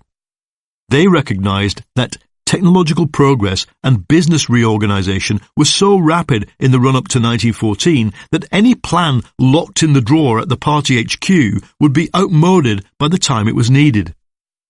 They knew they had to control or nationalise the finance system. They knew there would be a conflict between the needs of farmers and urban consumers, as you can't satisfy both at once. But they showed very little forethought about the problem that would take down both the reformist and revolutionary versions of socialisation, namely, the independent action of workers pursuing their own short-term interests and its conflict with the need for technocratic management and centralised planning.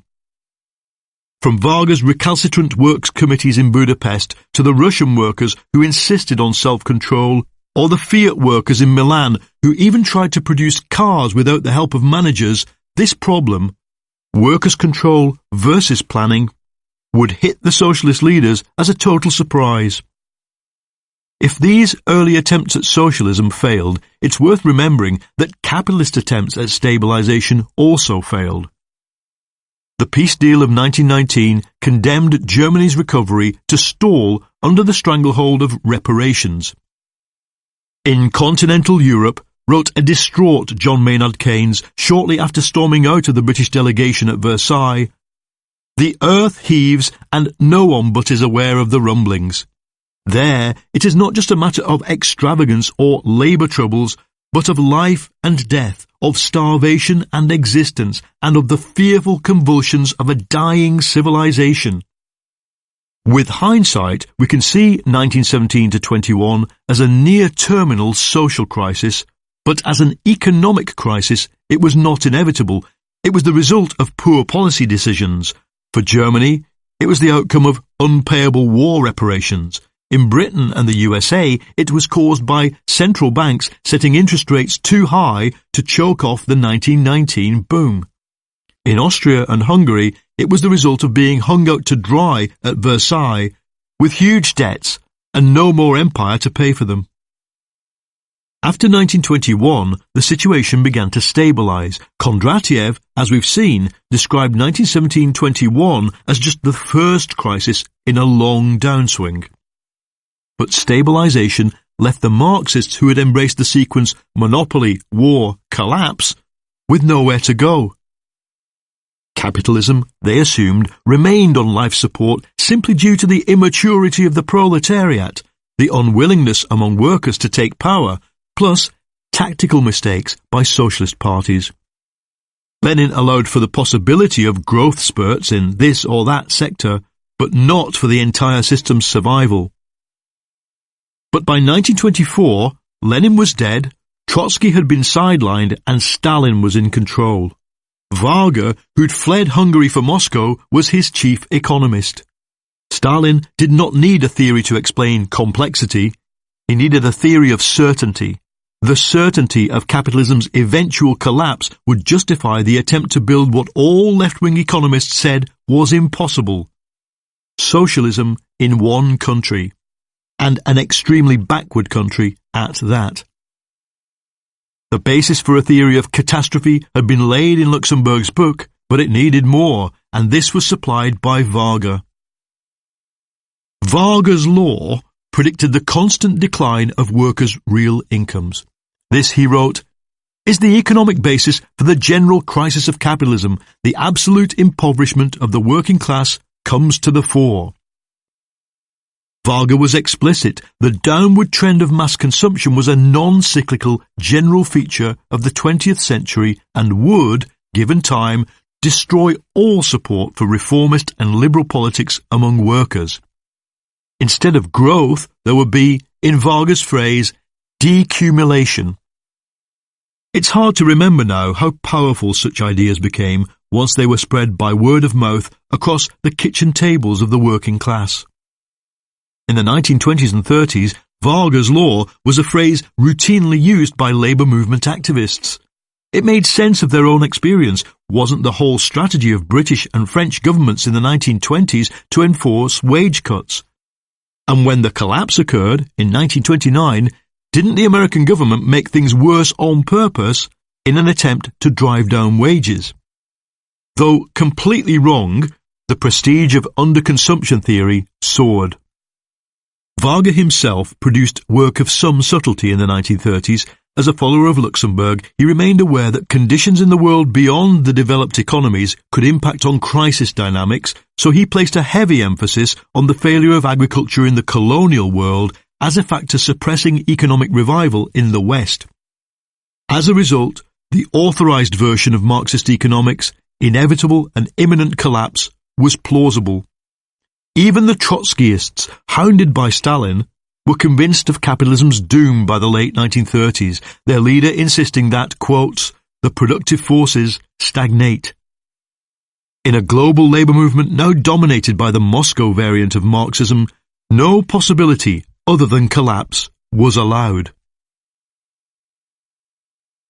Marx had tried to describe capitalism in the abstract, to use a minimum number of general concepts and work upwards from that towards an explanation of the complex surface reality of crisis. So in Marx, the falling profit rate produces counter-tendencies at many levels of abstraction, both in the pure world of aggregated profits and the dirty world of colonies and exploitation. For Marx, while every real crisis has a concrete cause, the aim is to explain the deep process at work behind all crises. But the first major structural mutation of capitalism could not be contained within this framework. Finance capitalism created a new reality. In the 1990s, the attempt to understand finance capitalism inevitably pulled Marxist theory towards concrete phenomena, to questions of sector mismatches and low consumption, to the multi-sector economy, to real prices rather than the abstract amounts of labour Marx dealt in. This focus on the real led Hilferding to conclude the cyclical crisis was over, Luxemburg to move crisis theory to the terrain of collapse, Lenin to assume the irreversibility of economic decline. With Varga, we move from rationality to dogma. The least sophisticated of all the crisis theories becomes the unchallengeable doctrine of a merciless state. Every communist party in the world becomes its emissary, and every left-wing intellectual for a generation gets taught utter rubbish. Throughout the whole debate, the participants were haunted by its political implications in a way no social scientist should be. If Hilferding is right, said Luxemburg, then socialism is not inevitable. It becomes a luxury for the working class. They can just as easily choose to coexist with capitalism and, given their political consciousness, probably will. So Luxemburg was driven to search for an objective rationale for breakdown. However, all forms of underconsumption theory have an Achilles heel. What if capitalism does find a way of overcoming the low spending power of the masses? By 1928, Bukharin was struck by the intuition that it had done so.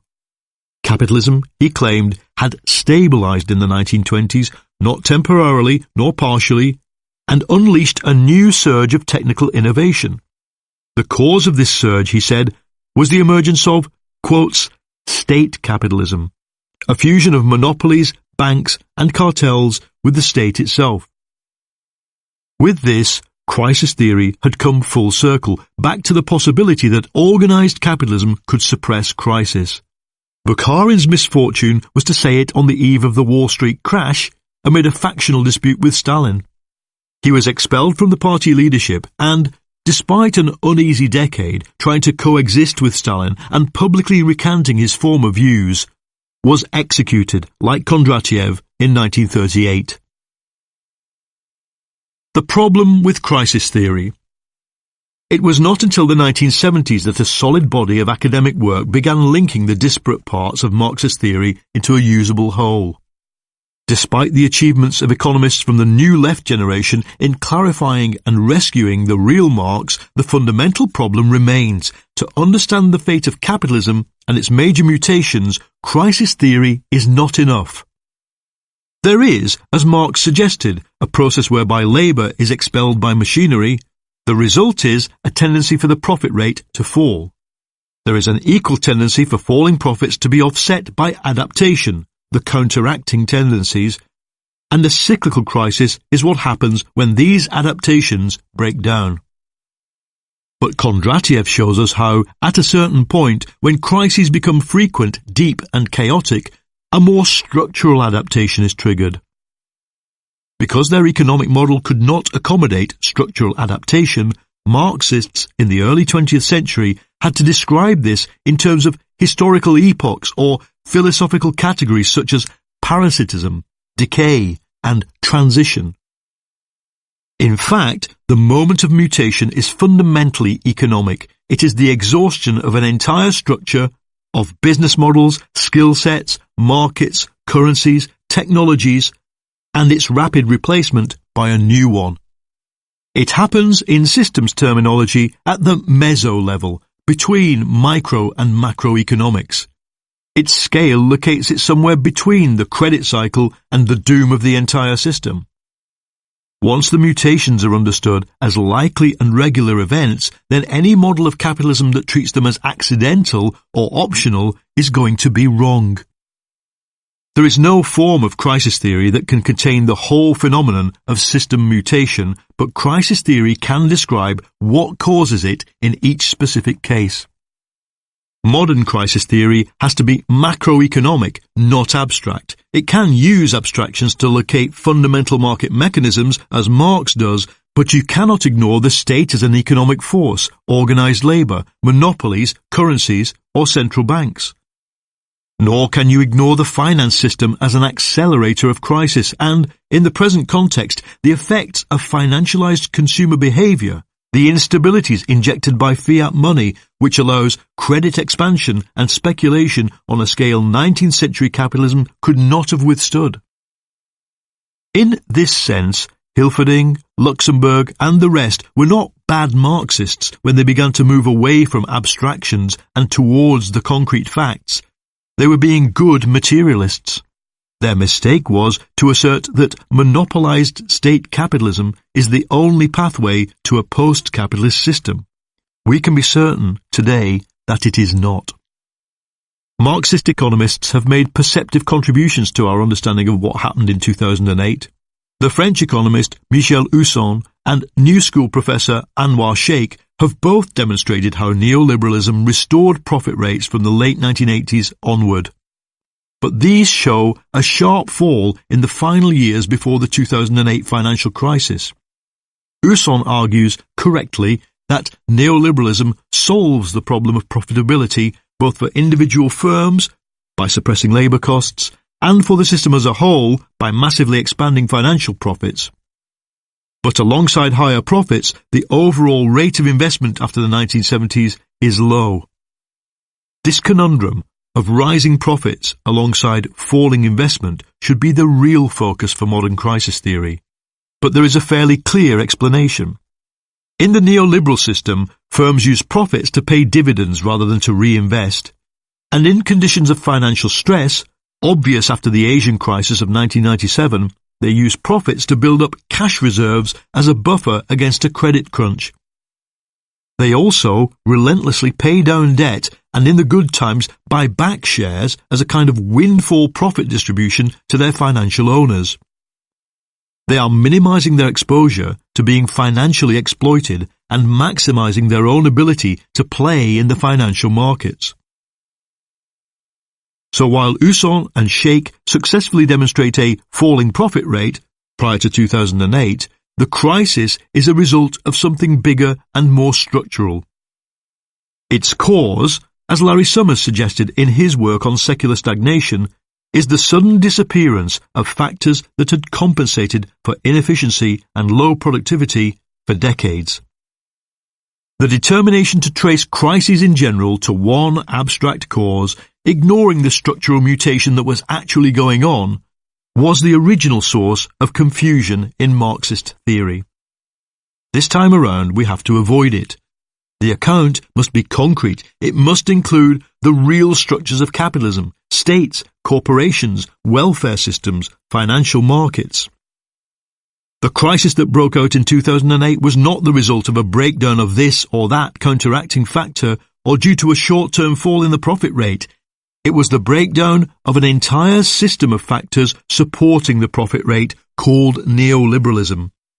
Neoliberalism was neither a great boom nor, as some claim, a hidden period of stagnation. It was a failed experiment. The perfect wave.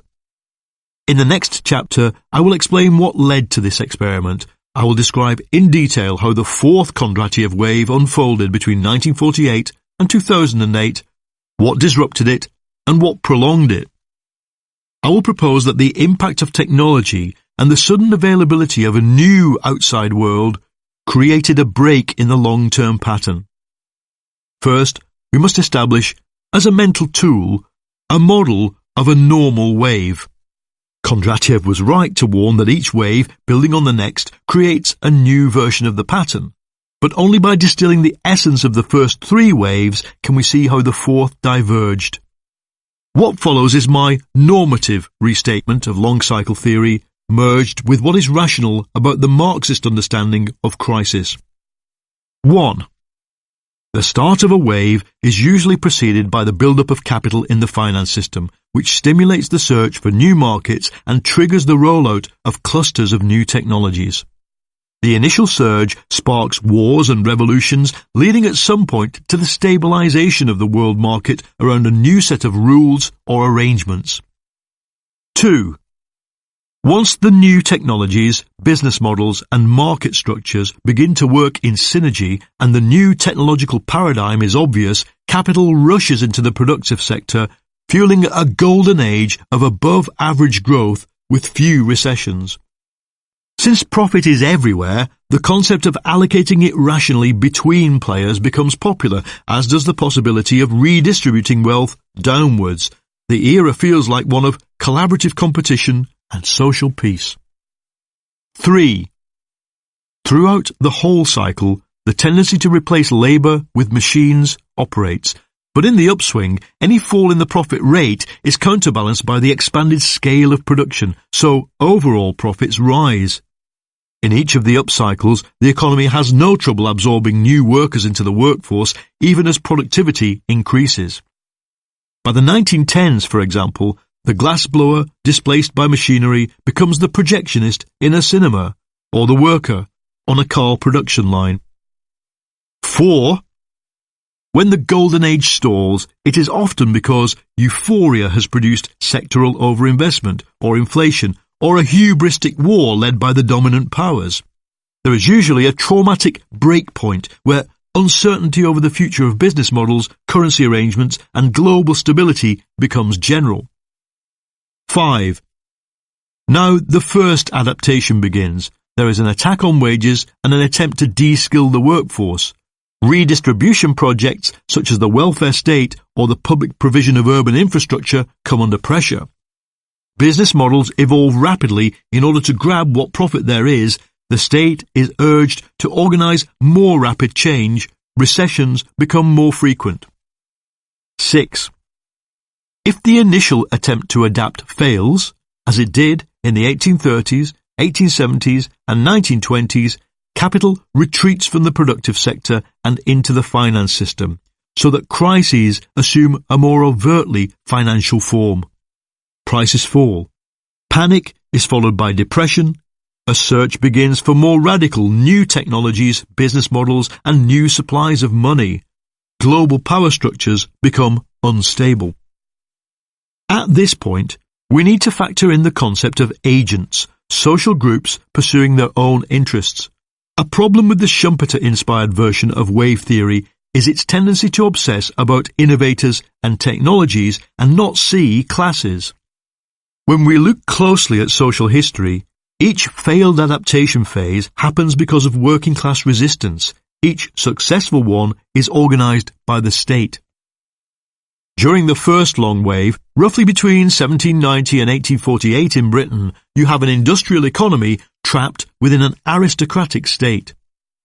A prolonged crisis begins in the late 1820s, characterised by the factory owners' determination to survive by de-skilling the workforce and cutting wages, and also by chaos in the banking system. Working-class resistance, the Chartist movement, culminating in the general strike of 1842, forces the state to stabilise the economy. But in the 1840s, a successful adaptation takes place. The Bank of England gains a monopoly over the issue of banknotes. Factory legislation ends the dream of replacing the skilled male workers with women and children. The Corn Laws, a protective tariff favouring the aristocracy, income tax is levied, and the British state finally begins to function as a machine for the ruling industrial capitalists, not as a battleground between them and the old aristocracy. In the second wave, which starts with Britain, Western Europe and North America, but pulls in Russia and Japan, the downswing begins in 1873. The system tries to adapt through the creation of monopolies with agrarian reform, an attack on skilled wages, and by pulling in new migrant workers where possible as cheap labour. Countries move on to the gold standard, form currency blocks and impose trade tariff measures. But sporadic instability still plagues growth. The 1880s see the first mass workers' movements. Though the movements themselves are often defeated, skilled workers succeed spectacularly in resisting automation, while unskilled workers benefit from the beginnings of a social welfare system. Only in the 1890s, as monopolies become fused with banks or backed by a liquid financial market, does a strategic change take place. A cluster of radically new technologies is deployed, and, as in the 1840s, there is a step change in the economic role of the state. The state, whether in Berlin, Tokyo or Washington, becomes indispensable to maintaining optimum conditions for big monopoly companies through tariffs, empire expansion and infrastructure building. Once more, it is working-class resistance that prevents the system adapting on the cheap without technological innovation. For the third wave, if we take 1917-21 as the start of the downswing, the system adapts by tightening state control of industry and by trying to revive the gold standard. In most countries, there is an attack on wages during the 1920s, but they do not fall fast enough to solve the crisis. Then, once the Depression begins, fear of social unrest pushes each major country to pursue a competitive exit route, destroying the gold standard, creating closed trading blocks, using state spending to boost growth and reduce unemployment. In emphasizing this, I am making what I consider a crucial addition to wave theory. In each long cycle, the attack on wages and working conditions at the start of the downswing is one of the clearest features of the pattern. It sparks the class warfare of the 1830s, the unionization drives of the 1880s and 90s, the social strife of the 1920s. The outcome is critical. If the working class resists the attack, the system is forced into a more fundamental mutation, allowing a new paradigm to emerge. But in the fourth wave, we found out what happens if the workers do not successfully resist. The role of the state in creating the new paradigm is equally clear. The 1840s see the triumph of the currency school economists who impose sound money on British capitalism by insisting the Bank of England has a monopoly on issuing notes. In the 1880s and 90s, there is the rise of state intervention. In the 1930s, it is outright state capitalism and fascism. The history of long cycles shows that only when capital fails to drive down wages and when new business models are swamped by poor conditions is the state forced to act, to formalize new systems, reward new technologies, provide capital and protection for innovators. The role of the state in major transformations has been well understood. By contrast, the importance of class has been underplayed. Carlota Perez's work on long cycles deals with workers' resistance as a subset of the more general problem of resistance to change. For me, workers' resistance plays a crucial role in shaping the next long wave. If the working class is able to resist wage cuts and attacks on the welfare system, the innovators are forced to search for new technologies and business models that can restore dynamism on the basis of higher wages through innovation and higher productivity, not exploitation.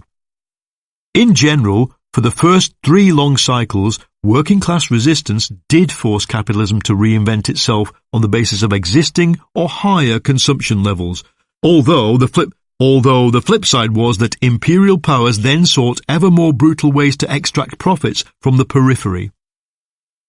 In Perez's account of long waves, resistance to the death of the old system is cast as futile. A line is drawn, quotes, between those who look back with nostalgia, trying to hold on to past practices, and those who embrace the new paradigm. However, once you factor in class, wages and welfare states, working class resistance can be technologically progressive. It forces the new paradigm to emerge on a higher plane of productivity and consumption. It forces the, quotes, new men and women of the next era to promise and find ways of delivering a form of capitalism that is more productive and which can raise real wages. Long cycles are not produced by just technology plus economics. The third critical driver is class struggle. And it is in this context that Marx's original theory of crisis provides a better understanding than Kondratiev's exhausted investment theory. What creates the wave? Marx's theory effectively describes where the energy that creates the 50-year wave comes from. If we strip away the false additions made by his followers, we can understand what was right about Marx and where it fits with the 50-year mutations we've described. The falling profit rate and its counteracting tendencies can be assumed to operate throughout the 50-year cycle. Breakdowns happen when the counter-tendencies become exhausted. In the immature capitalism of the 19th century, they were frequent, but always more frequent in the decline phase. Marx, for example, underestimated the possibility that working-class resistance to wage cuts could be a factor in triggering profit crises. However, the falling profit rate fundamental as it is, now operates beneath layer upon layer of social practice designed to counteract it. Kondratiev's account, which said that the 50-year cycles were driven by the need to renew major infrastructure, was far too simplistic. Better to say, each wave generates a specific and concrete solution to falling profit rates during the upswing, a set of business models, skills, and technologies, and that the downswing starts when this solution becomes exhausted or disrupted. The most effective forms of the solution during the upswing are the ones Marxist theory describes at a deep level within the production process: increased productivity, cheaper inputs, a rising mass of profits. Once the wave inverts and the solution's downturn begins, it is the more contingent surface factors that tend to kick in. Can new markets be found outside the system? Will investors take a reduced portion of profit in the form of dividends? The tendency of the rate of profit to fall, interacting constantly with the counter-tendencies, is a much better explanation of what drives the 50-year cycle than the one Kondratiev gave. And once you meld the two, long cycle theory becomes a much more powerful tool than the orthodox Marxist left suspected. Put simply, 50-year cycles are the long-term rhythm of the profit system. An arrangement that allows for the rapid replacement of labour by machinery works for a while, generating expanded profits, and then breaks down. This is my alternative to Kondratiev's exhaustion of investment thesis.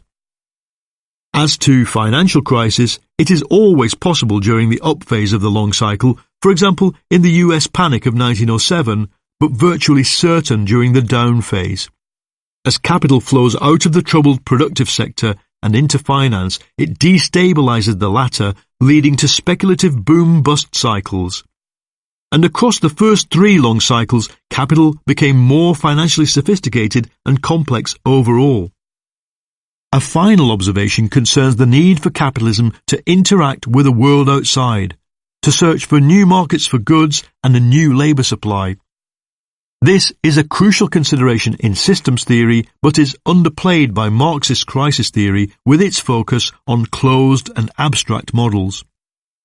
During the 19th century, there was a ready internal market waiting to be developed within most capitalist countries, provided that the agrarian economy could survive the shock of disruption. Likewise, an ample labour supply was on hand. But after 1848, adaptation also involved the search for external markets. By the start of the 20th century, the internal supply of labour was constrained, in part by the working class resistance to child and female labour, in part by the birth rate. As for new markets, by the 1930s, virtually the whole world was cordoned off into closed trading blocks. With the fourth wave, a substantial part of the world outside is initially closed off. Once the Cold War starts, about 20% of the world's GDP is being produced outside the market. After 1989, the sudden availability of new markets and a new labour force plays an important part in prolonging the wave. So does the West's new freedom of action to shape markets in neutral countries that were formerly off-limits. In other words, between 1917 and 1989, capitalism's full potential for complex adaptive behaviour was suppressed. After 1989, it experienced a sugar rush. Labour, markets, entrepreneurial freedom and new economies of scale.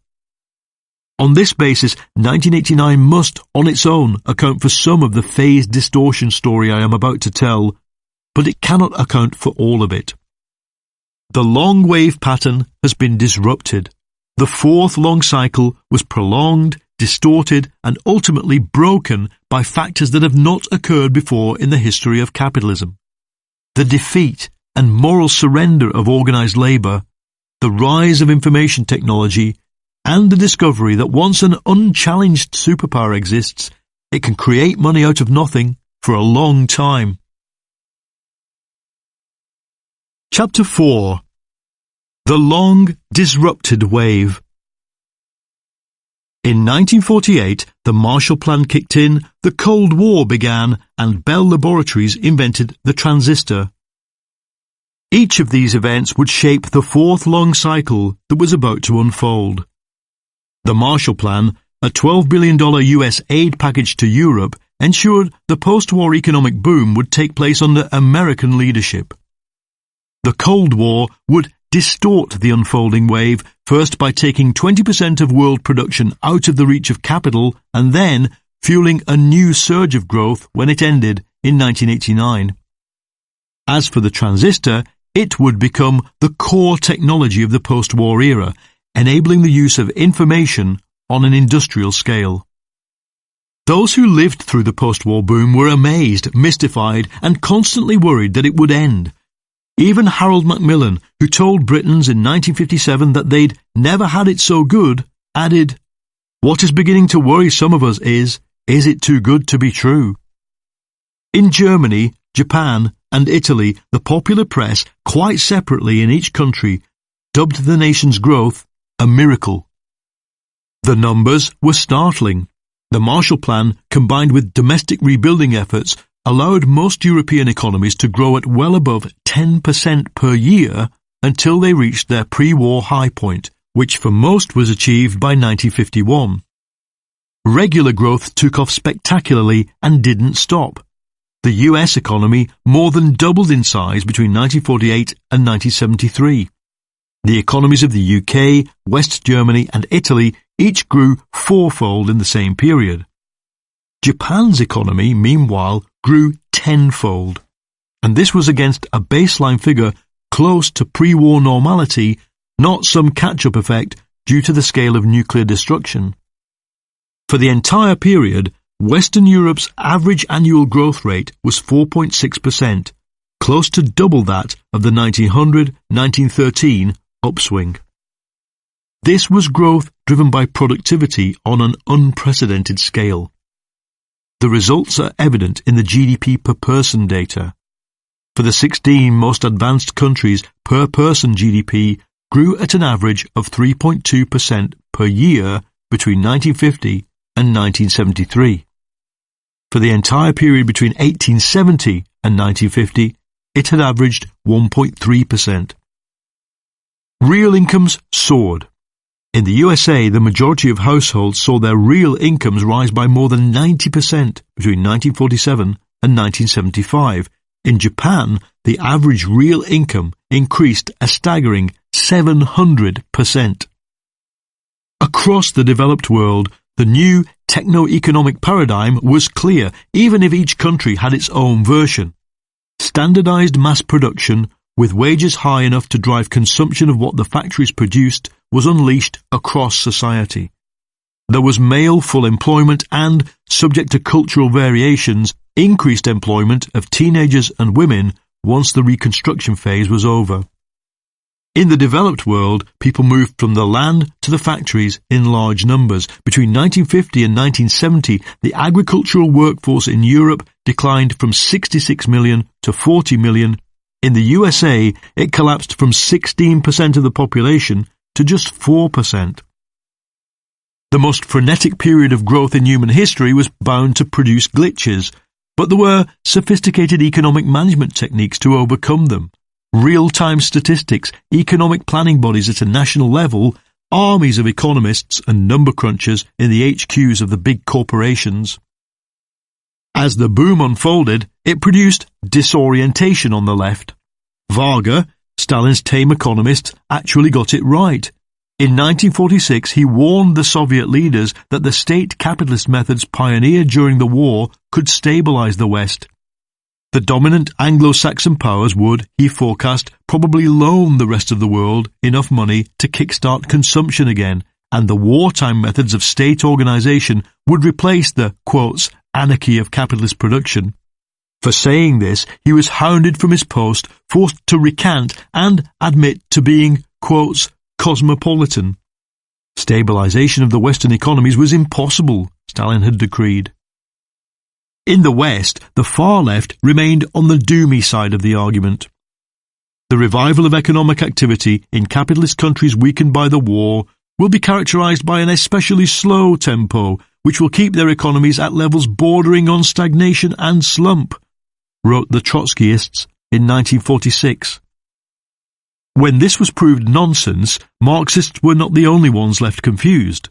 Even the theorists of moderate social democracy were so perplexed that they declared the West's economic system had effectively become non-capitalist.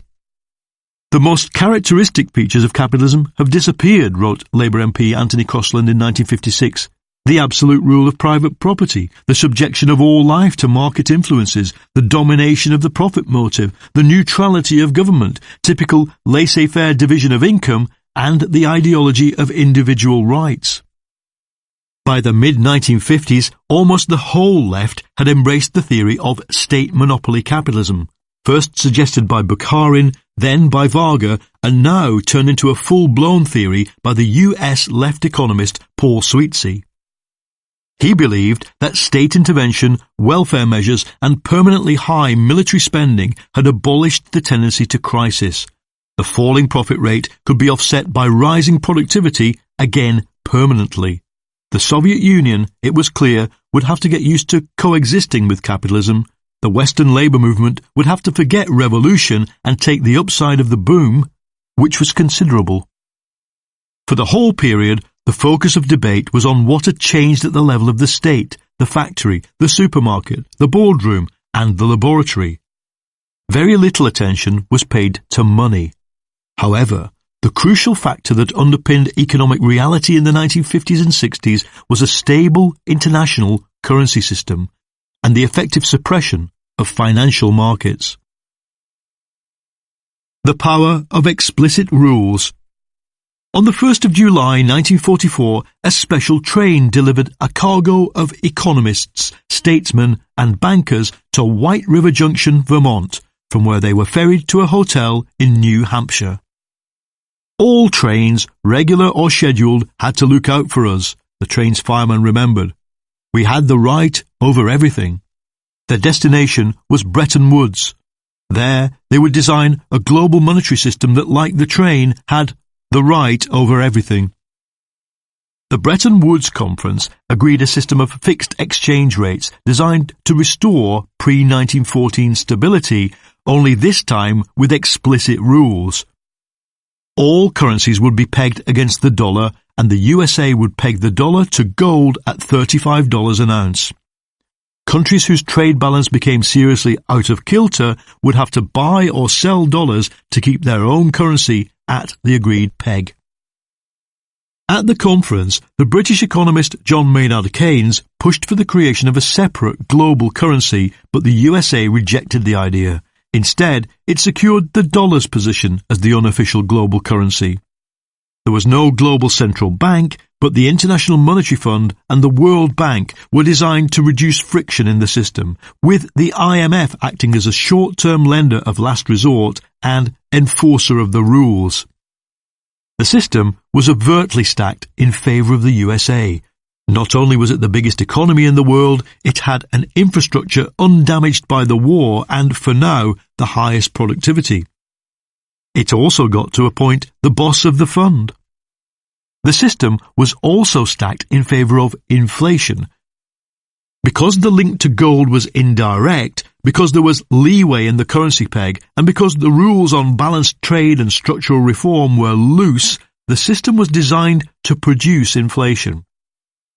This was recognised by the free market right even before the train to Bretton Woods left the station. The journalist Henry Hazlitt, a confidant of free market guru Ludwig von Mises, railed against the plan in the New York Times.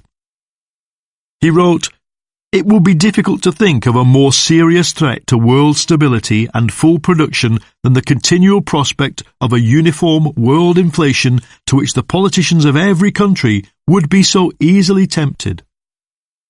But this was a system also stacked against high finance. Strict limits on bank leverage were imposed by law and moral suasion, quiet pressure from central banks on banks that lent too much. In the USA, big banks were required to hold cash or bonds equivalent to 24% of the money they'd lent out. In the UK, it was 28%. By 1950, bank loans across 14 advanced capitalist countries equalled just 1/5 of GDP, the lowest since 1870 and much smaller than the scale of bank lending during the pre-1914 upswing. The result created a form of capitalism that was profoundly national. Banks and pension funds were required by law to hold the debt of their own countries, and they were discouraged from making cross-border financial trades. Add to that an explicit ceiling on interest rates, and you have what we now call financial repression. Here's how financial repression works.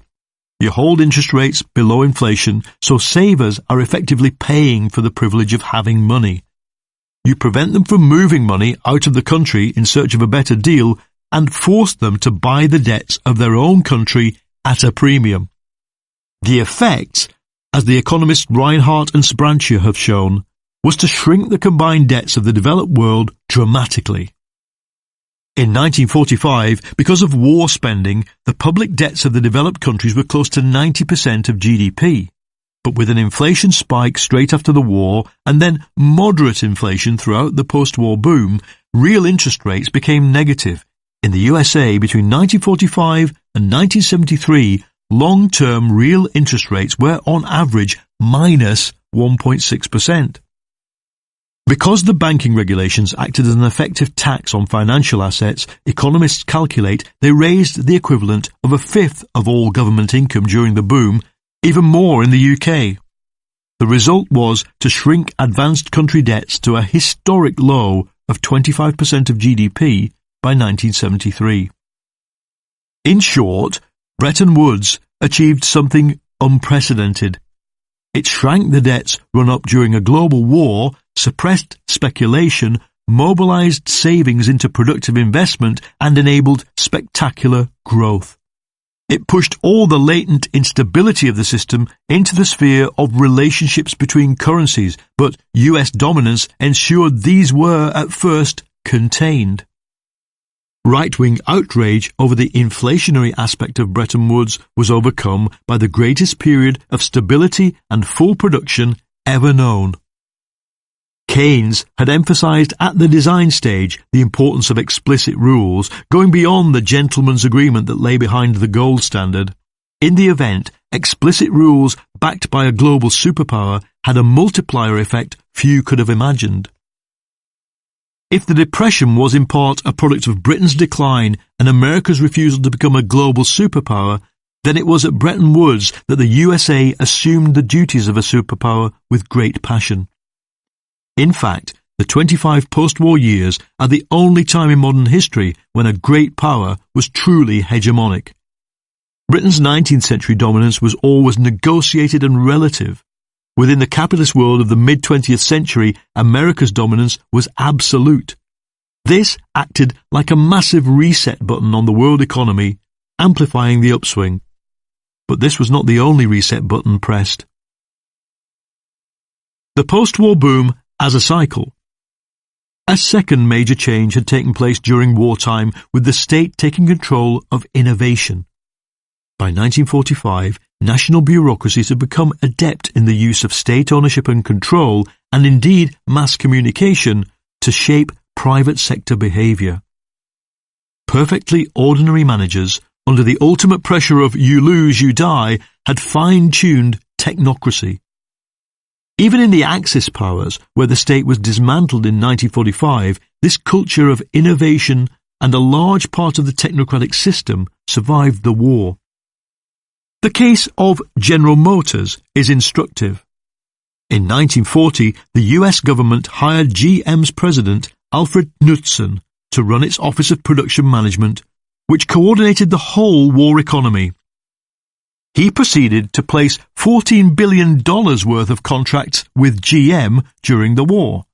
The corporation converted all of its 200 factories to war production, making, among other things, 38,000 tanks, 206,000 aircraft engines, and 119 million shells. It became, in other words, a massive arms company with a single customer. Within this and other giant segments of American industry, management effectively operated like a profit-driven state planning bureau. Nothing like it had been seen before or since. At the federal level, research and development was centralized and industrialized by the Office of Scientific Research and Development. key to the whole deal was the prohibition of profit directly from research. Profit is a function of the production activities of an industrial establishment, not of a research department, the OSRD decreed. Contracts were placed where skills were high, where the danger of mass production overload was least and, quotes, spread among as many organizations as possible. Only when all these criteria were equal could the lowest cost be brought into consideration. Competition and patent ownership issues were put on hold. These were remarkable things to achieve within capitalism: to treat research as public property, to suppress competition, and to plan not just production but the direction of research. And though the USA perfected it, all major competent states attempted it. The result was to stimulate an unprecedented culture of cross-fertilization in strategic disciplines. The new approach inserted maths and science into the heart of the industrial process, economics and data management into political decision-making. It was the OSRD that took Claude Shannon, the founder of information theory, out of Princeton and put him into Bell Labs to design algorithms for anti-aircraft guns. There, he would meet Alan Turing and discuss the possibility of thinking machines. Turing, too, had been scooped out of academia by the British government to run the Enigma code-breaking operation at Bletchley Park. This culture of innovation survived the transition to peacetime, even as individual corporations tried to monopolize the results and scrapped over patent rights. And it was not limited to technical innovation. In 1942, GM gave management theorist Peter Drucker open access to study its operations. Drucker went on to write The Concept of the Corporation, arguably the first modern management book, which advocated the breakup of command structures and the decentralization of control. Though GM rejected his advice, thousands of other firms did not. The post-war Japanese auto industry adopted them in full. Management theory became a generalized discipline, not secret knowledge, with a whole cohort of consulting firms dedicated to spreading successful techniques rather than hoarding them. In this sense, the wartime economy gave birth to one of the most fundamental reflexes within the capitalism of the long boom: to solve problems through audacious technological leaps, pulling in experts from across disciplines, spreading the best practice in the sector, and changing the business process as the product itself changed. The role of the state in all this contrasts with the meagre role of finance. In all normative models of long cycles, it is finance that fuels innovation and helps capital flow into new, more productive areas. But finance had been effectively flattened during the 1930s. What emerged from the war was a very different capitalism. All it needed was a raft of new technologies, and these were plentiful: the jet engine, the integrated circuit, nuclear energy, and synthetic materials. After 1945, the world suddenly smelled of nylon, plastic, and vinyl, and buzzed with electrified processes. But one key technology was invisible: information. Though the information economy lay decades in the future, the post-war economies saw information used on an industrial scale. It flowed as science, as management theory, as data, as mass communications, and even, in a few hallowed places, out of a computer and into a tray of folding paper. A transistor is simply a switch with no moving parts. Information theory plus transistors gives you the ability to automate physical processes. So factories throughout the West were retooled with semi-automated machinery, pneumatic presses, drills, cutters, lathes, sewing machines, and production lines. What they lacked was sophisticated feedback mechanisms. Electronic sensors and automated logic systems were so crude that the latter used compressed air to do what we now do with iPhone apps. But human beings were plentiful, and for many, manual work became the act of controlling a semi-automated process. The Cambridge economist Andrew Glynn believed the extraordinary success of the post-war boom could only be explained by, quotes, a unique economic regime. He described this regime as a mixture of economic, social and geopolitical factors which operated benignly throughout the upswing until they began to clash and grind in the late 1960s. State direction produced a culture of science-led innovation. Innovation stimulated high productivity. Productivity allowed high wages, so consumption kept pace with production for 25 years. An explicit global rules system amplified the upside. Fractional reserve banking stimulated a benign inflation which, combined with financial repression, forced capital into productive sectors and kept speculative finance marginal. The use of fertilizers and mechanization in the developed world boosted land productivity, keeping the cost of inputs cheap. Energy inputs were, at the time, also cheap. As a result, the period 1948 to 73 unfolded as a Kondratiev upswing on steroids. What caused the wave to break? There is no dividing line in economic history clearer than the 17th of October 1973. With their armies at war with Israel, the majority of the oil-exporting Arab countries imposed an oil embargo on the USA and slashed output. The oil price quadrupled. The resulting shock pushed key economies into recession. America's economy shrank by 6.5% between January 1974 and March 1975, Britain's by 3.4%. Even Japan, which had averaged growth rates close to 10% in the post-war period, went briefly negative. The crisis was unique because in the worst-hit countries, falling growth coincided with high inflation. By 1975, inflation in Britain reached 20% and 11% in the USA. The word stagflation hit the headlines. Yet, even at the time, it was obvious that the oil shock was merely the trigger. The upswing had already been stuttering. In each developed country, growth in the late 1960s seemed beset by national or local problems.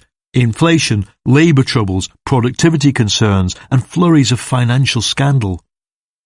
But 1973 was the watershed, the point where the energy driving the fourth wave upwards caused it to peak and then invert. What made it happen is a question that has defined modern economics. For right-wing economists, the answer lay in the exhaustion of Keynesian policy. For the left, however, the explanations have varied over time. In the late 1960s, high wages were seen as responsible. In the following decade, economists of the new left tried to apply the Marxist overproduction theory. In fact, 1973 can best be understood as a classic phase change on the Kondratiev pattern. It occurs about 25 years into the economic cycle. It is global in scope. It heralds a long period of recurrent crisis. And once we understand what caused the upturn, high productivity, explicit global rules, and financial repression, we can understand how it became exhausted. The post-war arrangements had effectively locked away instability into two zones of control: relations between currencies and relations between classes. Under the Bretton Woods rules, you were not supposed to devalue your currency to make your exports cheap and boost employment. Instead, if your economy was uncompetitive, you could either protect yourself from international competition through trade barriers or impose internal devaluation, cutting wages, controlling prices, reducing the amount spent on welfare payments. In practice, protectionism was discouraged by the Bretton Woods rules and wage cutting was never seriously attempted until the mid-1970s, which left devaluation. In 1949, Britain devalued sterling by 30% against the dollar and 23 other countries followed suit. A total of 400 official devaluations took place before 1973. So, from the outset, Bretton Woods was a system where states were repeatedly trying to offset their economic failings by manipulating their exchange rates against the dollar. This was seen in Washington as a form of unfair competition, and the USA fought back. By the 1960s, it was devaluing its own currency in real terms as measured by price differences against those of its competitors.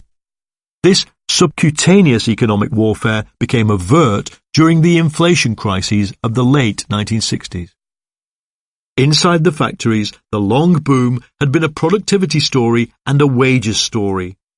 In the advanced countries, productivity grew at 4.5% a year, while private consumption grew at 4.2%. The rising output of automated machinery more than paid for the rising wages of those operating it. All this was the result of new investment, but the upswing ended once investment could no longer increase productivity at the previous rate. There are clear signs of a productivity slowdown in the pre-1973 data and of a fall in the ratio of output to capital invested. Productivity, as a counter-tendency to the downward pressure on profits, ran out of steam. But as conditions tightened, the sheer strength of working-class bargaining power in countries with full employment and no will to break the post-war social contract made wage cuts a non-starter. Rather, managers were forced to increase wages and non-wage benefits while reducing working hours.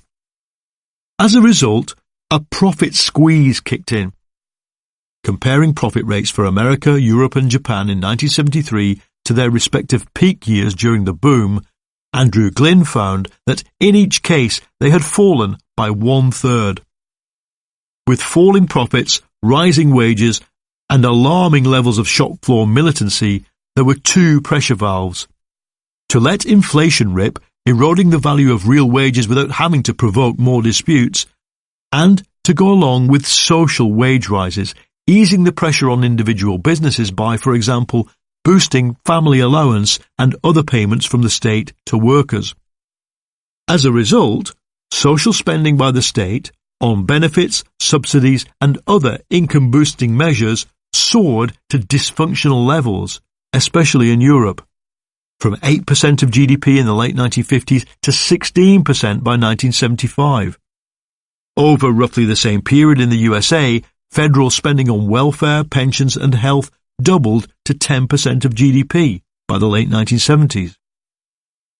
All it needed to tip this fragile system into crisis was a shock, and in August 1971, Richard Nixon delivered one, unilaterally breaking the commitment to exchange dollars for gold and thereby destroying Bretton Woods. Nixon's reasons for doing so are well documented. As America's competitors caught up in Nixon's reasons for doing so are well documented. As America's competitors caught up in productivity terms, capital flowed out of the US into Europe, while its trade balance declined. By the late 1960s, with every country engaged in expansionary policies, with high state spending and low interest rates, America had become the big loser from Bretton Woods. It needed to pay for the Vietnam War and the welfare reforms of the late 1960s, but could not. It needed to devalue, but could not, because to make that happen, other countries had to raise their own currencies against the dollar, and they refused. So Nixon acted. The world moved from exchange rates fixed against the dollar and gold to totally free-floating currencies. From then on, the global banking system was effectively creating money out of nothing. With this change, each stricken country was temporarily free to solve the underlying problems of productivity and profitability in ways the old system had made impossible, with higher state spending and lower interest rates. The years 1971 to 73 were lived in a kind of nervous euphoria. The inevitable stock market crash hit Wall Street and London in January 1973, triggering the collapse of several investment banks. The oil shock of October 1973 was the final straw. Carry on Keynes. By 1973, every aspect of the unique regime that had sustained the long boom was broken. But the crisis looked accidental. Low input prices destroyed by OPEC, global rules ripped up by Richard Nixon, profits eroded by that figure of loathing, the greedy worker. The iconic British Carry On movie franchise chose this moment to switch from ludicrous historical parodies to an attempt at razor-sharp social commentary.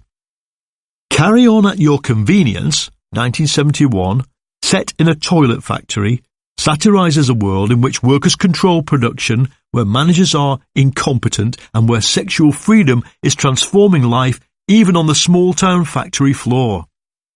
The subtext of Carry On at Your Convenience is that the present system is ludicrous. We can't go on, but we don't seem to have an alternative. This, it turned out, was the subject of the policy response as well. After 1973, governments tried to fix the system by applying the old Keynesian rules harder. They used price and wage control policies in an attempt to suppress inflation and appease worker unrest. They used state spending and borrowing on an increased scale to maintain demand in the face of the slump. But though growth recovered after 1975, it could never reach its old levels. During the late 1970s, the Keynesian system destroyed itself. This destruction was not just the work of policymakers, but of all the players in the Keynesian game: the workers, the bureaucrats, the technocrats, the politicians. Working-class militancy had already moved out of the factory and into the arena of bargaining nationally with the government. In the mid-1970s, in almost every country, the attention of trade union leaders was focused on national wage agreements, price controls, social reform programs, together with strategies that would maintain their grip over specific sectors, such as the British dockers' attempt to resist container technology.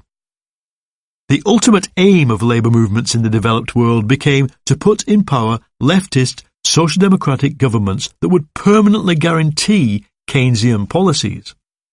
But by this time, the business class and key politicians of the right had walked away from the Keynesian world altogether.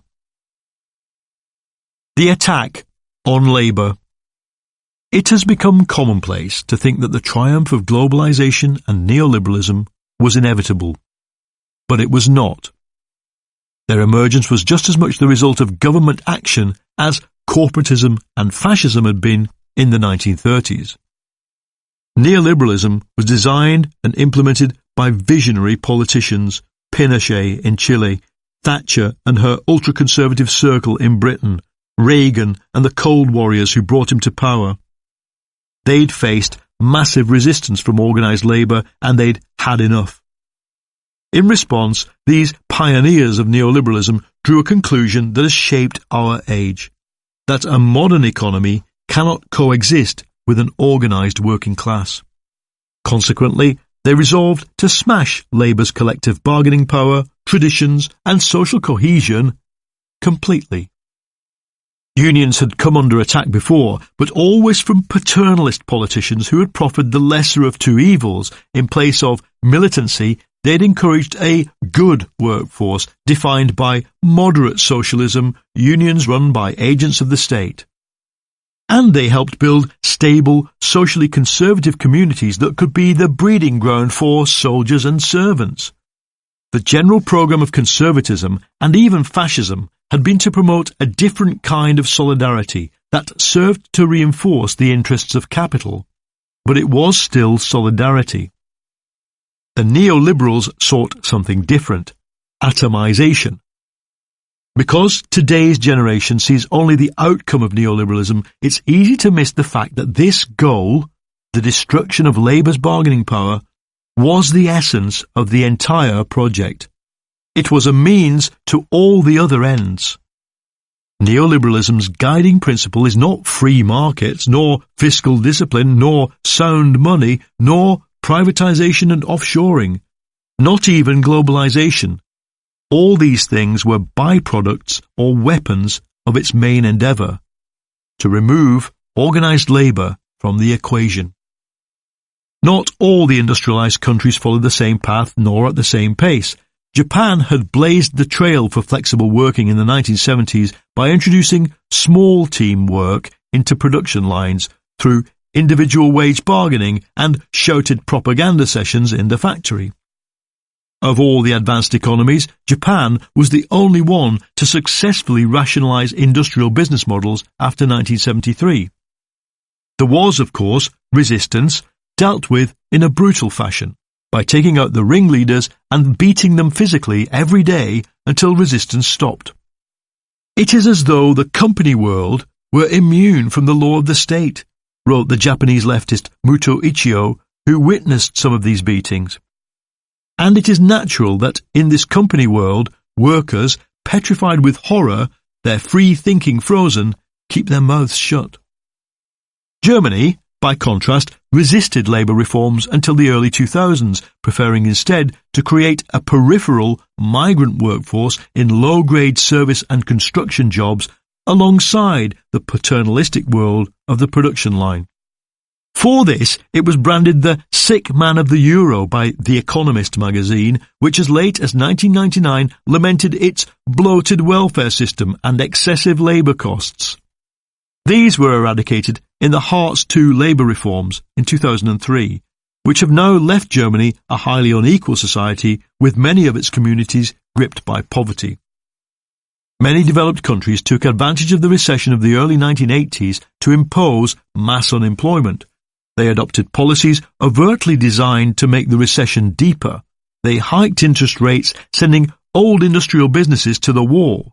They privatized or closed large swathes of coal, steel, auto, and heavy engineering production owned by the state.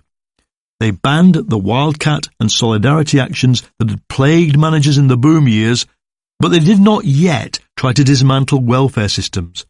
These were needed to maintain social order in communities whose hearts had been ripped out.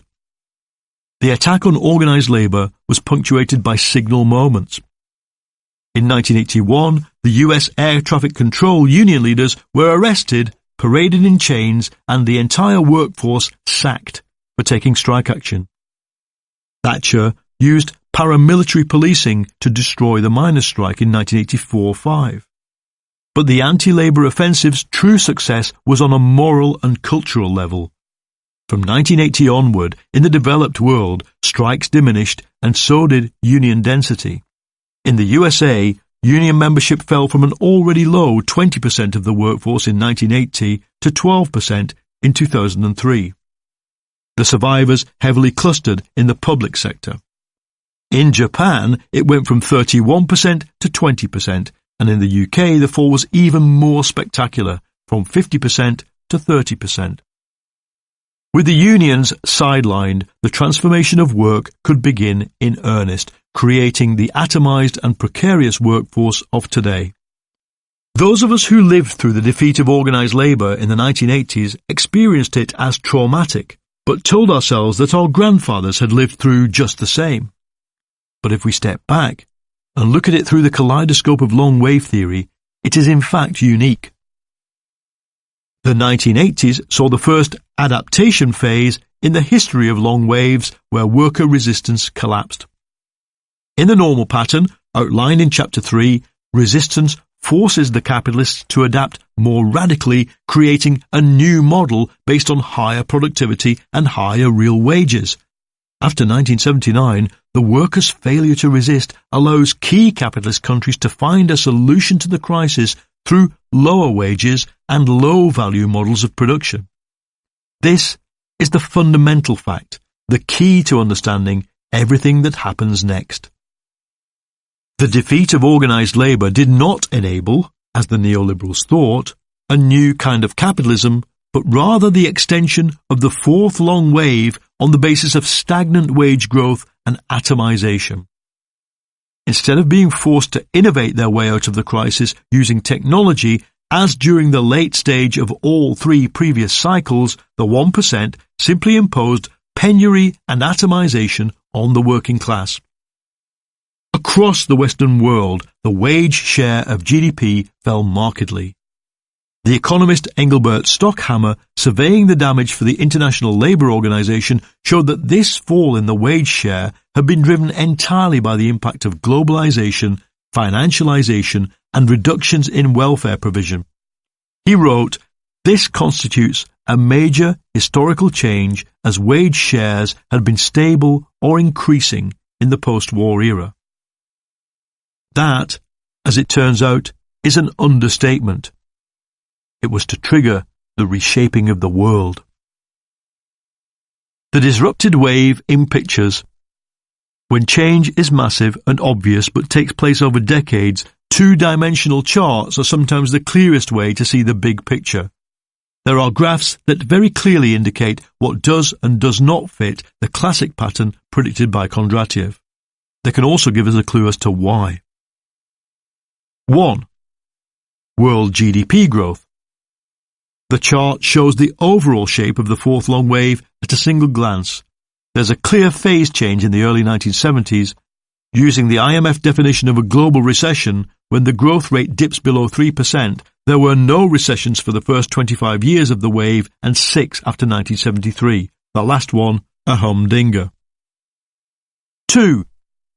Interest rates. Kondratiev measured his waves using interest rates, and for the post-1945 period, there is no clearer metric than this one, the average interest rates banks charge to companies and individuals in the USA.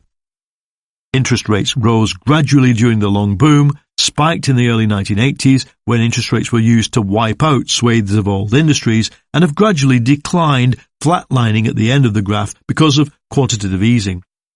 Kondratiev's colleagues, who'd seen this exact pattern in all the previous cycles, would have concluded, "Comrade, that's a long wave."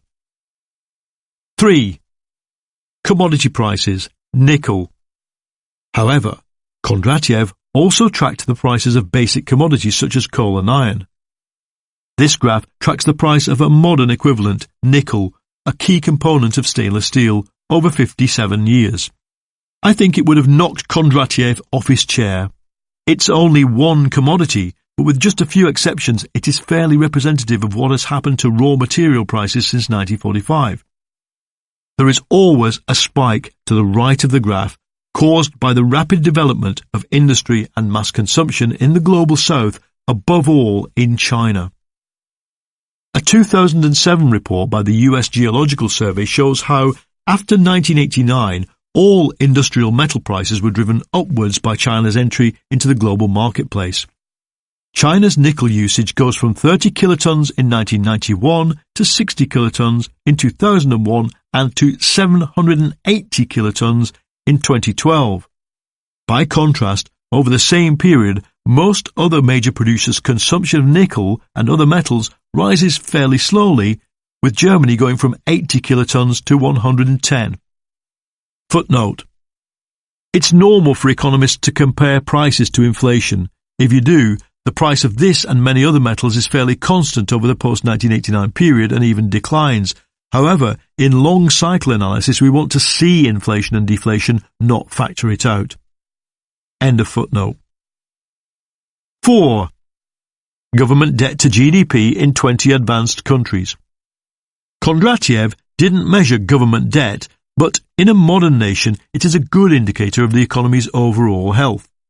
The chart shows the debt of states compared to their annual GDP. Financial repression combined with inflation wiped out their war debts over 25 years of sustained growth. Then, in the face of crisis from 1973 onwards, the advanced world was forced to raise its debts relentlessly. This debt piles up close to 100% of GDP despite 3 decades of welfare cuts and privatization receipts. 5. Money in circulation. This is Exhibit A in the story of fiat money, money not backed by gold. The graph starts from the moment Nixon abolished Bretton Woods in 1971 and shows the volume of money in circulation in 90 countries, in different forms ranging from cash, which barely changes, to credit and financial instruments which grow steadily in the neoliberal era and take off massively after 2000. Nixon had detached money and credit from the underlying reality, and though it took decades to create a financial system that could exploit this freedom to the full, from the late 1990s the rate of increase becomes steep. 6. Inequality. The dark line on the chart shows the real income of the 99% over the fourth long wave. It had already doubled during the Second World War, as people moved from farms to factories, and doubled again between the war and the oil shock. Then it grows very slowly for the whole period after 1989. But for the 1%, it's the opposite. the downswing of the cycle is immensely lucrative. Having plateaued during the boom and the crisis years, their incomes rocket once free market economics are unleashed in the late 1980s. There is no more graphic example of who wins and who loses within developed countries once the cycle turns downwards. 7. Financialization. The graph shows US finance sector profits as a total of all business profits. During the long boom, financial sector profits in the USA are small. The change picks up pace in the mid-1980s, and in the years before Lehman Brothers collapses, we see banks, hedge funds, and insurance companies making over 40% of all corporate profit. This is clear evidence for the idea that more of the profits raked in by financialized capitalism are generated by our borrowing and consumption and less from employing us. On the eve of the crisis, financial profits made up 4 out of every $10 of corporate profit. 8. Global investment flows. This graph shows in one striking image the reality of globalization. The top line is the total amount of foreign direct investment, FDI, in the world between 1970 and 2012, in millions of US dollars at current prices and exchange rates. The middle line shows the amount flowing into developing countries, the bottom line into former communist countries. The gap between the top and middle lines represents the amount of foreign investment flowing between advanced countries. Globalization begins the moment the Keynesian paradigm is abandoned. There is a surge of cross-border investments between the advanced countries, mirrored by a steady flow of investment into what we called the Third World. Capital flows into Russia and its satellites are significant given the size of their economies, but not significant in terms of the bigger picture. 9. GDP per person. GDP per person is a way of illustrating human progress, how much growth is shared among how many people. In this graph, the top line shows global GDP per person rising by 162% across the whole world between 1989 and 2012. The former communist countries achieve about the same, albeit via 12 years of catastrophic decline and then a growth surge spurred by euro entry for the satellites and oil money for Russia itself. But the most spectacular thing is what happens to the bottom line, the developing world. It grows by 404% after 1989. It is this that prompted the British economist Douglas McWilliams in his Gresham Lectures to nominate the last 25 years as the, quotes, greatest economic event in human history. World GDP rose by 33% in the 100 years after the discovery of the Americas, and GDP per person by 5%. In the 50 years after 1820, with the Industrial Revolution underway in Europe and the Americas only, world GDP grew by 60% and GDP per person by 30%. But between 1989 and 2012, world GDP grew from $20 trillion to $71 trillion. That's 272%, and as we've seen, GDP per person increased by 162%. On both measures, the period after 1989 outpaces the long post-war boom. 10. Globalization's winners. During the post-war boom, capitalism suppressed the development of the global south. The means by which it did so are clear and well documented. Unequal trade relationships forced much of Latin America, all of Africa, and most of Asia to adopt development models that led to super profits for Western companies and poverty at home. Countries that tried to reject these models, such as Chile or Guyana, had their governments overthrown by CIA coups or, as with Grenada, by invasion. Many found their economies destroyed by debt and by the structural adjustment programs the IMF dictated in return for debt write-offs. With little domestic industry, their growth models relied on the export of raw materials, and the incomes of the poor stagnated. Globalization changed all that. Between 1988 and 2008, as the chart shows, the real incomes of 2/3 of the world's people grew significantly. That's what the hump on the left-hand side of the graph proves. Now move to the right-hand side of the graph. The top 1% also see their incomes rise by 60%. But for everybody in between the super-rich and the developing world, that is, for the workers and lower middle classes of the West, there is a U-shaped hole indicating little or no real increase. That hole tells the story of the majority of people in America, Japan and Europe. They gained almost nothing from capitalism in the last 20 years. In fact, some of them lost out. That dip below zero is likely to include black America, poor white Britain, and much of the workforce of southern Europe. Branko Milanovic, the economist who prepared these figures for the World Bank, called this probably the profoundest global reshuffle of people's economic positions since the Industrial Revolution. 11. Doubling the world's workforce. The Harvard economist Richard Freeman calculated that between 1980 and 2000, the world's workforce doubled in absolute numbers, halving the ratio of capital to labour. Population growth and foreign investment boosted the workforce of the developing world. Urbanization created a 250 million strong working class in China, while the former Comecon countries' workforces were suddenly available to the global market. The next two graphs show the limits to what can be achieved simply by employing large numbers of low-wage, poor country workers. The first shows what has happened to the incomes of the workforce in the developing world since globalization began. Strikingly, the graph shows the group earning between $4 and $13 a day growing the most rapidly, from 600 million to 1.4 billion. Though the demographers call them a developing middle class, the $13 a day mark corresponds roughly to the poverty line in the USA. These people are mainly workers. They have access to banking and insurance and are likely to own a TV and usually live in small family groups, not the multi-generational families of the slum or the solitude of the dormitory. 3/4 of them work in service industries.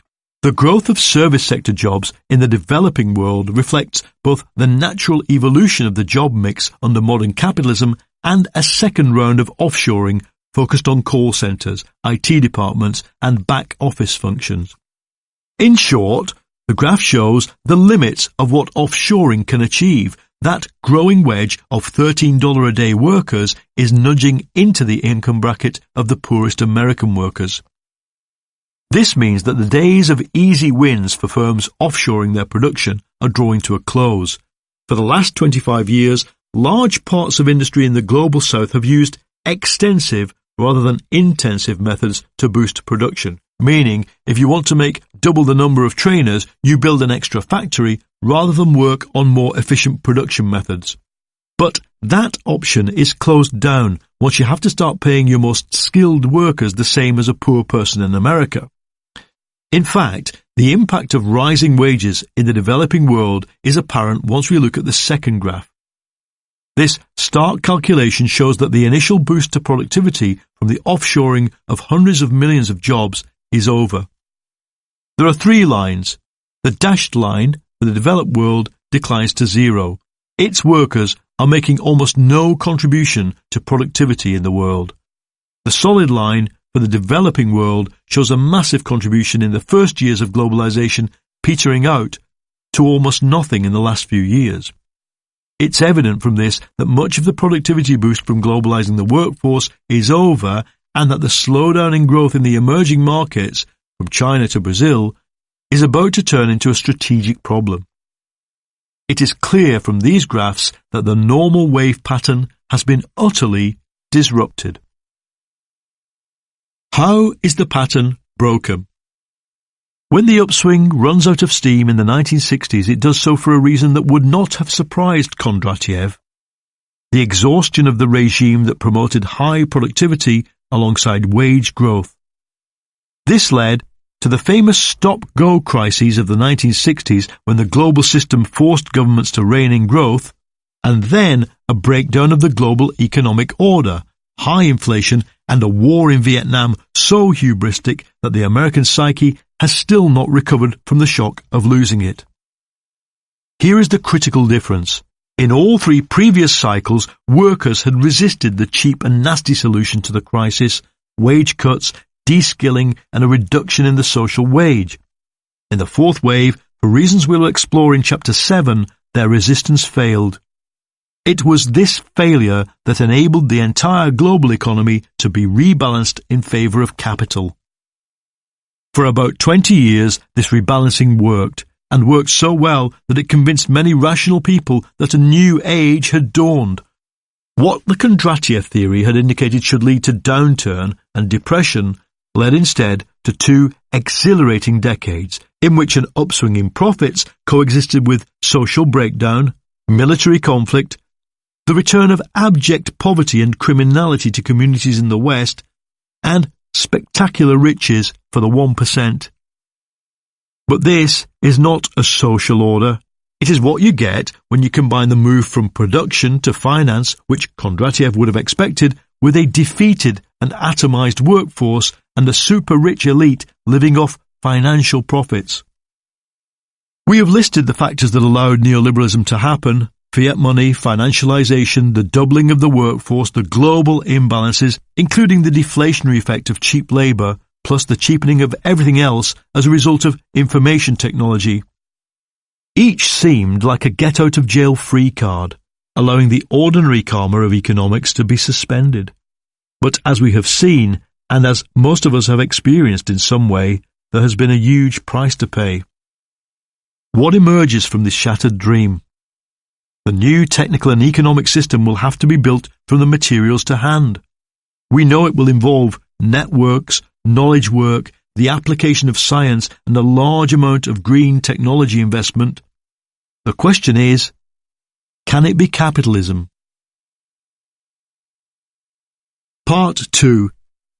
We are now engaged in a grand scheme to augment, amplify, enhance, and extend the relationships and communications between all beings and all objects. Kevin Kelly, 1997. Chapter 5. The Profits of Post-Capitalism. The jet engine was one of the core technologies of the post-1945 long wave. Invented during the Second World War, the turbofan, to give it its proper name, is a mature technology and should not be producing surprises. Yet it is. It works by sucking compressed air in at the front and firing a flame through it so that the air expands. This drives a set of fans at the back which transform the heat into energy. But turbofans are highly inefficient. The first jet engines converted 20% of the heat into thrust. By the year 2001, they had achieved 35% efficiency, with one industry veteran cautiously predicting 55% during the second quarter of the 21st century. Why should we care? Because by 2030, manufacturers expect the number of airliners in operation to double. That means 60,000 new turbofans. They will boost the airline industry's contribution to global warming from 3.5% in 2005 to something like 5% at mid-century. So the efficiency of a turbofan is not a geek issue, it's a global survival issue. Over the first 50 years of its life, designers managed to improve the turbofan's efficiency by 0.5% per year. Today, however, they are making innovative leaps. 65% efficiency is within reach, and radically new kinds of engine are on the cusp of being deployed. What's driving the change is a mixture of carbon emission rules and the price of fuel. What's allowing it to happen is the core technology of the fifth long wave: information. In the living memory of people who make them, fan blades were hammered from solid metal. From the 1960s, they were cast, that is, moulded from liquid metal. But cast metal contains imperfections, making the blades prone to failure. Enter one of the most spectacular engineering solutions you have probably never heard of. In 1980, engineers at US aviation manufacturer Pratt & Whitney grew a fan blade out of a single metal crystal formed in a vacuum. The result was a metal with an atomic structure that had never before existed. A single crystal blade can tolerate higher speeds. With superalloy metals, the blade can cope with air hotter than its own melting point. So the official roadmap for aircraft engines now sees gears being added in 2015, a weird-shaped open fan system by 2020, and sometime after 2035, a self-cooled engine that should take thermal efficiency close to 100%. Information technology is driving every aspect of this evolution. Modern jet engines are controlled by a computer that can analyze performance, predict failure, and manage maintenance. The most advanced engines beam their data from the plane in flight back to the manufacturer's HQ in real time. Now consider what information technology has done to the design process. There are aircraft still flying that were designed on paper, stress-tested using slide rules, constructed from full-size templates drawn on silk. New aircraft are designed and tested virtually on a supercomputer. When we designed the tail fin of the Tornado fighter, we did 12 stress cases on it, one veteran engineer told me. With its replacement, the Typhoon, we did 186 million. Computers have revolutionized the building process as well. Engineers now build every element of the aircraft virtually using 3D digital mock-ups on supercomputers.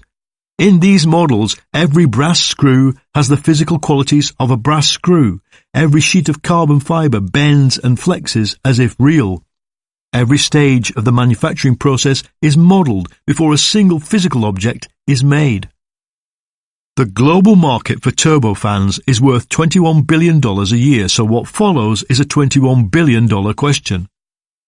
How much of the value of a turbofan lies in the physical components used to make it, how much in the labour, and how much in the information it embodies?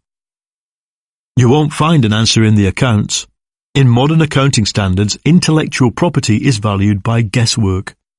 A study for the SAS Institute in 2013 found that, in an attempt to put a value on data, neither the cost of gathering, nor its market value, nor the future income it might generate could be adequately calculated.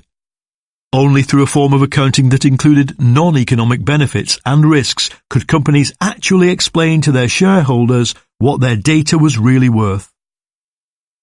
The report showed that while intangible assets were growing on US and UK company balance sheets at nearly 3 times the rate of tangible assets, the actual size of the digital sector in the GDP figures had remained static. So something is broken in the logic we use to value the most important thing in the modern economy. However, by any measure, it is clear that the mix of inputs has altered. An airliner looks like old technology, but from the atomic structure of the fan blades to the compressed design cycle to the stream of data it is firing back to its fleet HQ, it is alive with information. This phenomenon, merging the virtual world with the real, can be seen across many sectors. Auto engines whose physical performance is dictated by a silicon chip. Digital pianos that can pick from thousands of samples of real pianos depending on how hard you stroke the keys. Today, we watch movies that consist of pixels instead of grains of celluloid and contain whole scenes in which nothing real ever stood before a camera. On car production lines, each component is barcoded. What humans do, alongside the whiz and purr of robots, is ordered and checked by a computer algorithm. The relationship between physical work and information has changed. The great technological advance of the early 21st century consists not of new objects, but of old ones made intelligent. The knowledge content of products is becoming more valuable than the physical elements used to produce them. In the 1990s, as the impact of infotech began to be understood, people from several disciplines had the same thought at once: capitalism is becoming qualitatively different. Buzz phrases appeared: the knowledge economy, the information society, cognitive capitalism. The assumption was that infocapitalism and the free market model worked in tandem. One produced and reinforced the other. To some, the change looked big enough to conclude it was as important as the move from merchant capitalism to industrial capitalism in the 18th century. But just as economists got busy explaining how this third kind of capitalism works, they ran into a problem. It doesn't.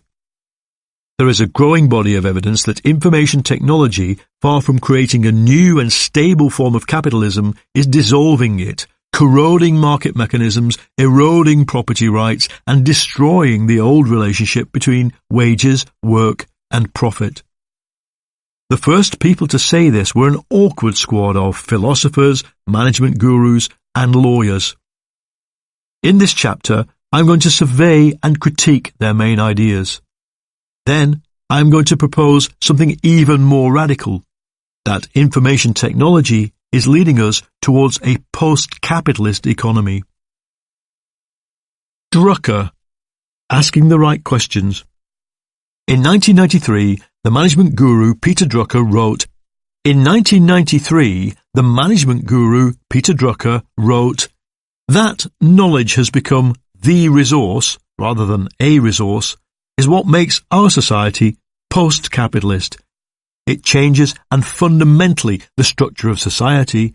It creates new social dynamics. It creates new economic dynamics. It creates new politics. At the age of 90, the last surviving pupil of Joseph Schumpeter had jumped the gun a little, but the insight was correct. Drucker's case rests on the assertion that the old factors of production, land, labour and capital, have become secondary to information. In his book, Post-Capitalist Society, Drucker argued that certain norms essential to capitalism were being replaced. Writing before anybody had seen an internet browser, Drucker observed the information-rich capitalism of the 1980s and imagined in broad outline the network economy that would emerge in the next 20 years. And that's what visionaries are for. While many around him saw infotech plus neoliberalism as capitalism perfected, Drucker allowed himself to imagine infocapitalism as a transition to something else. He noted that, despite the rhetoric about information, there was no theory of how information actually behaves in economic terms. In the absence of such a theory, he posed a series of questions about what a post-capitalist economy might entail. First, he asked, how do we improve the productivity of knowledge? If previous eras of capitalism had been based on the increased productivity of machines and labour, then the next must be based on the increased productivity of knowledge. Drucker guessed that the solution must be to connect creatively the different knowledge disciplines. Quotes, the capacity to connect may be inborn and part of that mystery we call genius, but to a large extent, to connect and thus raise the yield of existing knowledge, whether for an individual, for a team, or for an entire organisation, is learnable. The challenge was to train knowledge workers to make the kind of connections that the brain of an Einstein would make spontaneously. Drucker's solution was straight out of the playbook of management theory, a methodology, a project plan, better training. Humanity came up with a better solution, the network. This was not the result of any centralized plan or management group, but the spontaneous interaction of people using information pathways and forms of organization that did not exist until 25 years ago. Nevertheless, Drucker's focus on connection and the modular use of information as key to productivity was inspired. His second question was equally profound. Who is the social archetype of post-capitalism? If feudal society was epitomized by the medieval knight and capitalism by the bourgeoisie, then who is, in the historical scheme of things, the bearer of post-capitalist social relations? It's the same question that preoccupied Karl Marx, but Drucker's answer would dismay most traditional leftists who think it's the proletariat. It would be, Drucker proposed, the universal educated person. Drucker imagined this new kind of person emerging as a fusion of the managerial and intellectual classes of Western society, combining the manager's ability to apply knowledge with the intellectual's ability to deal with pure concepts. Such an individual would be the opposite of the polymath, those rare people who are simultaneously expert in Mandarin Chinese and nuclear physics. This new type of person would, on the contrary, be someone able to pick up and run with the products of expert research in narrow fields and apply them generally, applying chaos theory to economics, genetics to archaeology, or data mining to social history. Drucker made a plea for the emergence of such people as the, quotes, leadership group of the new society, a unifying force which can focus particular separate traditions onto a common and shared commitment to values, onto a common concept of excellence, and onto mutual respect.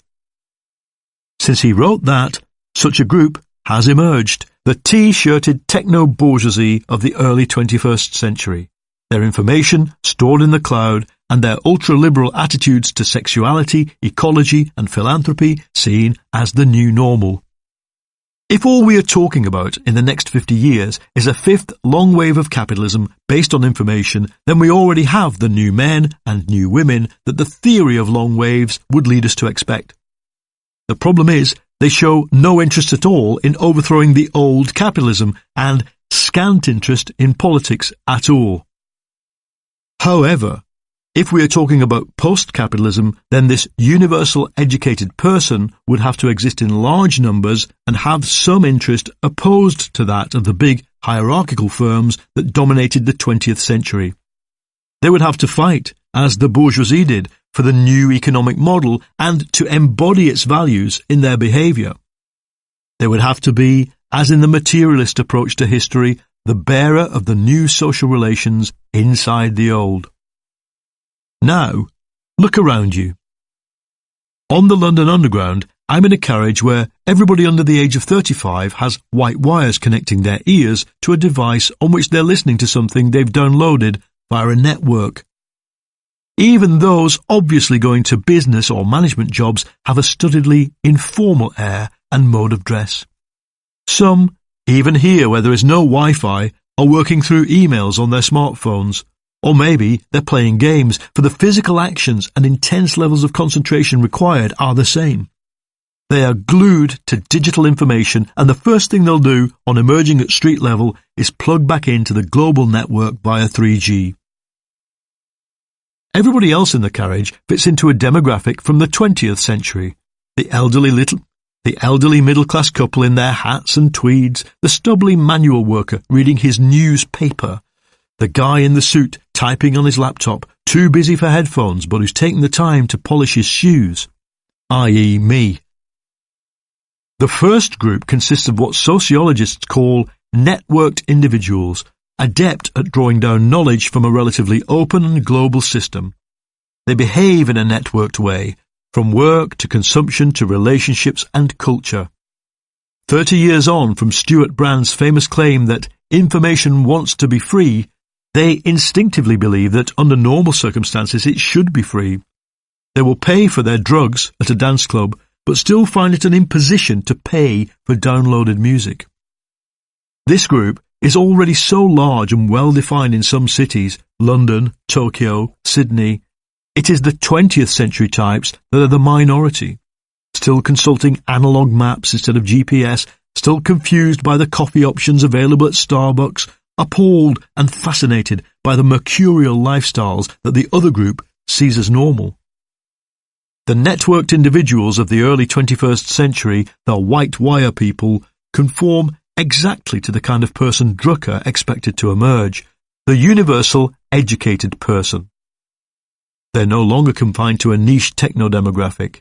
Any barista or admin worker or legal temp can become, if they want to, a universal educated person, as long as they have a basic education and a smartphone. In fact, with the rise of the mobile internet, the most recent studies show that even Chinese factory workers have become, in the face of stringent work discipline and long hours, avidly networked people in their non-work time. Once you understand how information behaves as an economic resource and who the new social archetype is, you are part of the way to understanding how the transition to post-capitalism could occur. But this still leaves the question, why should it occur? Drucker's answers are speculative, but they provide the first glimpse of the framework on which a rigorous theory of post-capitalism would have to be based. Drucker divides the history of industrial capitalism into 4 phases: a mechanical revolution lasting most of the 19th century, a productivity revolution with the advent of scientific management in the 1890s, a management revolution after 1945, driven by the application of knowledge to business processes, and finally an information revolution based on, quotes, the application of knowledge to knowledge. Drucker, a pupil of Schumpeter, was consciously using the Kondratiev-long cycles here, although merging the first 2 together, but seen from the viewpoint of the individual firm. This leads to Drucker's most profound observation, that none of these turning points can be grasped without understanding the economics of work. From Virgil to Marx, he argued, nobody had bothered to study what the farmer or the factory worker did on a day-to-day basis.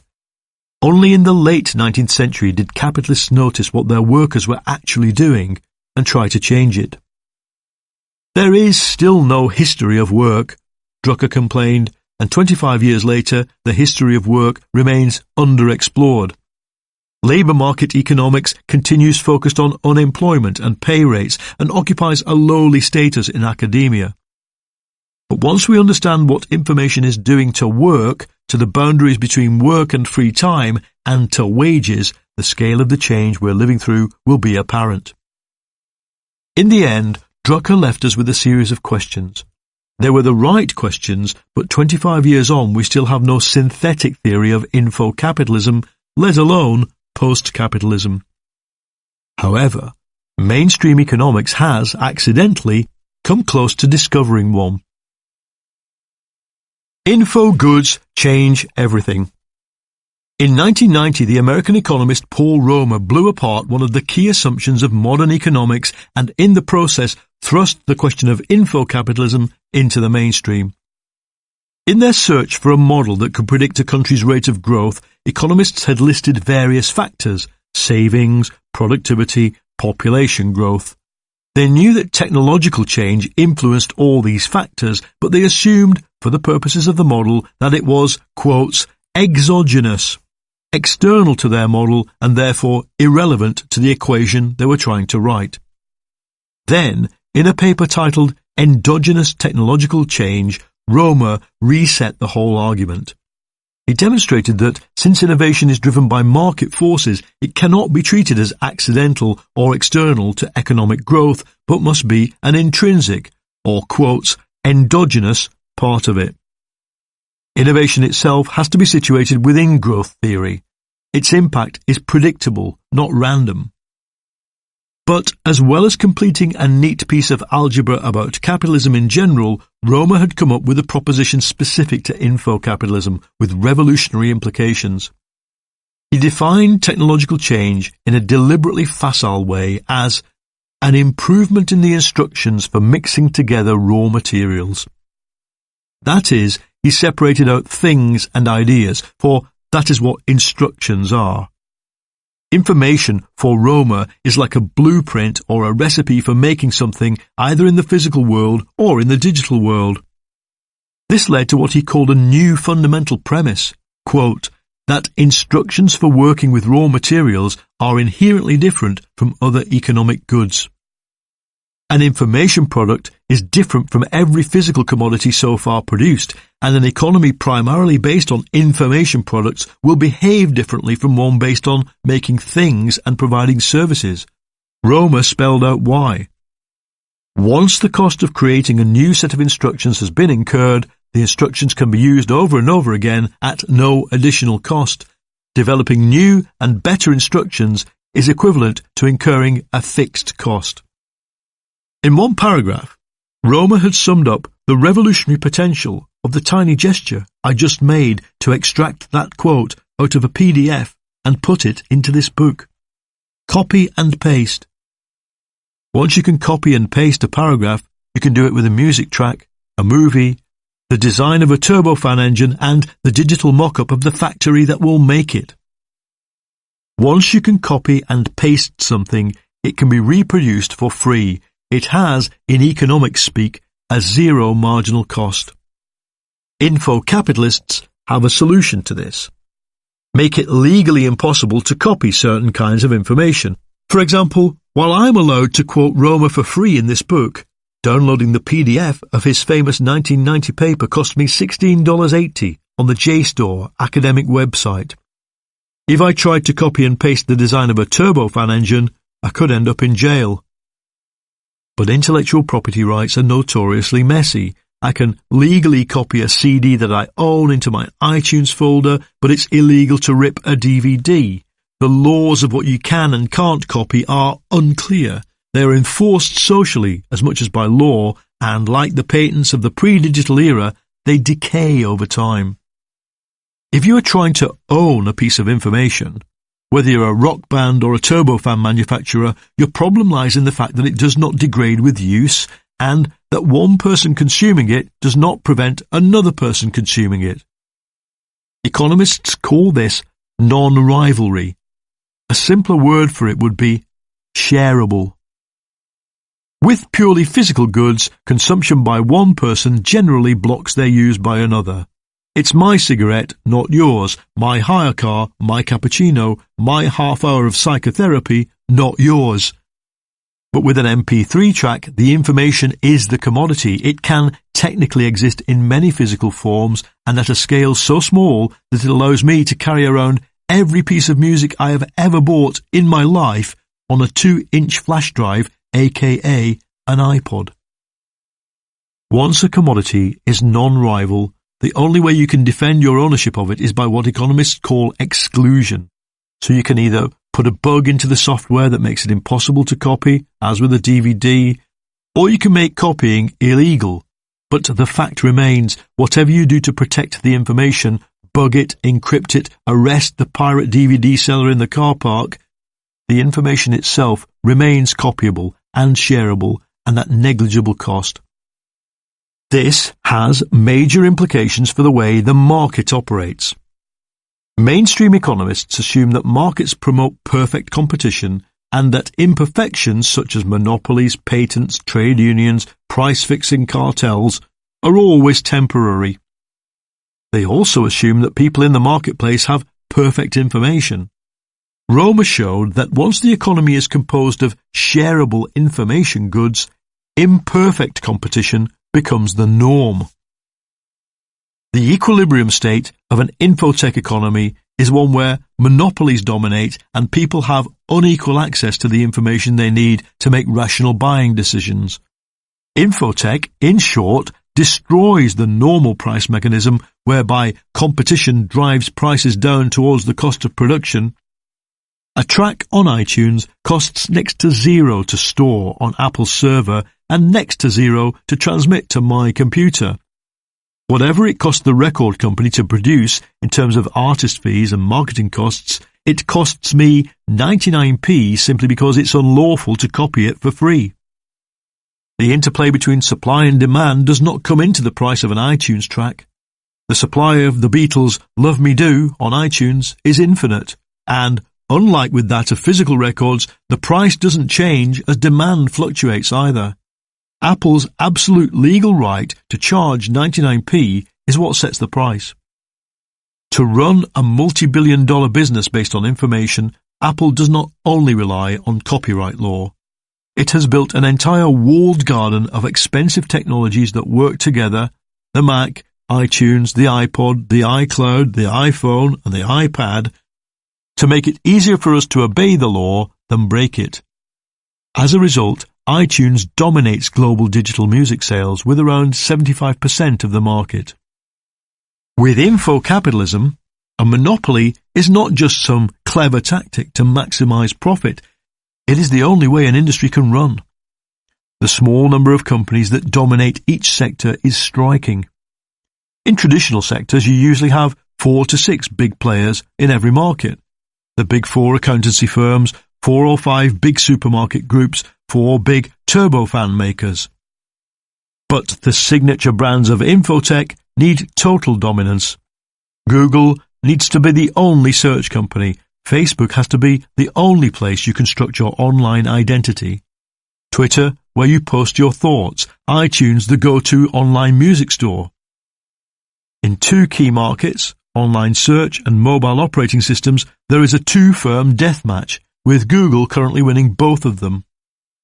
Until we had shareable information goods, the basic law of economics was that everything is scarce. Supply and demand assumes scarcity. Now, certain goods are not scarce. They're abundant, so supply and demand become irrelevant. The supply of an iTunes track is ultimately one file on a server in Cupertino, technically shareable by everyone.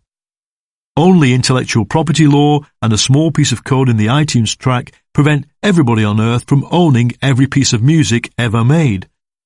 Apple's mission statement, properly expressed, is to prevent the abundance of music. So Romer's new theory was simultaneously bad news for mainstream economics and reassuring news for the emerging giants of infocapitalism. It tied together in a single explanation many of the anomalies conventional economics has struggled to explain, and it gave a tacit justification for the market position of tech monopolies. The journalist David Walsh summed up its impact. The fundamental categories of economic analysis ceased to be, as they have been for 200 years, land, labour and capital. This most elementary classification was supplanted by people, ideas and things. The familiar principle of scarcity had been augmented by the important principle of abundance. On the publication of Romer's paper in 1990, then, did the world of economics start singing hallelujah? It did not. Romer was greeted with hostility and indifference. Critics of mainstream economics, Joseph Stiglitz at their head, have been saying for years that its general assumptions of perfect information and efficient markets were wrong. Now, Romer, working inside the mainstream and using its methods, had knocked down the mainstream's defence against these critics. For Romer's research had shown that once you move to an information economy, the market mechanism for setting prices will drive the marginal cost of certain goods over time towards zero, eroding profits in the process. In short, information technology is corroding the normal operation of the price mechanism. This has revolutionary implications for everything, as the rest of this book explores. If they'd understood capitalism as a finite system, Romer and his supporters might have explored the massive implications of this extraordinary statement. But they did not. They assumed the economy was, as in the textbooks, composed of price makers and price takers, rational individuals trying to pursue their self-interest through the market. Those who did see the bigger picture were not to be found in the world of professional economics, but among the tech visionaries. By the late 1990s, they had begun to understand what Romer did not, that infotech makes possible a non-market economy and creates a demographic prepared to pursue their self-interest through non-market actions. The rise of open source. There is a chance you are listening to this on a tablet, a Kindle, Nexus or iPad. They rarely crash, and you would not even dream of programming them, but they are computers nonetheless. The chip in an iPad Air has 1 billion transistors etched into a single piece of silicon. That's equivalent to the processing power of 5,000 desktop computers 30 years ago. The base layer of software needed for an iPad to work is the operating system, iOS. Because computing is today so easy, we barely comprehend the challenge that operating systems presented to the pioneers in the 1970s. In the early years of software, a struggle began over operating systems, which spiraled into a struggle over who should or can own information. For the first 30 years, computers were big and rare, and computing took place in businesses and universities. When desktop PCs were invented in the mid-1970s, they were little more than an assembly of electronic boards and a screen, and corporations did not build them. Hobbyists did.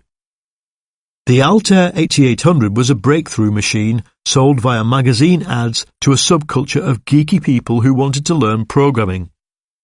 You needed a programming language to make the computer do what you wanted, and two Seattle-based guys came up with one, Altair Basic, distributed on a reel of paper with holes punched through it, price $200. But soon they noticed that sales of the language were lagging behind sales of the computer. Users were copying and distributing the punched paper reels for free. In an angry, open letter, the software's author urged them to kick pirates out of computer club meetings and to pay up. Most of you steal your software. You believe hardware must be paid for, but software is something to share. Who cares if the people who worked on it get paid? The author was Bill Gates, and he soon came up with a solution to own the operating system as well as the programming language. Gates designed Windows, which became the standard operating system on PCs. Soon, Windows built a near monopoly of the corporate desktop, and Gates became a billionaire. His open letter would go down as the second most important document in the history of digital economics. Now, here is an excerpt from what I think is the most important document. If anything deserves a reward, it is social contribution. Creativity can be a social contribution, but only insofar as society is free to use the results. Extracting money from users of a program by restricting their use of it is destructive, because the restrictions reduce the amount and the ways that the program can be used. This reduces the amount of wealth that humanity derives from the program. That was Richard Stallman in the GNU Manifesto, which launched the free software movement in 1985. Stallman had been irked not just by Microsoft, but by the attempt by makers of much more powerful business computers to own a rival operating system called Unix. His plan was to write a free version of Unix called GNU, distribute it for free, and invite enthusiasts to collaborate on improving it, with the proviso that nobody could own or make money out of it. These principles have become known as open source. By 1991, GNU had incorporated Linux, a version of Unix for PCs developed by hundreds of programmers working collaboratively for free and licensed under the original legal contract that Stallman had designed. Fast forward to 2014, and maybe 10% of all corporate computers are running Linux. The 10 fastest supercomputers in the world all run Linux. More importantly, the standard tools for running a website, from the operating system to the web server to the database and the programming language, are open source. Firefox, an open-source browser, has currently around 24% of the global browser market. A staggering 70% of all smartphones run on Android, which is also technically open source. This is in part due to an overt strategy by Samsung and Google to use open-source software to undermine Apple's monopoly and maintain their own market position, but it does not alter the fact that the dominant smartphone on the planet runs on software nobody can own. The success of open-source software is startling. It demonstrates that new forms of property ownership and management become not just possible, but imperative in an information-rich economy. It shows there are things about information goods that even monopolies can't monopolize. According to standard economics, a person like Richard Stallman should not exist. He is not following his self-interest, but suppressing it in favor of a collective interest that is not just economic, but moral. According to market theory, it is those motivated by the pursuit of private property who should be more efficient innovators. According to mainstream economics, large corporations such as Google should be doing what Bill Gates did, making a land grab for everything and trying to destroy open source software. Now, Google is a hard-assed capitalist firm, but in pursuit of its own interests, it is forced to fight for some standards to be open and some software to be free. Google is not post-capitalist, but as long as it keeps Android open source, it is being forced to act in a way that prefigures non-capitalist forms of ownership and exchange, even if, as the EU is investigating, they use this position to carve out dominance. The birth of free software and the pursuit of collaborative software projects in the 1980s were just the opening shots of a war that is still raging and whose battlefront is fluid. The open source movement also gave impetus to a movement for freedom of information, to Wikipedia, WikiLeaks, and a branch of the legal profession dedicated to writing contracts that could defend openness and shareability. It was within this milieu, in the late 1990s, that the first systematic thinking took place about a question obvious to Drucker but not to Romer. Could an economy based on information networks create a new mode of production beyond capitalism? Skating to the edge of chaos. There is a sound, now forgotten, that will remain hardwired into the memory of the generation born before 1980. A high-pitched whine which fluctuates and then dissolves into a series of crackles punctuated by two buzzy bass notes. It's the sound of a dial-up modem logging on. When I first heard it sometime in the 1980s, I was trying to get on to CompuServe. CompuServe was a private network offering email, file transfers, and a massive community of bulletin boards. It was a world of words only in black and white. Even then, it was a world of words only in black and white. Even then, it was brimming with anger, subversion, and pornography. In 1994, I left CompuServe and joined EasyNet, one of the first internet service providers. Same technology, different ballgame. Now, the manual proclaimed I had access to the whole road system, not just one service station. It gave you access to the World Wide Web, a system for finding everything available on the linked-up computers of the world. There was not much there. My workplace computer was linked only to the other computers in the building of the publishing company Reed Elsevier. When we tried to write our first web page, the IT department refused to allow us to store it on their server, which was for doing the payroll. There was no email on my workplace Mac and no web access. Computers were for processing data and they were linked together for specific tasks only. What a visionary, then, was the US journalist Kevin Kelly to write this in 1997. The grand irony of our times is that the era of computers is over. All the major consequences of standalone computers have already taken place.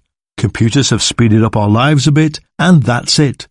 In contrast, all the most promising technologies making their debut now are chiefly due to communication between computers, that is, to connections rather than to computations.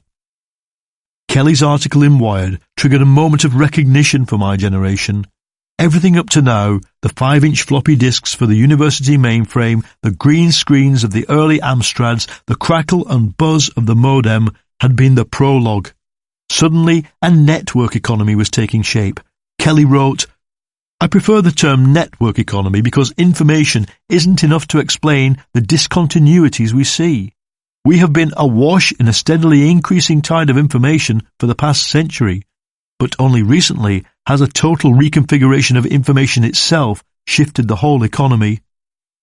Kelly himself was no advocate of post-capitalism. Indeed, his book, New Rules for the New Economy, was a breathless survival manual for old businesses as they tried to engage with the interconnected world.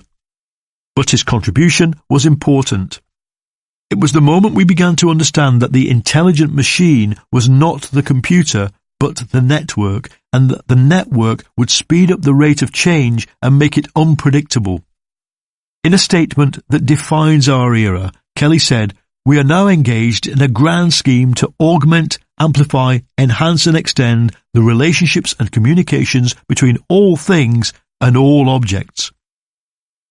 The milestones between then and now are the launch of eBay, 1997, which led to the dot-com boom, the first Wi-Fi-enabled laptop, a Mac, in 1999, the rollout of broadband internet, which was always on and 10 times faster than dial-up, in 2000, the expansion of 3G telecoms after 2001, which made the mobile internet possible, the launch of Wikipedia in 2001, the sudden arrival of cheap, standardized digital tools, which was dubbed Web 2.0 in 2004. At this point, programs and data began to sit within the network rather than on individual computers. The archetypal activities became search, self-publishing, and interaction, including through multi-billion-dollar online games. Now came the launch of social networks, MySpace 2003, Facebook 2004, and Twitter 2006, and the launch of the iPhone, 2007, the first true smartphone. The iPad and the Kindle in the same year sparked the rapid rise of e-book publishing, whose value has grown from under $1.5 billion in 2009 to $15 billion worldwide in 2015. Desktop PC sales were overtaken by notebook sales in 2008. Samsung's first Android phone was launched in 2009. Meanwhile, in high-end computing, the first computer to achieve 1 quadrillion calculations per second was an IBM in 2008. By 2014, Tianhe 2 in China, running Linux, could do 33 quadrillion. In terms of data storage, 2002 was the year in which the volume of digital information in the world overtook the amount of analog information. Between 2006 and 2012, humanity's annual information output grew tenfold. It's hard to tell exactly where you are in a tech revolution, but my hunch is the simultaneous arrival of tablets, streaming video and music, and the takeoff of social media between 2009 and 2014 will be seen as the key moment of synergy. The rollout of billions of machine-to-machine connections, known as the Internet of Things, in the next 10 years will then populate the global information network with more intelligent devices than there are people on Earth. To live through all this was exhilarating enough. Even more exhilarating now is to watch a kid get their first smartphone and find it all: Bluetooth, GPS, 3G, Wi-Fi, streaming video, high-res photography and a heart rate monitor, as if it had always been there. The network economy emerged and has become social. In 1997, just 2% of the world's population had internet access. Now it's 38%, and in the developed world, 75%. Today, there are 96 mobile phone subscriptions for every 100 people in the world, and 30% of the Earth's inhabitants have an active 3G or better mobile. The number of telephone landlines per person is actually falling. In the space of a decade, the network has pervaded our lives. The average teenager with a smart device is living a more psychologically connected life than the geekiest computer nerd 15 years ago. When Roma and Drucker made their contributions in the early 1990s, the issue was still the impact of intelligent machines. Now we understand implicitly that the network is the machine, and as software and data have moved onto the network, the debate about the economic impact of information technology has also begun to focus on the network. In 1997, Kelly proclaimed the existence of an emerging new economic order with 3 main characteristics. It is global. It favors intangible things, ideas, information, and relationships, and it is intensely interlinked. These 3 attributes produce a new type of marketplace and society, he said. Kelly accepted as commonplace what Roma had seen as new 7 years before, the tendency of information technology to make data and physical products cheaper so that the marginal cost of producing them declines towards zero. But, he assured his readers, there was a counterweight to endless supply and falling prices, namely endless demand. Technology and knowledge are driving up demand faster than it is driving down prices. The extent of human needs and desires is limited only by human imagination, which means, in practical terms, there is no limit, he wrote. The solution, Kelly said, was to invent new goods and services faster than they could slide down the curve to worthlessness. Instead of trying to defend prices, you had to assume they would collapse over time, but build a business in the gap between 1 and 0. You had, he warned, to skate to the edge of chaos, to exploit the free knowledge customers donate when they interact with websites. By the late 1990s, the received wisdom among those who understood the problem was that capitalism would survive because innovation would counteract technology's downward effect on pricing. But nowhere did Kelly explore what might happen if this failed. Then came the dot-com crash. The spectacular fall of Nasdaq, beginning in April 2000, changed the perception of the generation that had struggled with dial-up modems and got rich. Following the disaster, John Perry Barlow, a cyber rights campaigner who'd lost 95% of his money, drew the harsh conclusion: the whole dot-com thing was an effort to use 19th and 20th century concepts of economy in an environment where they didn't exist, and the internet essentially shrugged them off. This was an assault by an alien force that was repelled by the natural forces of the internet. And he pointed out where the debate might go next. In the long term, it's going to be very good for the dot-communists. A new mode of production. In 2006, Yochai Benkler, then a law professor at Yale, concluded that the network economy was, quotes, a new mode of production emerging in the middle of the most advanced economies in the world. Benkler had been trying to define a legal framework for open-source publishing known as the Creative Commons. In The Wealth of Networks, he described the economic forces that were undermining intellectual property, causing common ownership models and unmanaged production to spread. First, he said, the rise of cheap physical computing power and communications networks had put the means of production of intellectual goods into the hands of many people. People can blog, they can make movies and distribute them, they can self-publish ebooks, in some cases creating a million-strong audience before the traditional publishers even know the authors exist. The result is, he wrote, that a good deal more that human beings value can now be done by individuals who interact with each other socially, as human beings and as social beings, rather than as market actors through the price system. This, he argued, leads to the rise of non-market mechanisms, decentralized action by individuals working through cooperative, voluntary forms of organization. It is producing new forms of peer-to-peer economics in which money is either absent or not the main measure of value. Wikipedia is the best example. Founded in 2001, the collaboratively written encyclopedia has, at the time of writing, 26 million pages and 24 million people registered to contribute and edit, with about 12,000 people regularly editing and 140,000 people vaguely taking part. Wikipedia has 208 employees. The thousands who edit it do so for free.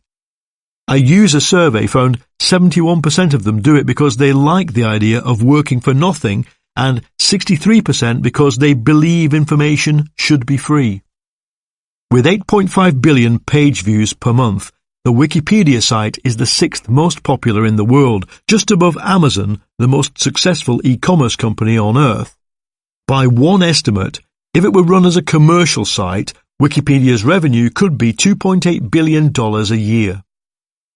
Yet Wikipedia makes no profit, and in doing so, it makes it almost impossible for anybody else to make a profit in the same space.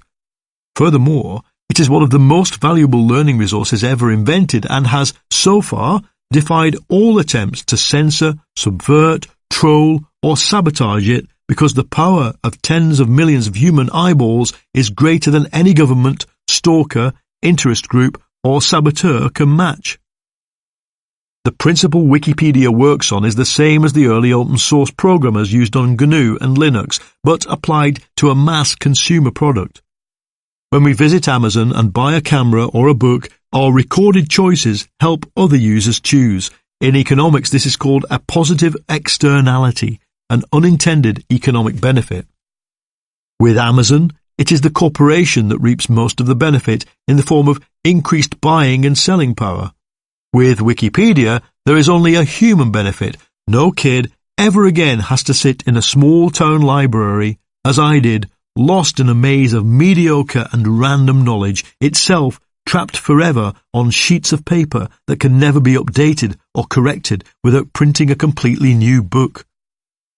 Benkler draws out the economic lesson of a phenomenon like Wikipedia, that the network makes it possible to organize production in a decentralized and collaborative way, utilizing neither the market nor management hierarchy.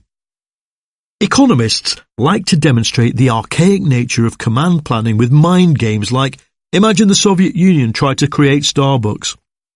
Now, here's a more intriguing game.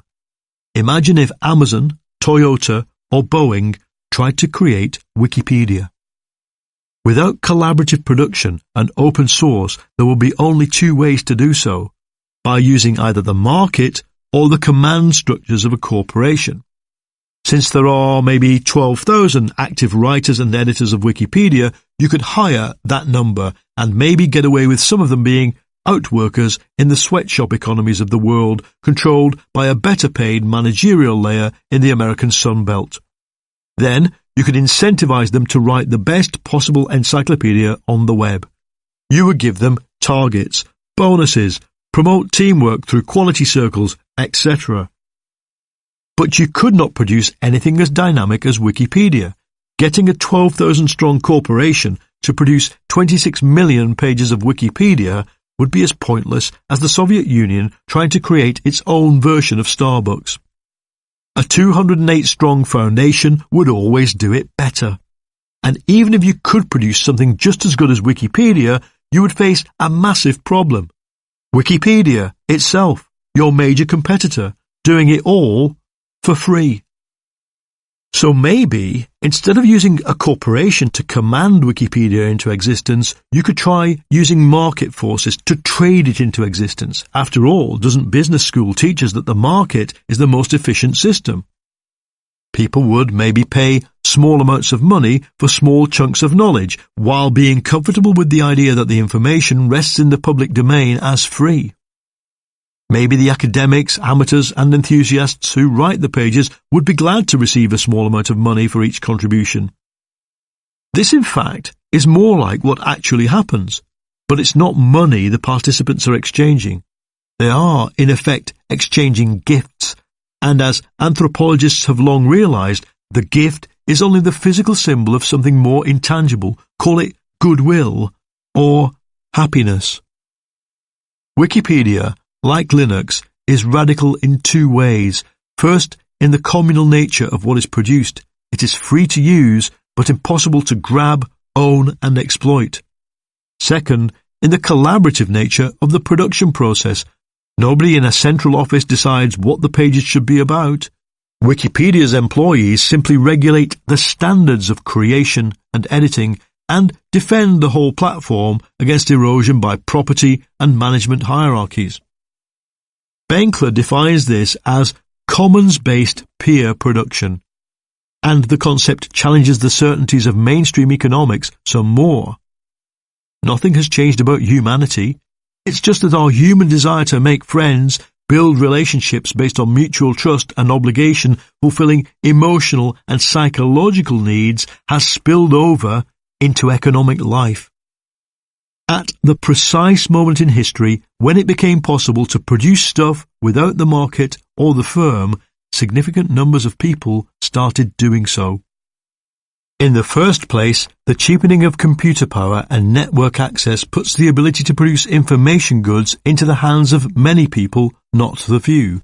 Next, you need what Benkler calls planned modularity. That is, a task is broken up into chunks small enough for people to complete on their own and then submit the outcome to a wider network. A Wikipedia page is a perfect example. Adding a snippet of info or deleting an erroneous one is a modular task that can be done from the top deck of a bus on a smartphone or from a PC in the web cafe of a Manila slum. For Benkler, then, cheap technology and modular forms of production have driven us towards non-market collaborative work. It is not a fad, he argues, but a sustainable pattern of human production. Though he uses the words new mode of production, Benkler does not say that this is something different from capitalism. He argues instead that it will lead to a radically different and more sustainable form of capitalism.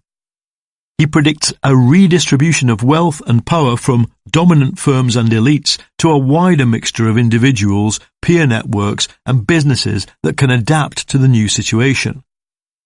The problem is, Benkler is describing the new forms of infocapitalism without describing their dynamics, which are necessarily contradictory. Infotech drives labour out of the production process, reduces the market price of commodities, destroys some profit models, and produces a generation of consumers psychologically attuned to free stuff. But in the first full decade of its existence, it has helped fuel a global crisis during which the poorest citizens of developed countries were reduced to scrambling through dumpsters, even as they eked out the last few cents of credit on their mobile phones. Info-capitalism is real, but if we analyse the whole thing, the collision of neoliberal economics with network technology, we must conclude it is in crisis. The economics of free stuff. In the late 19th century, economists began to notice that not all the effects of capitalism could be understood through the act of buying and selling. Given most factories were by then surrounded by slag heaps, slums and stinking rivers, it was hard not to notice that capitalism has effects external to what is done in the marketplace. They called these externalities, and a debate began over how to account for them. At first, they focused on bad externalities. If I buy coal-fired power from an energy supplier and it pollutes the air, that pollution is an externality. The solution to bad externalities is easy. You work out a way to allocate the cost to the buyer and seller. So, with the dirty power station, for example, you impose a pollution tax. However, there are also good externalities, such as the lower hiring costs that arise when similar businesses cluster in the same neighbourhood. There is no need for a solution to good externalities, but they often show up as a reduction in cost and activity. But in an information economy, the externalities become the major issue. In the old world, economists categorized information as a public good. The costs of science, for example, were borne by society, so everybody benefited. But in the 1960s, economists began to understand information as a commodity.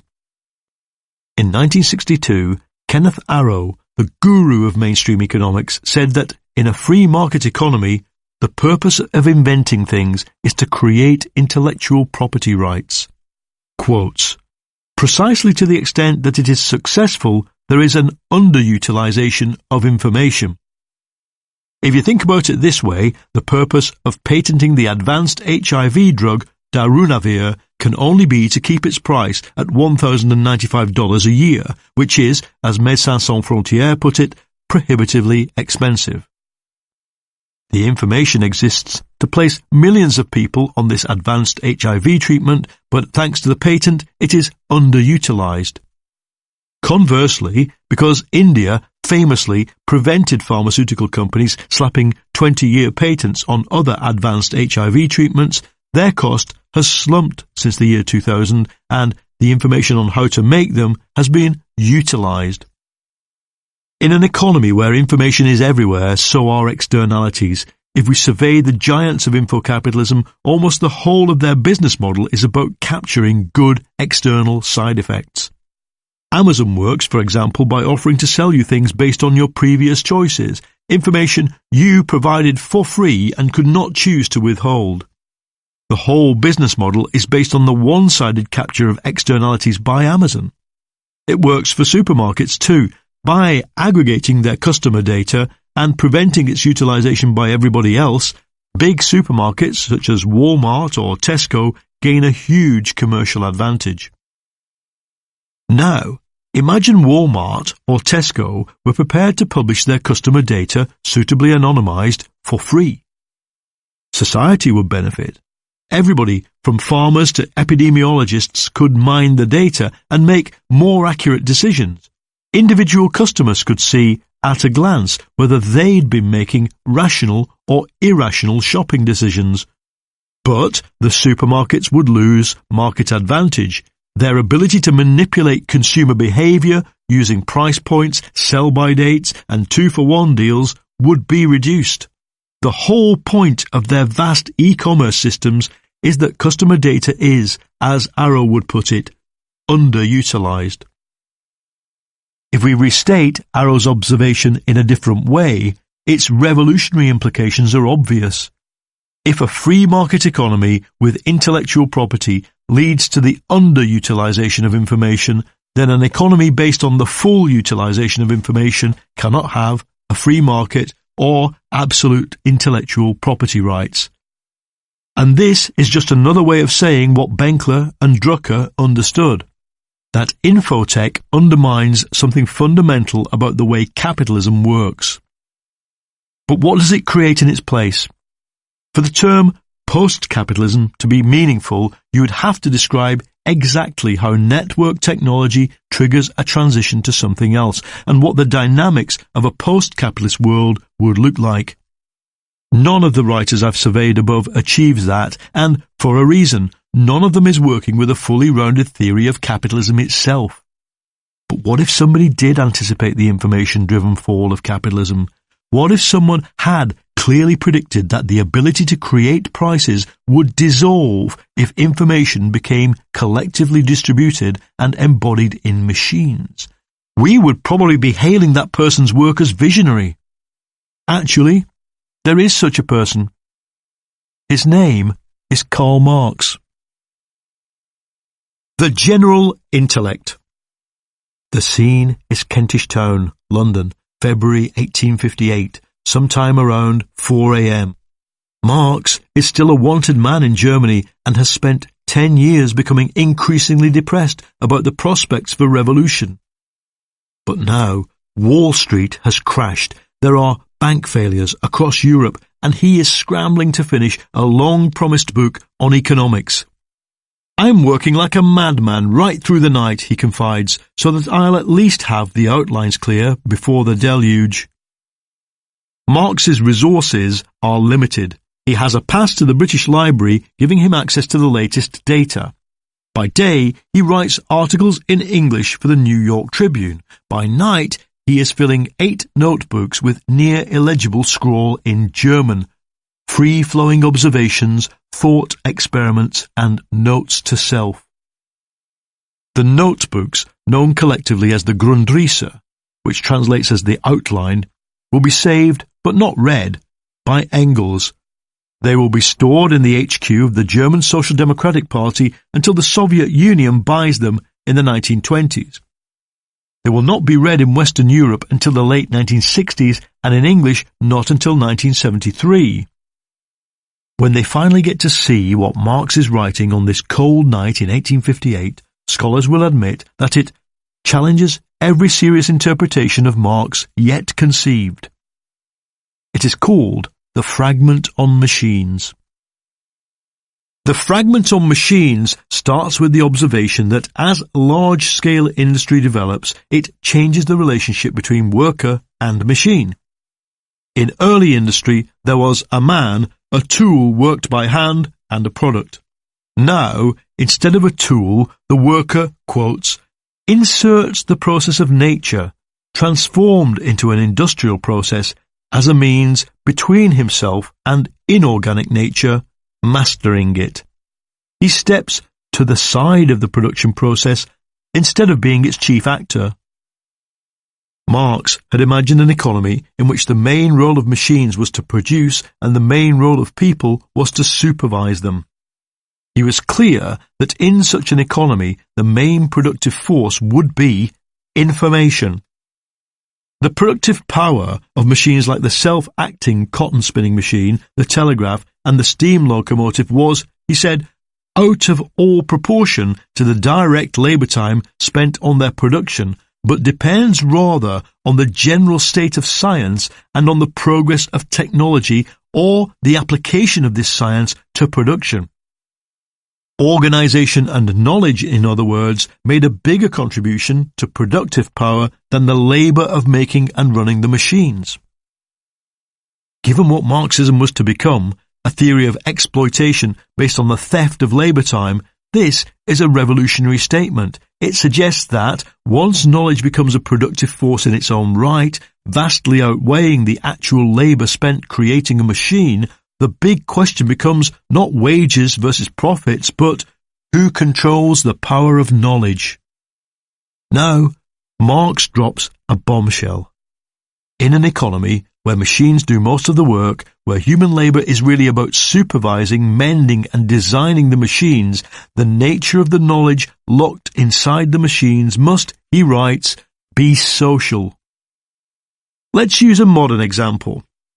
If today a software developer uses a programming language to write code linking a web page to a database, then she is clearly working with social knowledge. I'm not talking specifically here about open source programming, just an ordinary commercial software project. Every layer of the process has been created by sharing information, pooling it, tweaking the code and the interfaces. The programmer herself doesn't own the code she's working on, obviously, but equally the company employing her can't own more than a fraction of it. It can legally patent every piece of code she outputs. It can even force her to sign an agreement that what she writes in her spare time belongs to them. But the code will still contain thousands of bits of previous code written by other people that cannot be patented. Plus, the knowledge it took to produce the code is still in the programmer's brain. She can, if market conditions allow, move to a different workplace and execute the same solution should it be required. With information, part of the product remains with the worker in a way it did not during the industrial era. It is the same for the tool she's using, the programming language. It has been developed by tens of thousands of people contributing their knowledge and experience. If she downloads the latest update, it is sure to contain changes based on lessons learned by everyone else using it. On top of that, the consumer data, the record left by each interaction with the website, may be wholly owned by a company, yet it is socially produced. I send you a link, you click on it, or retweet it to 10,000 followers. Marx couldn't imagine a web server. However, he could observe the telegraph system. By 1858, the telegraph, running alongside the world's railway lines and terminating at every railway station and business HQ, was the most important piece of infrastructure in the world. Britain alone boasted a network with 1,178 nodes outside London and hundreds more linking the City, Parliament and the London docks. Telegraph operators were highly skilled, but as with the software programmer, the knowledge needed to work an electric key was insignificant alongside the knowledge embodied in the vast cross-border machine they were actually supervising. The memoirs of telegraph operators show clearly the social nature of the technology. Rule number 1 was that you could send information only as fast as the person on the other end could receive it.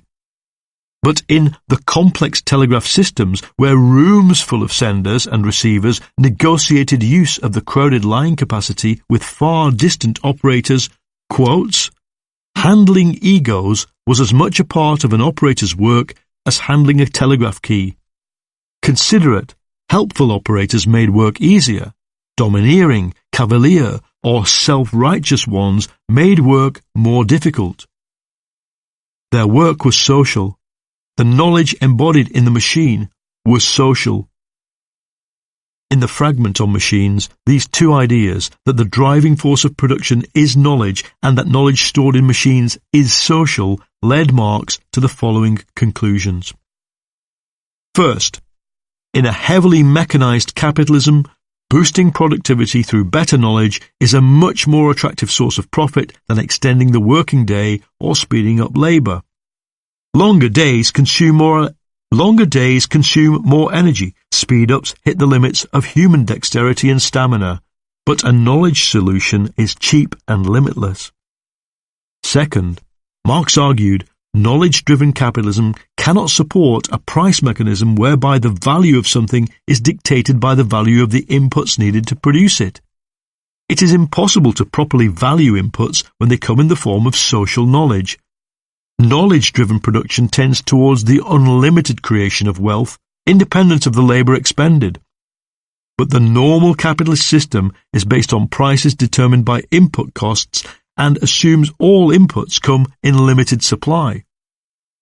For Marx, knowledge-based capitalism creates a contradiction between the forces of production and the social relations. These form, quotes, the material conditions to blow capitalism's foundation sky high.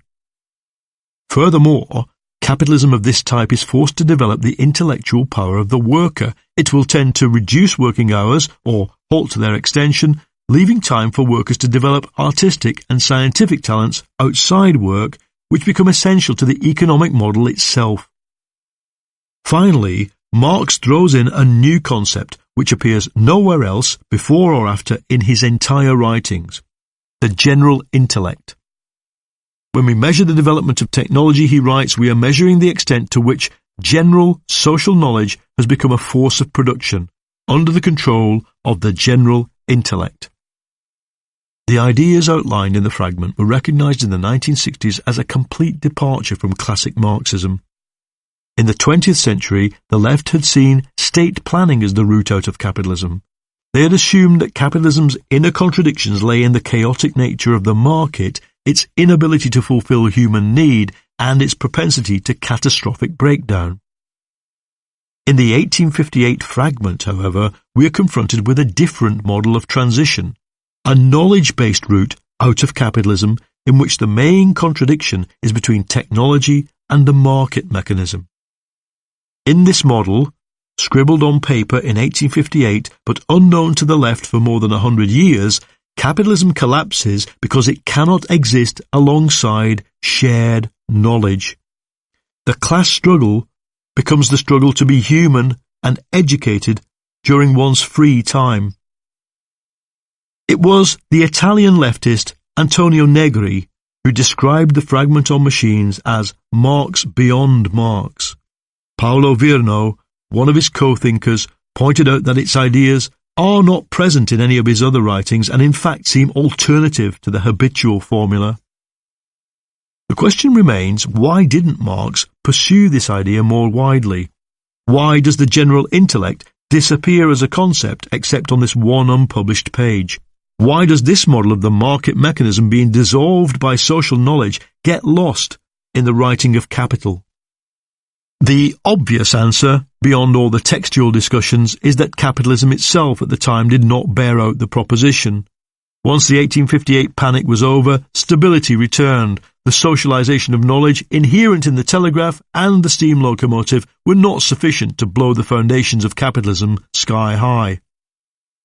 In the following decade, Marx constructed a theory of capitalism in which the mechanisms of exchange are not exploded by the emergence of a general intellect, and in which no mention is ever made of knowledge being an independent source of profit. In other words, Marx retreated from the specific ideas in the fragment on machines. The emergence of 20th century Marxism as a doctrine of state socialism and crisis-driven transition was no accident. It was grounded in the Marx of Capital. Here, though, I'm not concerned with the history of Marxism, but with the question, is there a route to post-capitalism based on the rise of information technology? It is clear from the fragment that Marx had at least imagined such a route. He imagined socially produced information becoming embodied in machines. He imagined this producing a new dynamic which destroys the old mechanisms for creating prices and profits. He imagined capitalism being forced to develop the intellectual capacities of the worker, and he imagined information coming to be stored and shared in something called a general intellect, which was the mind of everybody on earth connected by social knowledge, in which every upgrade benefits everybody. In short, he had imagined something close to the info-capitalism in which we live. Furthermore, he had imagined what the main objective of the working class would be if this world ever existed: freedom from work. The utopian socialist Charles Fourier had predicted that labour would become the same as play. Marx disagreed. Instead, he wrote, liberation would come through leisure time. Free time has naturally transformed its possessor into a different subject, and he then enters into the direct production process as this different subject in whose head exists the accumulated knowledge of society. This is possibly the most revolutionary idea Marx ever had, that the reduction of labour to a minimum could produce a kind of human being able to deploy the entire accumulated knowledge of society, a person transformed by vast quantities of socially produced knowledge and, for the first time in history, more free time than work time. It's not so far from the worker imagined in the fragment to the universal educated person predicted by Peter Drucker. Marx, I think, abandoned this thought experiment because it had scant relevance to the society he lived in. But it has massive relevance for ours. A third kind of capitalism. To the neoliberals, the emergence of infocapitalism seemed like their greatest achievement. They could barely conceive that it might contain flaws. Intelligent machines, they believed, would create a post-industrial society in which everybody did high-value, knowledge-based work and in which all the old social conflicts died out.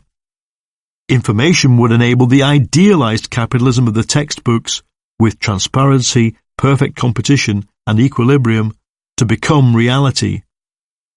In the late 1990s, the literature of the mainstream, from Wired magazine to the Harvard Business Review, was filled with celebratory descriptions of the new system.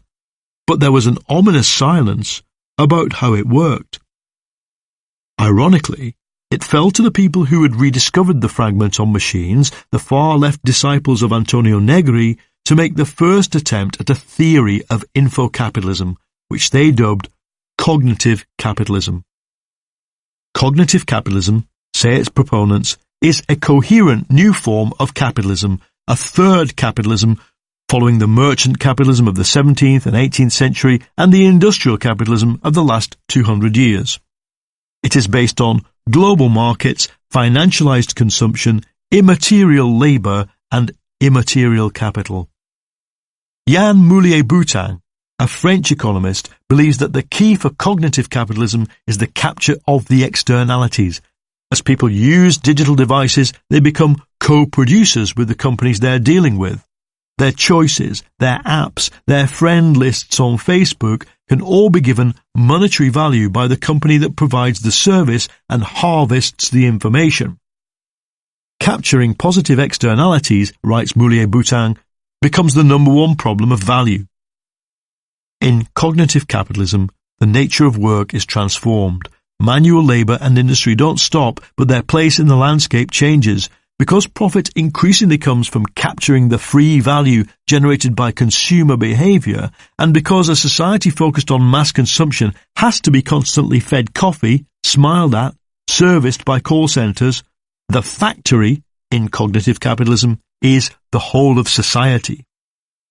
For these theorists, society as a factory is a crucial concept, vital to understanding not just the nature of exploitation, but resistance.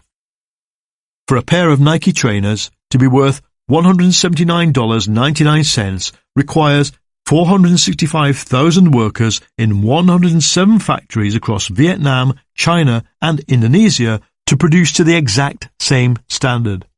But it also requires the consumer to believe that the Nike swoosh makes these chunks of plastic, rubber and foam worth 7 times the average US hourly wage.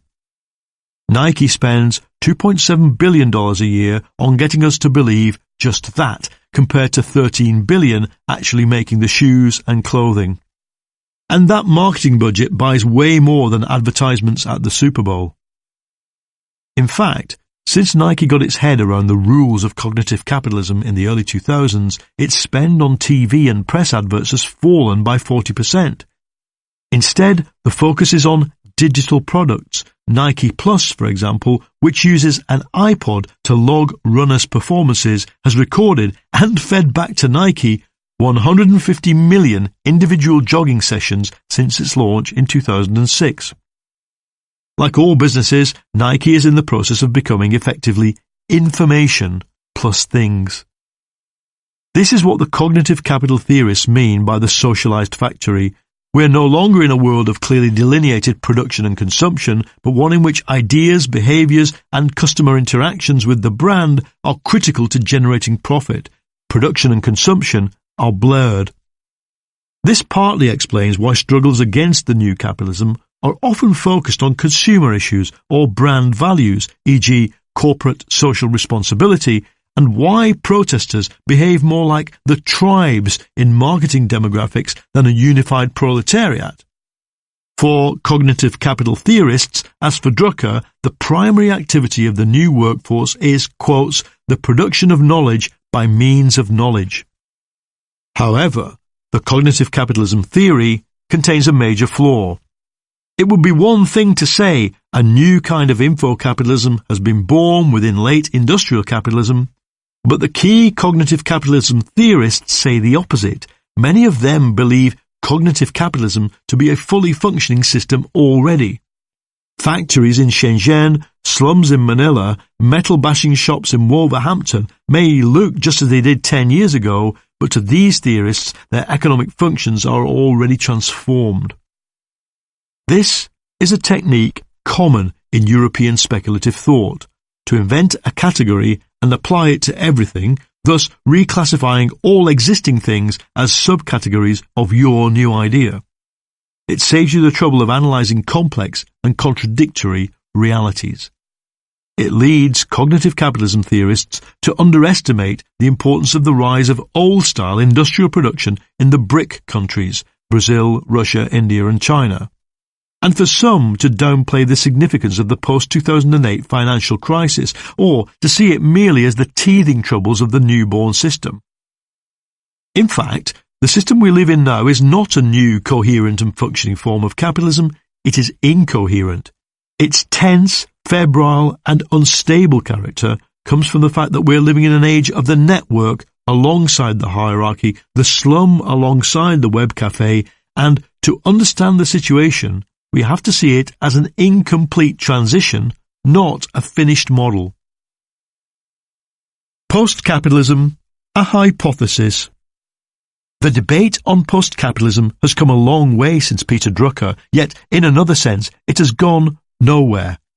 It has been marked by speculative thinking, techno-babble and a tendency to declare the existence of new systems rather than to explore their relationship to old realities. Benkler, Kelly and Drucker each declared something akin to a new mode of production, but none advanced an explanation of what its dynamics might be. The Ontario-based economist Nick Dyer-Witherford, in his 1999 book Cyber Marx, produced a decent speculative account of what information-based communism might look like, but the debate on this has rarely achieved the status of economics. Jeremy Rifkin, an influential management consultant, came closest to describing current reality in his 2014 book The Zero Marginal Cost Society. Rifkin argues that peer production and capitalism are two different systems. Currently, they coexist and even gain energy from each other, but ultimately, peer production will reduce the capitalist sector of the economy to a few niches. Rifkin's most radical insight was to understand the potential of the Internet of Things. The most enthusiastic consultancies, for example McKinsey, have valued the impact of this process as up to $6 trillion a year, mainly in healthcare and manufacturing. But the vast majority of that $6 trillion is in reduced cost and increased efficiency. That is, it contributes to reducing the marginal cost of physical goods and services in the same way as copy and paste reduces the cost of information goods. Rifkin points out that the impact of wiring every person and every object into an intelligent network could in fact be exponential. It could rapidly reduce the marginal cost of energy and physical goods in the same way as the Internet does for digital products. Like all books destined for the business shelves at airports, though, Rifkin's is light on the social dimension. He understands